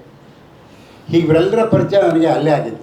ಅಲ್ಲಿ ನಾನು ಹೇಳಿದ ಮೊಟ್ಟ ಮೊದಲನೇ ಮಾತೇನೆಂದರೆ, ನಾನು ನಿರೀಕ್ಷಣೆ ಮಾಡಿರಲಿಲ್ಲ ಎರಡು ಕಾಲೇಜು, ಆದರೆ ಎಲ್ಲ ಯುವಕರು ಸೇರ್ಕೊಂಡಿದ್ದನ್ನು ಮಾಡಿದ್ದೀನಿ ಅಂತ ನನಗೆ ಗೊತ್ತಿರಲಿಲ್ಲ ಅಂತ ಹೇಳಿದ. ನನಗೆ ಭಾಳ ಸಂತೋಷ ಆಗಿದ್ದ ವಿಷಯ ಅದು. ಆಮೇಲೆ ಅವರು ಅಲ್ಲಿ ಪುಸ್ತಕ ಮನೆ ಕೂಡ ಅಲ್ಲಿ ನನಗೆ ಪರಿಚಯ ಮಾಡಿಸಿದ್ರು. ಅದೊಂದು ಇಂಟರ್ವ್ಯೂ ಕೂಡ ಮಾಡಿದ್ರು ಅಲ್ಲಿ. ಸೊ ಪುಸ್ತಕ ಮನೆ ಈ ಥರದ್ದು ಮಾಡ್ತಾಯಿದ್ದೀವಿ ಅಂತ ಹೇಳಿದರು. ಸೊ ಇವರ ಈ ಆಸಕ್ತಿಗಳನ್ನು ಕಂಡು ನನಗೆ ಭಾಳ. ಆಮೇಲೆ ಅಲ್ಲಿ ವಿದ್ಯಾರ್ಥಿಗಳನ್ನ ಕಂಡಾಗಲೂ ಅಷ್ಟೇ, ಅಲ್ಲಿ ವಿದ್ಯಾರ್ಥಿಗಳಿರುವಂಥ ಒಂದು ಶಿಸ್ತಾಗ್ಬೋದು. ಬರೀ ಶಿಸ್ತಲ್ಲ, ಸುಸ್ತು ಇರಲಿಲ್ಲ. ಎಲ್ಲರೂ ಪುಸ್ತಕದಲ್ಲಿ ಭಾಳ ಒಂಥರ ಲವಲವಿಕೆ ಇತ್ತು. ಅಲ್ಲಿದ್ದಂಥ ಎಲ್ಲ ಯುವಕರು ಯುವತಿ ಎಲ್ಲ PUC ಸ್ಟೂಡೆಂಟ್ಸ್ ಅಲ್ವ, ಭಾಳ ಖುಷಿ ಆಯಿತು ಅದಕ್ಕೆ. ಆ ಕಾಲೇಜ್ ನೋಡಿದಾಗಲೇ ಭಾಳ ಸಂತೋಷ ಆಯಿತು ಅವರಿಗೆ. ಸೊ ಆಮೇಲೆ ಇದಕ್ಕೆ ಈ ಕಾರ್ಯಕ್ರಮಕ್ಕೆ ಬರಬೇಕು ಅಂತ ನನ್ನನ್ನು ಅವರು ಆಹ್ವಾನಿಸಿದ್ರು ಕೂಡ. ಸೊ ಈಗ ಬಂದರೆ ಇಲ್ಲಿ ನೋಡಿ, ಈ ಥರ ಮುಖ್ಯ ಅತಿಥಿಗಳಲ್ಲಿ ಜೋಗಿ ಅವರು ಭಾಳ ತಮ್ಮದೇ ಒಳನೋಟಗಳ ಬಗ್ಗೆ ಮಾತಾಡಿದರೆ, ನಮ್ಮ ವಿಶೇಷ ಆಹ್ವಾನಿತರಾದಂಥ ನಮ್ಮ ಸೋಮೇಶ್ವರ ಅವ್ರು ಎಲ್ಲಿ ಹೋದರೂ ಅವ್ರು ಮಾತಾಡಬೇಕಾಗಿದ್ದರೆ ನಾನು 2-3 ಕಡೆ ನೋಡಿದ್ದೀನಿ. ಸುಮ್ಮನೆ ಬಂದೇನೋ ಅವ್ರು ಮಾತಾಡಿದ್ರಲ್ಲಿ ಏನೋ ಒಂದು ವಿಶೇಷವಾದ ಸೂಚನೆ, ಅದಕ್ಕೆ ವಿಶೇಷ ಅತಿಥಿಯವರು. ಯಾಕಂದರೆ ವಿಶೇಷ ಸೂಚನೆಗಳನ್ನು ಅವರು ಕೊಡ್ತಾರೆ ಮತ್ತು ಭಾಳ ಅರ್ಥಪೂರ್ಣವಾದಂಥ ಸೂಚನೆಗಳನ್ನು ಅವರು ಕೊಡ್ತಾರೆ. ಸೊ ನೋಡಿ, ಅವರು ಮಾತಾಡಿದ್ರಲ್ಲಿ ಅವ್ರು ಕೊಟ್ಟ ಸೂಚನೆಗಳು ಭಾಳ ಚೆನ್ನಾಗಿತ್ತು. ಸೊ ನಮ್ಮ ಕಾಲೇಜ್ ಜ್ಞಾಪಿಸ್ಕೊಂಡ್ರೆ ನಾನು ಬರೆಯೋಕ್ಕೆ ಶುರು ಮಾಡಿ ನನ್ನ ಮೊದಲನೇ ಪುಸ್ತಕ ಬಂದಿದೆ 1971ರಲ್ಲಿ ಅಕ್ಷರ ಪ್ರಕಾಶನದಿಂದ. ಆವಾಗೆಲ್ಲ ಇದು ಪ್ರಕಾಶನ ಸಂಸ್ಥೆಗಳೇ ಭಾಳ ಕಡಿಮೆ ಇದ್ದವು. ಒಂದು ಪುಸ್ತಕ ಪ್ರಕಟ ಆಗಬೇಕಂದ್ರೆ ಅದು ಭಾಳ ಕಷ್ಟದ ಒಂದು ಸಂಗತಿ ಆಗಿತ್ತು. ಅಂಥ ಕಾಲದಲ್ಲಿ ನಾವು ನಮ್ಮ ಒಂದು ಬರವಣಿಗೆ ಪ್ರಾರಂಭ ಮಾಡಿದ್ದುಕೊಂಡು ಏನೋ ನಮ್ಮ ಅದೃಷ್ಟ ಒಂದು ಚಳುವಳಿ ನವ್ಯ ಚಳುವಳಿ ಇತ್ತು, ಆ ಕಾಲದಲ್ಲೆಲ್ಲ ಬಂದದ್ದು. ಆವಾಗ ಎಲ್ರಿಗೂ ಬೆಂಬಲವಾಗಿರ್ತಿದ್ದು ನಮ್ಮ ಅಕ್ಷರ ಪ್ರಕಾಶನ. ಆ ಒಂದು ಪ್ರಕಾಶನ ಅಂದರೆ ಒಂದು ಚಳುವಳಿಯ ಜೊತೆಗೆ ಅದು ತನ್ನನ್ನು ಗುರುತಿಸ್ಕೊಂಡಿತ್ತು. ಹೀಗಾಗಿ ಅಕ್ಷರ ಪ್ರಕಾಶನದಲ್ಲಿ ಪುಸ್ತಕ ಬರೋದೇ ಒಂದು ಪ್ರತಿಷ್ಠಿತವಾದಂಥ ಸಂಗತಿ ಆಗಿತ್ತು ಆ ಕಾಲದಲ್ಲಿ. ಭಾಳ ಅವರು ಉತ್ತಮವಾದ ಪುಸ್ತಕಗಳನ್ನೇ ಅವರು ಪ್ರಕಟಿಸ್ತಾ ಇದ್ದರು ಕೂಡ ಅಂಥ ಕಾಲ. ಆದರೆ ಇವತ್ತು ಬೇಕಾದಷ್ಟು ಪ್ರಕಾಶನ ಸಂಸ್ಥೆಗಳಿವೆ, ಆದರೆ ಗುಣಮಟ್ಟದ ಪುಸ್ತಕಗಳು ಬರ್ತವೆ ಅಂದರೆ ಅದು ಹೇಳಲಿಕ್ಕೆ ಬರಲ್ಲ, ಯಾಕಂದರೆ ಅವ್ರಿಗೆ ಬೇರೆ ಬೇರೆ ಪ್ರಕಾಶನಗಳೆಲ್ಲ ಇದೆ. ಆದರೆ ಇವತ್ತಿನ ಈ ಪುಸ್ತಕ ಮನೆ ವಿಶೇಷ ಏನಪ್ಪ ಅಂದರೆ ಎಲ್ಲ ಯುವಕರೇ ಸೇರಿಕೊಂಡು ಸಮಾಜಕ್ಕೆ ಭಾಳ ಉಪಯುಕ್ತವಾದಂಥ, ಅದು ವಿದ್ಯಾರ್ಥಿ ವೃಂದಕ್ಕೆ ಭಾಳ ಉಪಯುಕ್ತವಾಗಿರಬೇಕು, ಎಲ್ಲ ವಲಯದ ಜನಕ್ಕೆ ಇಷ್ಟವಾದಂಥ ಪುಸ್ತಕಗಳನ್ನ ಪ್ರಕಟಿಸಬೇಕು ಅನ್ನೋ ಒಂದು ಉದ್ದೇಶ ಇಟ್ಕೊಂಡು ಕೇವಲ ಪುಸ್ತಕ ಪ್ರಕಟಿಸುವುದಷ್ಟೇ ಅಲ್ಲ, ಅದನ್ನು ತಲುಪಿಸೋದಿದೆಯಲ್ಲ ಅದೇ ಬಹಳ ಮುಖ್ಯವಾದ. ಸೊ ನಾನು ಸಾಮಾನ್ಯವಾಗಿ ಯಾರು ನಾನು ಪ್ರಕಟಿಸ್ತೀವಿ ಅಂತ ಕೇಳಿದ್ರೆ ನಾನು ಕೇಳ್ತೀನಿ, ಅದನ್ನು ಹೇಗೆ ತಲುಪಿಸ್ತೀರಿ ಜನಕ್ಕೆ ಅಂತ. ಅದಕ್ಕೂ ಒಂದು ದೊಡ್ಡ ವ್ಯವಸ್ಥೆ, ನೆಟ್ವರ್ಕ್ ಮಾಡಿಕೊಂಡು. ಸೊ ಇಂಥದ್ದೊಂದು ಪ್ರಕಾಶನ ಸಂಸ್ಥೆಯನ್ನು ಪ್ರಾರಂಭ ಮಾಡಿದ್ರಲ್ಲ, ಅದು ಭಾಳ ಇವತ್ತಿಗೆ ಭಾಳ ಅಗತ್ಯವಾದಂಥ ಒಂದು ಸಂಗತಿ ನನಗೆ ಅನಿಸುತ್ತೆ. ಸೊ ನಮ್ಮ ನವ್ಯ ಚಳುವಳಿಯ ಕಾಲದಲ್ಲಿ ಅಕ್ಷರ ಪ್ರಕಾಶನ ಯಾವ ಒಂದು ಜವಾಬ್ದಾರಿಯನ್ನು ನಿರ್ವಹಿಸ್ತೋ, ಆ ಜವಾಬ್ದಾರಿಯನ್ನು ಈ ಯುವ ಜನಾಂಗ, ಈಗಿನ ಕಾಲದ ಲೇಖಕರಿಗೆ, ಓದುಗರಿಗೆ ತಲುಪೋದಕ್ಕೆ ನಮ್ಮ ಈ ಪುಸ್ತಕ ಮನೆ ಆ ಒಂದು ಜವಾಬ್ದಾರಿಯನ್ನು ನಿರ್ವಹಿಸಲಿ. ಅವತ್ತು ಆ ಪ್ರಕಾಶನ ಸಂಸ್ಥೆ ಏನು ಹೆಸರು ಮಾಡಿತ್ತು ಅದಕ್ಕೆ ಉತ್ತರಾಧಿಕಾರಿಯಾಗಿ ಈ ಪ್ರಕಾಶನ ಸಂಸ್ಥೆ ಬರಲಿ ಅನ್ನೋದು ನನ್ನ ಹಾರೈಕೆ ಕೂಡ. ಸೊ ಈಗ ಇವತ್ತು ತಟ್ಟಾಗಿರೋ 6 ಪುಸ್ತಕಗಳು ಇಲ್ಲಿರೋ ಎಲ್ಲರೂ ಕೂಡ ನನಗೆ ಭಾಳ ಪರಿಚಿತರಾದಂಥವರೇ. ಜೋಗಿ ಹೇಳಿದಾಗ ಅದರಲ್ಲೂ ಸತ್ಯನಾರಾಯಣ ನನಗೆ ಅವರ ನೈಬರ್ ಕೂಡ, ನಮ್ಮ ಮನೆ ಹತ್ತಿರನೇ ಇರೋದು. ಸೊ ಅವರ ಒಂದು ಇವತ್ತಿಗೂ ಕೂಡ ಅವರ ಕ್ರಿಯಾಶೀಲತೆ, ಅವರ ಉತ್ಸಾಹ ಕಂಡ್ರೆ ನನಗೆ ಆಶ್ಚರ್ಯ ಆಗುತ್ತೆ. ಯಾಕಂದರೆ ವರ್ಷಕ್ಕೆ 2-3 ಪುಸ್ತಕಗಳನ್ನು ಅವರು ಪ್ರಕಟಿಸ್ತಾನೆ ಬರ್ತಿದ್ದಾರೆ. ಮತ್ತು ಅಷ್ಟೊಂದು ಕ್ರಿಯೇಟಿವ್ ಅನ್ನೋ ಪದಕ್ಕೆ ಭಾಳ ಪರ್ಯಾಯ ಪದ ಅಂತ ಅನ್ಸುತ್ತೆ. ಅಷ್ಟೊಂದು ಆ ಕ್ರಿಯೇಟಿವ್ ಎನರ್ಜಿ ಅವ್ರನ್ನ ಕಂಡ್ರೆ ಗೊತ್ತಾಗಲ್ಲ. ಅವರು ವಾಕಿಂಗ್ ಮಾಡೋ ಟೈಮಲ್ಲಿ ಮಾತ್ರ ನನಗೆ ಸಿಗ್ತಾರೆ ಅಷ್ಟೇ. ಮಿಕ್ಕಂತೆ ಅವ್ರ ಮನೆಯಲ್ಲಿ ಯಾವಾಗಲೂ ಅವರು ಪುಸ್ತಕಗಳ ಬಗ್ಗೆ, ಪುಸ್ತಕ ಓದೋದು, ಪುಸ್ತಕ ಬರೆಯೋದು ಎಷ್ಟು ವೇಗವಾಗಿ ಅವರು ಓದ್ತಾರೆ ಅಂತಂದರೆ ನಾನು ಕಲ್ಪನೆ ಮಾಡ್ಕೊಳ್ಳೋಕೆ ಕೂಡ ಆಗಲ್ಲ. ನಾನು ಒಂದು ಪುಸ್ತಕ ಕೊಟ್ಬಿಟ್ಟು ನಂದು ಸರಿ ಹೊಸ ಪುಸ್ತಕ ಬಂದೆ ಅಂಥೇಳಿ ಮನೆಗೆ ಹೋಗೋ ಅಷ್ಟೊತ್ತಿಗೆ ಅದರ ಬಗ್ಗೆ ಫೋನ್ ಮಾಡ್ತಾರೆ. ನಾನು ಪುಸ್ತಕ ಓದಿದೆ ಅಂದ್ಬಿಟ್ಟು ಅದ್ರ ಬಗ್ಗೆ, ಅಂದರೆ ಅಷ್ಟು ವೇಗವಾಗಿ ಓದುವಂಥ ಸತ್ಯನಾರಾಯಣ ಅವತ್ತು ತುಂಬ ಅವರು ಇವತ್ತಿಗೂ ಕೂಡ ನನಗೆ ಭಾಳ ಅವರ ಸೃಜನಶೀಲತೆ ಕಂಡ್ರೆ ನಿಜವಾಗೂ ಕೂಡ ಇವತ್ತಿಗೂ ಅಸೂಯೆ ಆಗುತ್ತೆ. ಸೊ ಈ ರೀತಿ ಮತ್ತೆ ಜೋಗಿ ಬಗ್ಗೆ ಹೇಳಬೇಕಾಗಿಲ್ಲ, ಈಗಾಗಲೇ 100 ಪುಸ್ತಕ ಪ್ರಕಟಿಸ್ಬಿಟ್ಟಿದ್ದಾರೆ. ಸೊ ಇವರೆಲ್ಲ ನಮ್ಮ ಜೊತೆ ಇರೋದ್ರಿಂದ ನಾವು ಏನಾದರೂ ಬರೀಬೇಕು ಅಂತ ನಮಗೆ ಈಗಲೂ ಅನ್ನಿಸ್ಬೇಕಾಗಿದ್ದರೆ ಇಂಥವರೇ ಭಾಳ ಮುಖ್ಯ. ಸೊ ನಾನು ಸೀನಿಯರ್ ಲಕ್ಷ್ಮಣ್ ಅಂದರೆ ಜೂನಿಯರ್ ಲಕ್ಷ್ಮಣ್ ಇದ್ದಾರೆ, ಅವ್ರನ್ನ ಜೂನಿಯರ್ ಅಂತಲೇ ಕರೆಯೋದು ನಾನು. ಸೊ ಭಾಳ ಒಳ್ಳೆಯ ಕವಿ. ಇವತ್ತು ಅವರ ಕಾದಂಬರಿ ಕೂಡ ಬಂದಿದೆ. ಸೊ ಅದನ್ನು ಓದಲಿಕ್ಕೆ ನಾನು ಆಸಕ್ತರಾಗಿದ್ದೀನಿ. ಸೊ ಇಂಥ ಒಂದು ಕಾರ್ಯಕ್ರಮಕ್ಕೆ ನನ್ನ ಕರೆದು, ಅದರಲ್ಲಿ ನನಗೊಂದು ಸ್ವಾರ್ಥನೂ ಇದೆ. ಯಾಕಂದರೆ ನನ್ನ ಮೊಮ್ಮಗ ಈ ಸಲ SLC ಮುಗಿಸಿದೆ, ನಾನು PUCಗೆ ಸೇರಬೇಕು. ಸೊ ಹಾಗಾಗಿ ಕ್ರಿಯೇಟಿವ್ ಸಂಸ್ಥೆಯಲ್ಲಿ ನಾನು ಒಂದು ಅಪ್ಲಿಕೇಶನ್ ಹಾಕ್ಕೊಂಡಿದ್ದೀನಿ ಅವರಿಗೆ, ಮೊಮ್ಮಗಳಿಗೆ ಒಂದು ಸೀಟ್ ಕೊಡಿ ಅಂತ. ಸೊ ಈ ರೀತಿಯ ನಮ್ಮ ಬಾಂಧವ್ಯ ಹೀಗೆ ಮುಂದುವರಿತಾ ಹೋಗುತ್ತೆ ಅಂತ ನಾನು ಭಾವಿಸ್ತಾ ಇದ್ದೀನಿ. ಭಾಳ ಸಂತೋಷ. ಈ ಸಂಸ್ಥೆಯೊಂದಿಗೆ ನನಗೆ ಈ ರೀತಿಯ ಒಂದು ಪರಿಚಯ ಆಗಿದ್ದು, ಈ ಥರ ಬಾಂಧವ್ಯ ಬಂದಿದ್ದು ಕೂಡ ನನಗೆ ಭಾಳ ಸಂತೋಷ ಸಂಗತಿ ಆಗಿದೆ. ನಿಮ್ಮ ಪ್ರಕಾಶನ ಸಂಸ್ಥೆ ಮುಂದೆ ನಮ್ಮ ಸೋಮೇಶ್ವರ ಅವರು ಕೊಟ್ಟ ಎಲ್ಲ ಸಲಹೆಗಳನ್ನು ಸ್ವೀಕರಿಸ್ತಾ ಅದಕ್ಕೆ ಇನ್ನೂ ಒಂದು ನಾನು ಸೇರಿಸ್ಲಿಕ್ಕೆ ಇಷ್ಟಪಡ್ತೀನಿ. ನೀವು ಮೊದಲೇ ಈಗ ಈ ಪ್ರಶಸ್ತಿ ಕೊಡೋದಕ್ಕೆ ಕೊನೆಯ ಹಂತಕ್ಕೆ ಆಯ್ಕೆಯಾದ 10 ಕೃತಿಗಳು ಅವೆಲ್ಲ ದಯವಿಟ್ಟು ಹಾಕಬೇಡಿ. ಯಾಕಂದರೆ ಇನ್ನೂ 9 ಕೃತಿಗಳವ್ರಿಗೆ ಅವ್ರಿಗೆ ನಿರಾಸೆ ಆಗೋದು ಬೇಡ. ಸೊ ಯಾವುದು ಆಯ್ಕೆ ಮಾಡ್ತೀರೋ ಅದಕ್ಕೆ ಪ್ರಶಸ್ತಿ ಕೊಡೋದು ಒಳ್ಳೆಯದು ಅಂತ ಹೇಳ್ತಾ, ಯಾಕಂದರೆ ಇವತ್ತೆಲ್ಲವೂ ಒಂಥರ ಸ್ಪರ್ಧೆ ಥರ ಮಾಡ್ತಿದ್ದಾರೆ, ಅದು ಬೇಕಾಗಿಲ್ಲ ಅಂತ ನನಗೆ ಅನ್ಸುತ್ತೆ. ಸೊ ಈ ನಿಮ್ಮ ಸಂಸ್ಥೆ ಈ ರೀತಿ ಶ್ರೇಯಸ್ಸು ಮತ್ತು ಯಶಸ್ಸನ್ನು ವಿಪುಲವಾಗಿ ಗಳಿಸಲಿ ಅಂತ ಈ ಸಂದರ್ಭದಲ್ಲಿ ನಾನು ಹಾರೈಸ್ತಾ ಇದ್ದೀನಿ. ನಮಸ್ಕಾರ.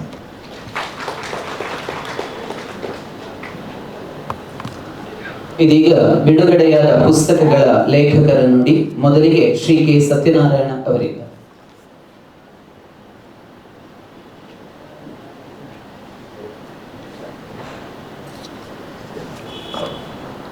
ಎಲ್ಲರಿಗೂ ನಮಸ್ಕಾರ.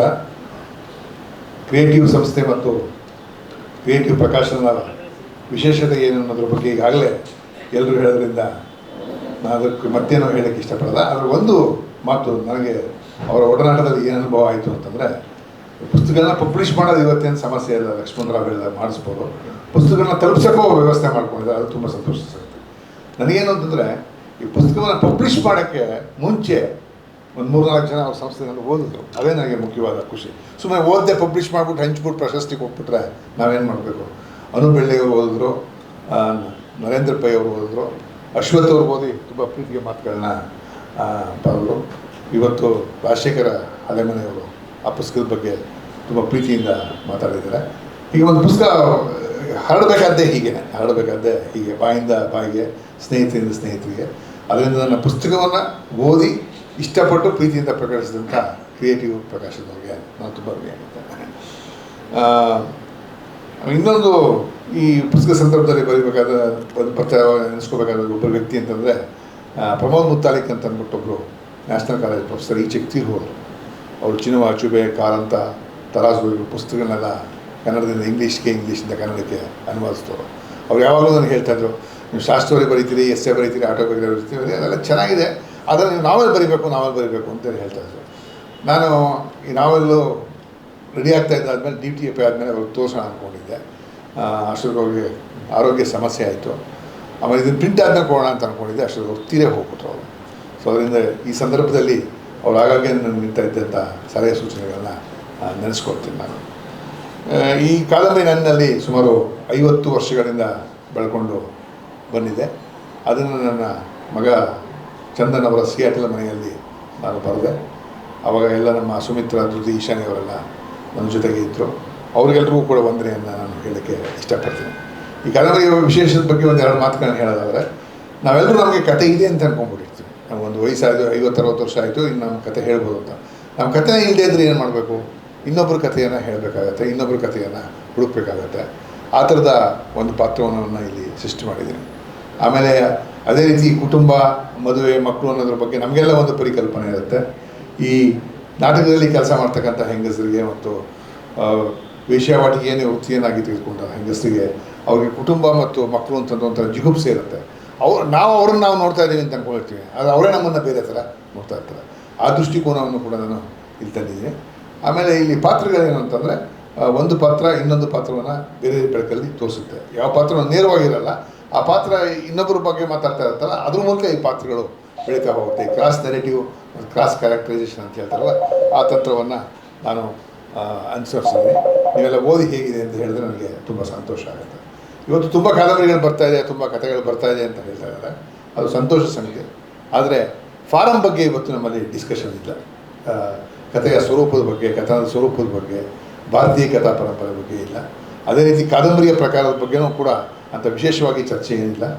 ಈ ಪ್ರಕಾರದ ಬಗ್ಗೆ ಚರ್ಚೆ ನಡೆದರೆ ಈಗ ಬರಿತಾ ಇರೋದಕ್ಕಂಥವ್ರಿಗೂ ಒಳ್ಳೆಯ ಮಾರ್ಗದರ್ಶನ ಸಿಕ್ಕಿ ಅವ್ರಿಗೆಲ್ಲರಿಗೂ ಎಕ್ಸ್ಪ್ರೆಷನ್ ಶಕ್ತಿ ಇದೆ. ಅದಕ್ಕೆ ನಾವು ಕ್ರಿಯೇಟಿವ್ ರೈಟರ್ಸು. ಆದರೆ ಅದಕ್ಕೆ ಬೇಕಾದಂಥ ವ್ಯುತ್ಪತ್ತಿಗೆ ಬೇಕಾದಂಥ ಈ ಮಾರ್ಗದರ್ಶನ, ಪ್ರಕಾರದ ಚರ್ಚೆ ಬೆಳಿಬೇಕು.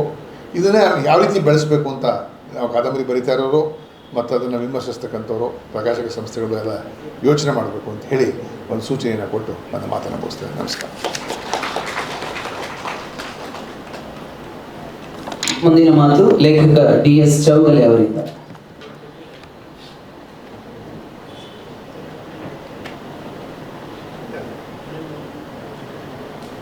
ವೇದಿಕೆಗೆ ಮತ್ತು ಸಭೆಗೆ ನಮಸ್ಕಾರ.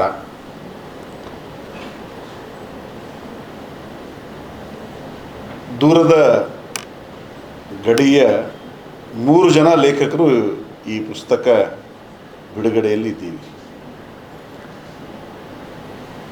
ಬೆಂಗಳೂರು ನಮ್ಮದು 2ನೇ ರಾಜಧಾನಿ ಅಂತ ನಾವು ಈ ಮೂಲಕ ನಮ್ಮ ಕೃತಿಗಳ ಮೂಲಕ ಹೇಳಿಬಿಟ್ಟಿದ್ದೀವಿ. ಈಗ ಬಾಳಾಸಾಹೇಬ್ ಲೋಕಾಪುರ, ಡಾಕ್ಟರ್ ಲಕ್ಷ್ಮಣ ಮತ್ತು ನಾನು 3 ಜನ ಬೆಳಗಾವಿ ಜಿಲ್ಲೆಯವರು. ಅದಷ್ಟೇ ಅಲ್ಲ, ಇಲ್ಲಿ ನಮ್ಮ ಡಾಕ್ಟರ್ ಸಲೀಂ ನದಾಫ್ ಇದ್ದಾರೆ. ವೈದ್ಯರಾಗಿದ್ದುಕೊಂಡು ನಮ್ಮ ಸೋಮೇಶ್ವರ್ ಅವರು ಏನು ಹೇಳಿದ್ರಲ್ಲ, ಆ ಬಗೆಯಲ್ಲಿ ಅವರು ಈಗಾಗಲೇ ಬರೀತಾ ಇದ್ದಾರೆ.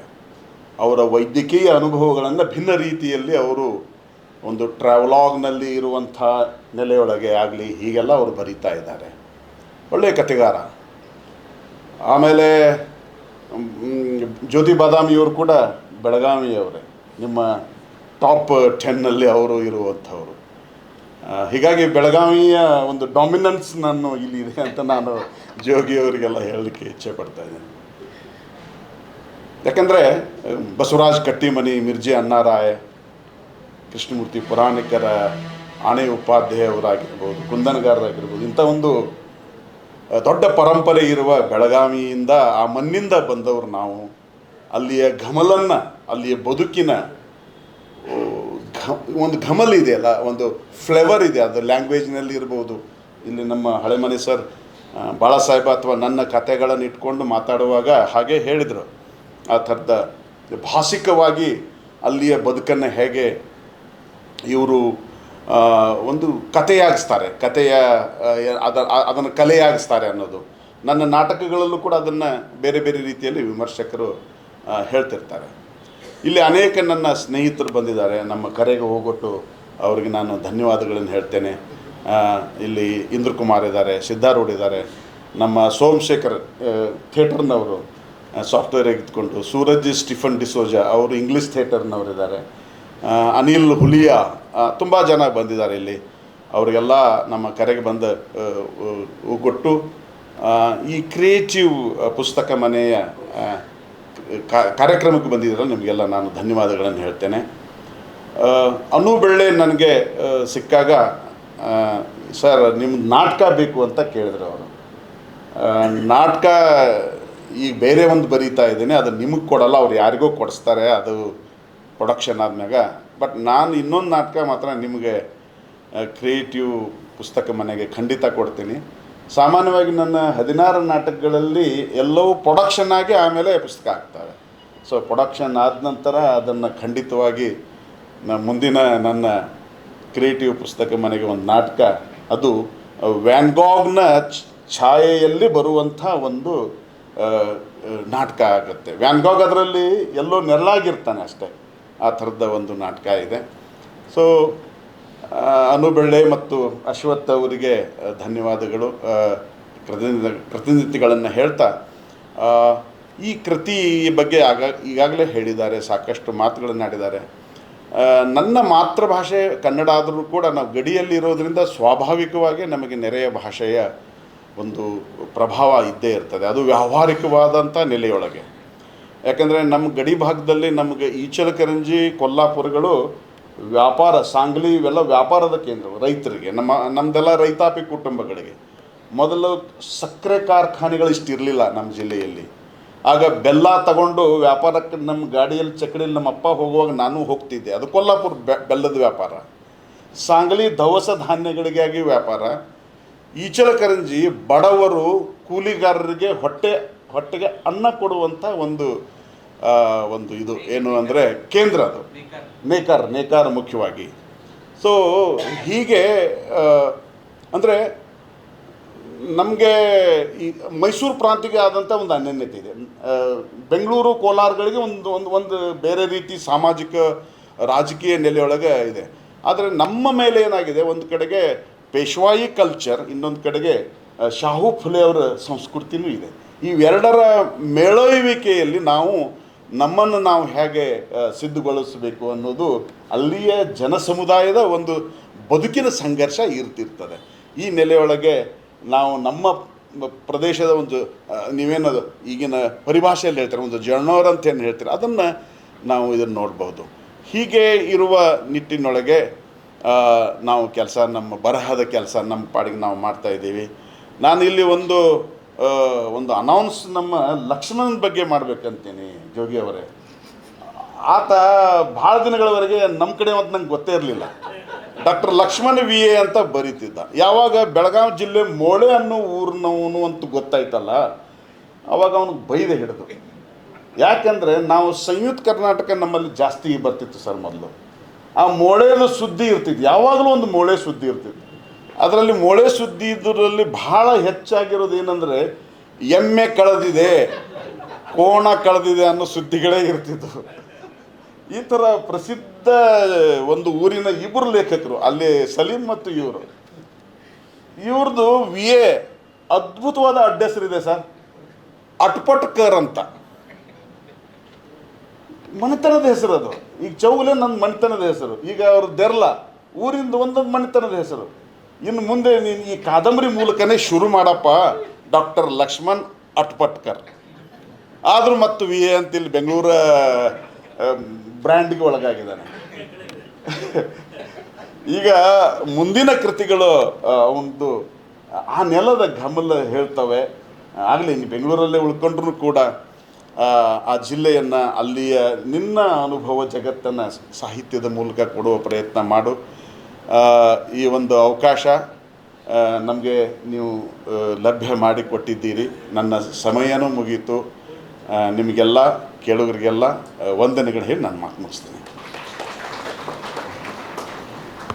ಮುಂದೆ ಖ್ಯಾತ ಲೇಖಕ ಶ್ರೀ ನರೇಂದ್ರ ರೈ ದೇರ್ಲ ಅವರು ಮಾತನಾಡಬೇಕಾಗಿ ವಿನಂತಿಸಿದ್ದಾರೆ.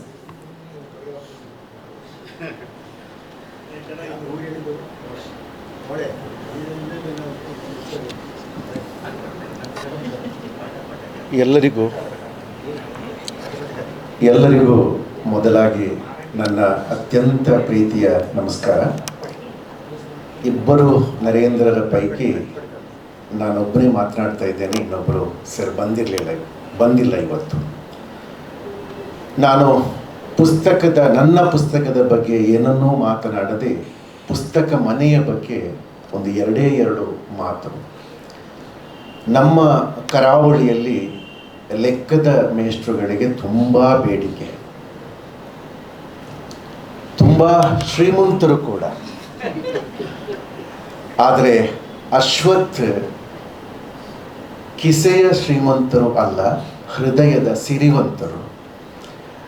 ನಾನು ಅದಕ್ಕೆ ಅವರನ್ನು ಸೇರಿ ಕ್ರಿಯೇಟಿವ್ ಪುಸ್ತಕ ಮನೆಗೆ, ಆ ಕುಟುಂಬಕ್ಕೆ ವಿಶೇಷವಾದಂಥ ಅಭಿನಂದನೆಯನ್ನು ಸಲ್ಲಿಸ್ತಾ ಇದ್ದೇನೆ. ಯಾಕೆ ಈ ಮಾತು ಅಂತಂದರೆ, ಕರಾವಳಿಯಲ್ಲಿ ವಿಜ್ಞಾನ ಮತ್ತು ಲೆಕ್ಕ ಬಹಳ ವಿಜೃಂಭಿಸ್ತಾ ಇದೆ. ಇಲ್ಲಿ ಜೋಗಿ ಕೂತಿದ್ದಾರೆ, ಅವರು ಉಪ್ಪಿನಂಗಡಿಯವರು. ಉಪ್ಪಿನಂಗಡಿ ಅಂತ ಒಂದು ಊರಿದೆ, ನಿಮಗೆ ಗೊತ್ತಿರಬೇಕು, ಭಾರತದ ನಕ್ಷೆಯಲ್ಲಿ. ಇಡೀ ಜಗತ್ತಿನ ಮಗುವನ್ನು ಅಡ್ಡ ನಿಲ್ಲಿಸಿ ಒಂದಕ್ಕೆ ಒಂದು ಸೇರಿಸಿದರೆ ಎಷ್ಟು ಅಂತ ಕೇಳಿದರೆ 2 ಅಂತ ಹೇಳ್ತಾರೆ. ಅದು ನಮಗೆ ಲೆಕ್ಕ ಕಳಿಸಿಕೊಟ್ಟ ಸೂತ್ರ. ಆದರೆ ಉಪ್ಪಿನಂಗಡಿಯ ಮಗು ಮಾತ್ರ ಒಂದಕ್ಕೆ ಒಂದು ಸೇರಿಸಿದರೆ ಎಷ್ಟು ಅಂತ ಕೇಳಿದ್ರೆ 1 ಅಂತ ಹೇಳುತ್ತೆ. ಯಾಕಂತಂದರೆ ಬೆಳಿಗ್ಗೆ ಆ ಮಗು ಮುಖ ತೊಳಿಲಿಕ್ಕೆ ಹೋಗುವುದು ನೇತ್ರಾವತಿ ನದಿಗೆ. ಈ ಕಡೆಯಿಂದ ನೇತ್ರಾವತಿ ಬರುತ್ತೆ, ಈ ಕಡೆಯಿಂದ ಕುಮಾರಧಾರೆ ಬರುತ್ತೆ. 2 ಒಟ್ಟಾಗಿ ಒಂದಾಗಿ ಮುಂದಕ್ಕೆ ತಿಳಿಸ್ತದೆ. ಈ ಸಾಂಸ್ಕೃತಿಕ ನೆಲದ ಅರ್ಥ ಒಬ್ಬ ಲೆಕ್ಕದ ಮೇಷ್ಟ್ರಿಗಿದ್ದಾಗ ಈ ರೀತಿಯ ಪುಸ್ತಕಗಳನ್ನು ಕೊಡಲಿಕ್ಕೆ ಸಾಧ್ಯ ಅಂತ ನಾನು ಭಾವಿಸಿಕೊಂಡಿದ್ದೇನೆ. ಒಂದಕ್ಕೆ ಒಂದು ಸೇರಿಸಿದರೆ 2 ಆಗುತ್ತೆ ಅಂತ ಹೇಳಿಕೊಡುವ ಮೇಷ್ಟ್ರುಗಳಿಗೆ ಈ ರೀತಿಯ ಪುಸ್ತಕದ ಮನೆಯನ್ನು ಕಟ್ಟಲಿಕ್ಕೆ ಸಾಧ್ಯ ಆಗೋದಿಲ್ಲ. ಅದಕ್ಕಾಗಿ ಮತ್ತೊಮ್ಮೆ ಅವರಿಗೆ ಅಭಿನಂದನೆಯನ್ನು ಸಲ್ಲಿಸ್ತಾ ಇದ್ದೇನೆ. ನನ್ನ ಪುಸ್ತಕವನ್ನು, ಹಸಿರು ಅಧ್ಯಾತ್ಮ ಅನ್ನುವ ಪುಸ್ತಕವನ್ನು ಅವರು ಪ್ರಕಟಿಸಿದ್ದಾರೆ. ನಾನು ಒಬ್ಬ ಪ್ರಕಾಶಕನೇ. ಕಳೆದ 5 ದಿವಸದ ಹಿಂದೆ ತೇಜಸ್ವಿಯವರ ಬಗ್ಗೆ ಒಂದು ಪುಸ್ತಕ ಪ್ರಕಟಿಸಿ ಬಹಳ ವೇಗವಾಗಿ ಅದು ಓಡ್ತಾ ಇದೆ. ನನ್ನದೇ ಪ್ರಕಾಶನ ಇರುವಾಗ ನಾನೊಂದು ಪುಸ್ತಕವನ್ನು ಇನ್ನೊಬ್ಬರಿಗೆ ಕೊಡುವುದಾದರೆ 100 ಸಲ ಯೋಚನೆ ಮಾಡಿದ್ದೇನೆ ನಾನು. ಆದರೆ ಇವತ್ತು ನನಗೆ ಬಹಳ ಸಮಾಧಾನ ಏನು ಅಂತಂದರೆ, ನಾನು ಮಾಡ್ತಾ ಇದ್ದರೆ ನನ್ನ ಈ ಪುಸ್ತಕ ಇಷ್ಟೊಂದು ಚಂದ ಬರ್ತಾ ಇರಲಿಲ್ಲ, ಇಷ್ಟೊಂದು ಸೊಗಸು, ಬಹಳ ಅದ್ಭುತವಾಗಿ ಆ ಪುಸ್ತಕ ಬಂದು ನಾನು ಸುಮಾರು ಹೊತ್ತು ಎದೆಯ ಮೇಲೆ ಅದನ್ನು ಇಟ್ಟುಕೊಂಡೆ. ಪುಸ್ತಕ ಬಿಡುಗಡೆ ಅಂತಂದರೆ ಅದು ಕಟ್ಟನ್ನು ಬಿಚ್ಚುವುದು ಅಲ್ಲ, ನಮ್ಮ ಒಳಗಡೆಯ ಕಟ್ಟುಗಳನ್ನು, ನಮ್ಮ ಒಳಗಡೆಯ ಅನುಮಾನಗಳನ್ನು, ನಮ್ಮ ಒಳಗಡೆಯ ಪ್ರಶ್ನೆಗಳಿಗೆ, ತಕರಾರುಗಳಿಗೆ, ಆಕ್ಷೇಪಗಳಿಗೆ ಆ ಪುಸ್ತಕಗಳು ಎಷ್ಟು ಉತ್ತರ ಕೊಡುತ್ತವೋ ಅದು ನಿಜವಾದ ಅರ್ಥದಲ್ಲಿ ಬಿಡುಗಡೆ ಅಂತ ನಾನು ಭಾವಿಸಿಕೊಂಡಿದ್ದೇನೆ. ಇವತ್ತು ಬಿಡುಗಡೆಯಾದ 6 ಪುಸ್ತಕಗಳು ಆ ದಾರಿಯಲ್ಲಿ ನಿಮ್ಮನ್ನು ಬಿಡುಗಡೆ ಮಾಡಲಿ ಅಂತ ಆಶಿಸುತ್ತಾ, ನನ್ನ ಹಸಿರು ಆಧ್ಯಾತ್ಮ. ಇವತ್ತು ಕಾವ್ಯ ಬರೆದವರು ಇಲ್ಲಿದ್ದಾರೆ, ನಾಟಕ ಬರೆದವರಿದ್ದಾರೆ, ಕಾದಂಬರಿ ಬರೆದವರಿದ್ದಾರೆ, ವಿಮರ್ಶೆ ಬರೆದವರಿದ್ದಾರೆ. ಅದೆಲ್ಲ ಸೃಷ್ಟಿಯಾಗುವ ಈ ಸಾಹಿತ್ಯದ ಉತ್ಕೃಷ್ಟ ಪ್ರಕಾರಗಳು ಸೃಷ್ಟಿಯಾಗುವ ಹೊಳವು ಅಥವಾ ನಮ್ಮ ತಲೆ ಅಥವಾ ಆ ತಲೆಯ ಮೂಲಕ ಸೃಷ್ಟಿಯಾಗುವ ಕೆನೆಪದರ ಏನಿದೆ, ನಿಮ್ಮನ್ನು ರಂಜಿಸುವ, ಖುಷಿಪಡಿಸುವ,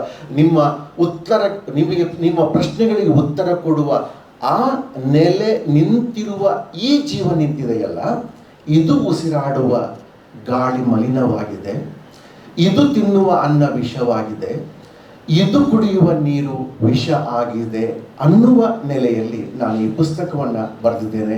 ಧನ್ಯವಾದಗಳು. ಮುಂದೆ ಲೇಖಕರ ನುಡಿಯೊಂದಿಗೆ ನಿಮ್ಮ ಮುಂದೆ ಡಾಕ್ಟರ್ ಲಕ್ಷ್ಮಣ BA ಅವರು.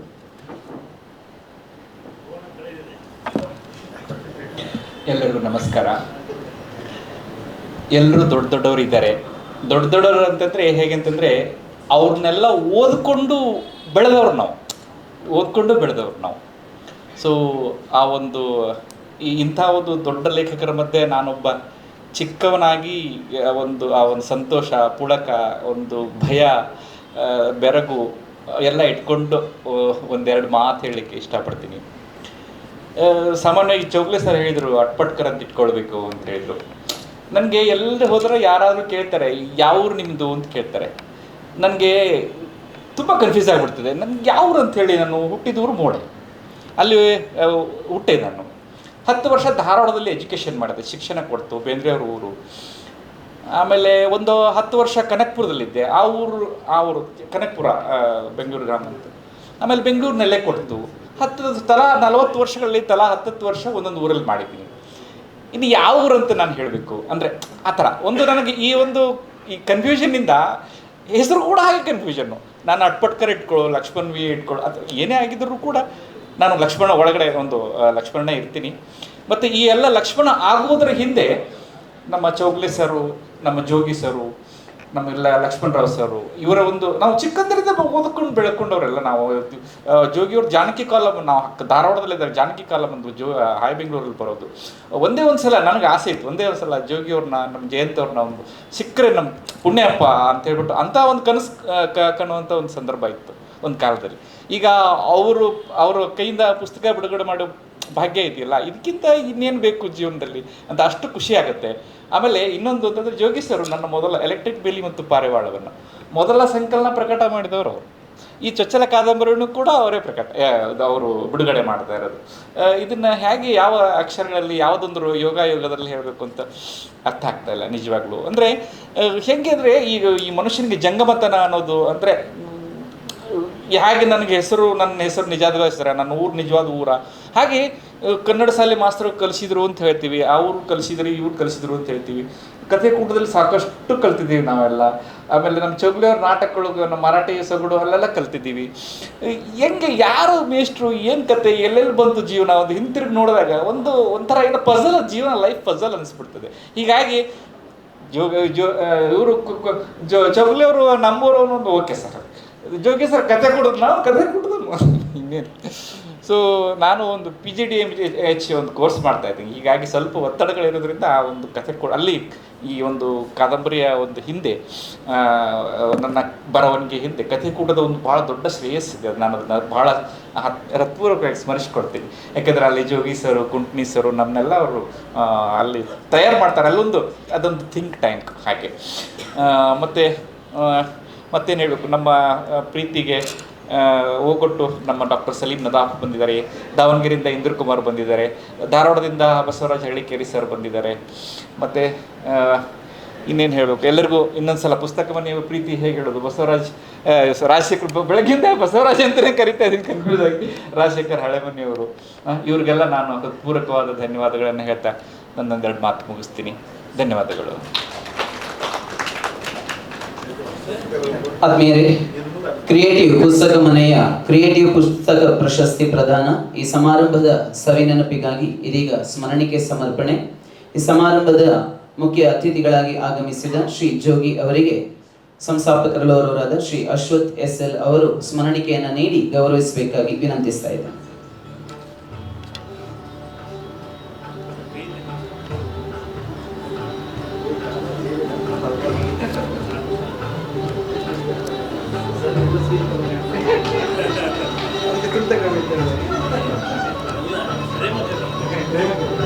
ಹಾಗೆ ಸಮಾರಂಭದ ವಿಶೇಷ ಅತಿಥಿಗಳು ಡಾಕ್ಟರ್ ನ ಸೋಮೇಶ್ವರ್ ಅವರಿಗೂ ಕೂಡ ಸ್ಮರಣಿಕೆಯನ್ನು ನೀಡಿ ಗೌರವಿಸಬೇಕಾಗಿ ಶ್ರೀ ಅಶ್ವಥ್ SL ಅವರಲ್ಲಿ ವಿನಂತಿಸ್ತೇನೆ.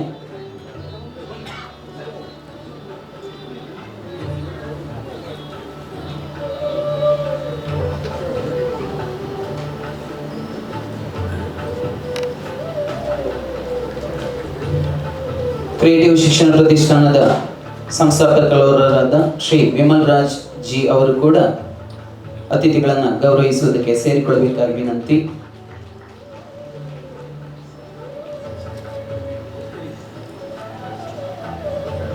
ಹಾಗೆ ಸಮಾರಂಭದ ಇನ್ನೋರ್ವ ಅತಿಥಿಗಳು ಶ್ರೀ BR ಲಕ್ಷ್ಮಣ್ ರಾವ್ ಅವರಿಗೂ ಕೂಡ ಸ್ಮರಣಿಕೆಯನ್ನು ನೀಡಿ ಗೌರವಿಸಬೇಕಾಗಿ ವಿನಂತಿಸ್ತಾ ಇದ್ದೇನೆ.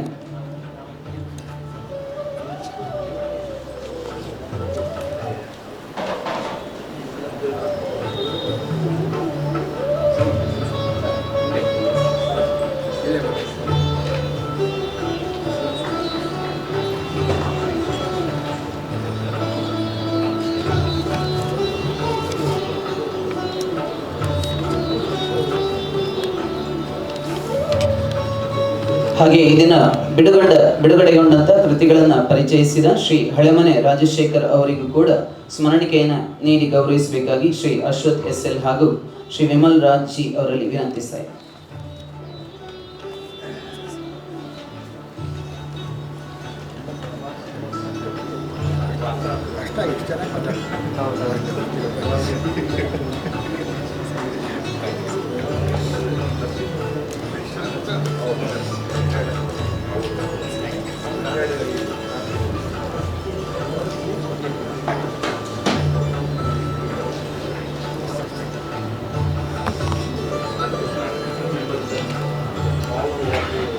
ಕ್ರಿಯೇಟಿವ್ ಪುಸ್ತಕ ಮನೆ ಪ್ರಕಾಶನದ ಪುಸ್ತಕಗಳು ಇಲ್ಲೇ ಹೊರಭಾಗದಲ್ಲಿ ಪ್ರದರ್ಶನ ಮತ್ತು ಮಾರಾಟಕ್ಕೆ ಲಭ್ಯವಿದೆ.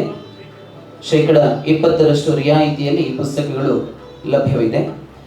ಈ ಸಮಾರಂಭದ ಕೊನೆಯ ಹಂತಕ್ಕೆ ಬರ್ತಾ ಇದ್ದೇವೆ. ವಂದನಾರ್ಪಣೆ ಸಮಾರಂಭದಲ್ಲಿ ಮುಖ್ಯ ಅತಿಥಿಗಳಾಗಿ ಆಗಮಿಸಿ ನಮ್ಮನ್ನೆಲ್ಲ ಉದ್ದೇಶಿಸಿ ಮಾತನಾಡಿದ ಶ್ರೀ ಜೋಗಿ ಅವರಿಗೆ ಕ್ರಿಯೇಟಿವ್ ಪುಸ್ತಕ ಮನೆಯ ವತಿಯಿಂದ ಹಾಗೂ ಸೇರಿದ ಎಲ್ಲರ ಪರವಾಗಿ ಆತ್ಮೀಯ ವಂದನೆಗಳನ್ನು ಸಲ್ಲಿಸ್ತಾ ಇದ್ದೇನೆ. ಶ್ರೀ ಇಂದ್ರಕುಮಾರ್ ಅವರು ವೇದಿಕೆಗೆ ಬಂದು ಈ ಗೌರವ ಪ್ರತಿಯನ್ನು ಸ್ವೀಕರಿಸಬೇಕಾಗಿ ವಿನಂತಿ ಮಾಡ್ತಾ ಇದ್ದೇನೆ.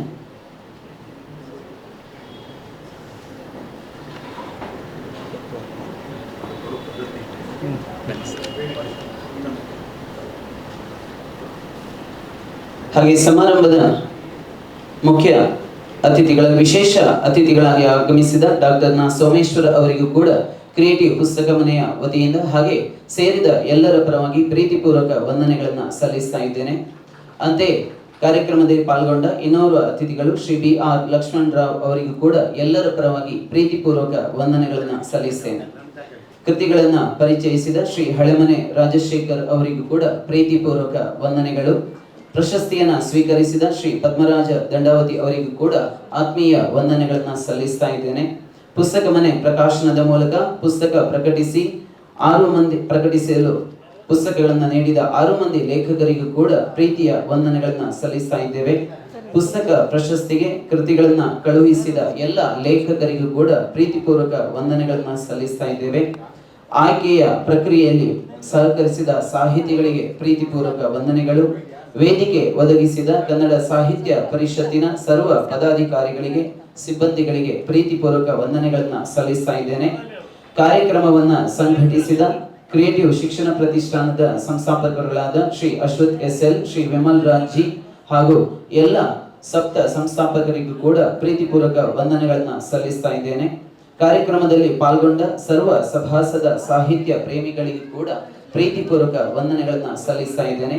ಪತ್ರಕರ್ತ ಹಾಗೂ ಮಾಧ್ಯಮ ಬಂಧುಗಳಿಗೂ ಕೂಡ ಪ್ರೀತಿಪೂರ್ವಕ ವಂದನೆಗಳು. ಹಾಗೆ ಕಾರ್ಯಕ್ರಮ ಆಯೋಜನೆಗೆ ಪ್ರತ್ಯಕ್ಷ ಹಾಗೂ ಪರೋಕ್ಷವಾಗಿ ಸಹಕರಿಸಿದ ಕಾರ್ಯಕ್ರಮದಲ್ಲಿ ಪಾಲ್ಗೊಂಡ ಸರ್ವರಿಗೂ ಕೂಡ ಪ್ರೀತಿಪೂರ್ವಕ ವಂದನೆಗಳನ್ನು ಸಲ್ಲಿಸ್ತಾ ಈ ಕಾರ್ಯಕ್ರಮವನ್ನು ಇಲ್ಲಿಗೆ ಮುಗಿಸ್ತಾ ಇದ್ದೇವೆ. ಧನ್ಯವಾದ.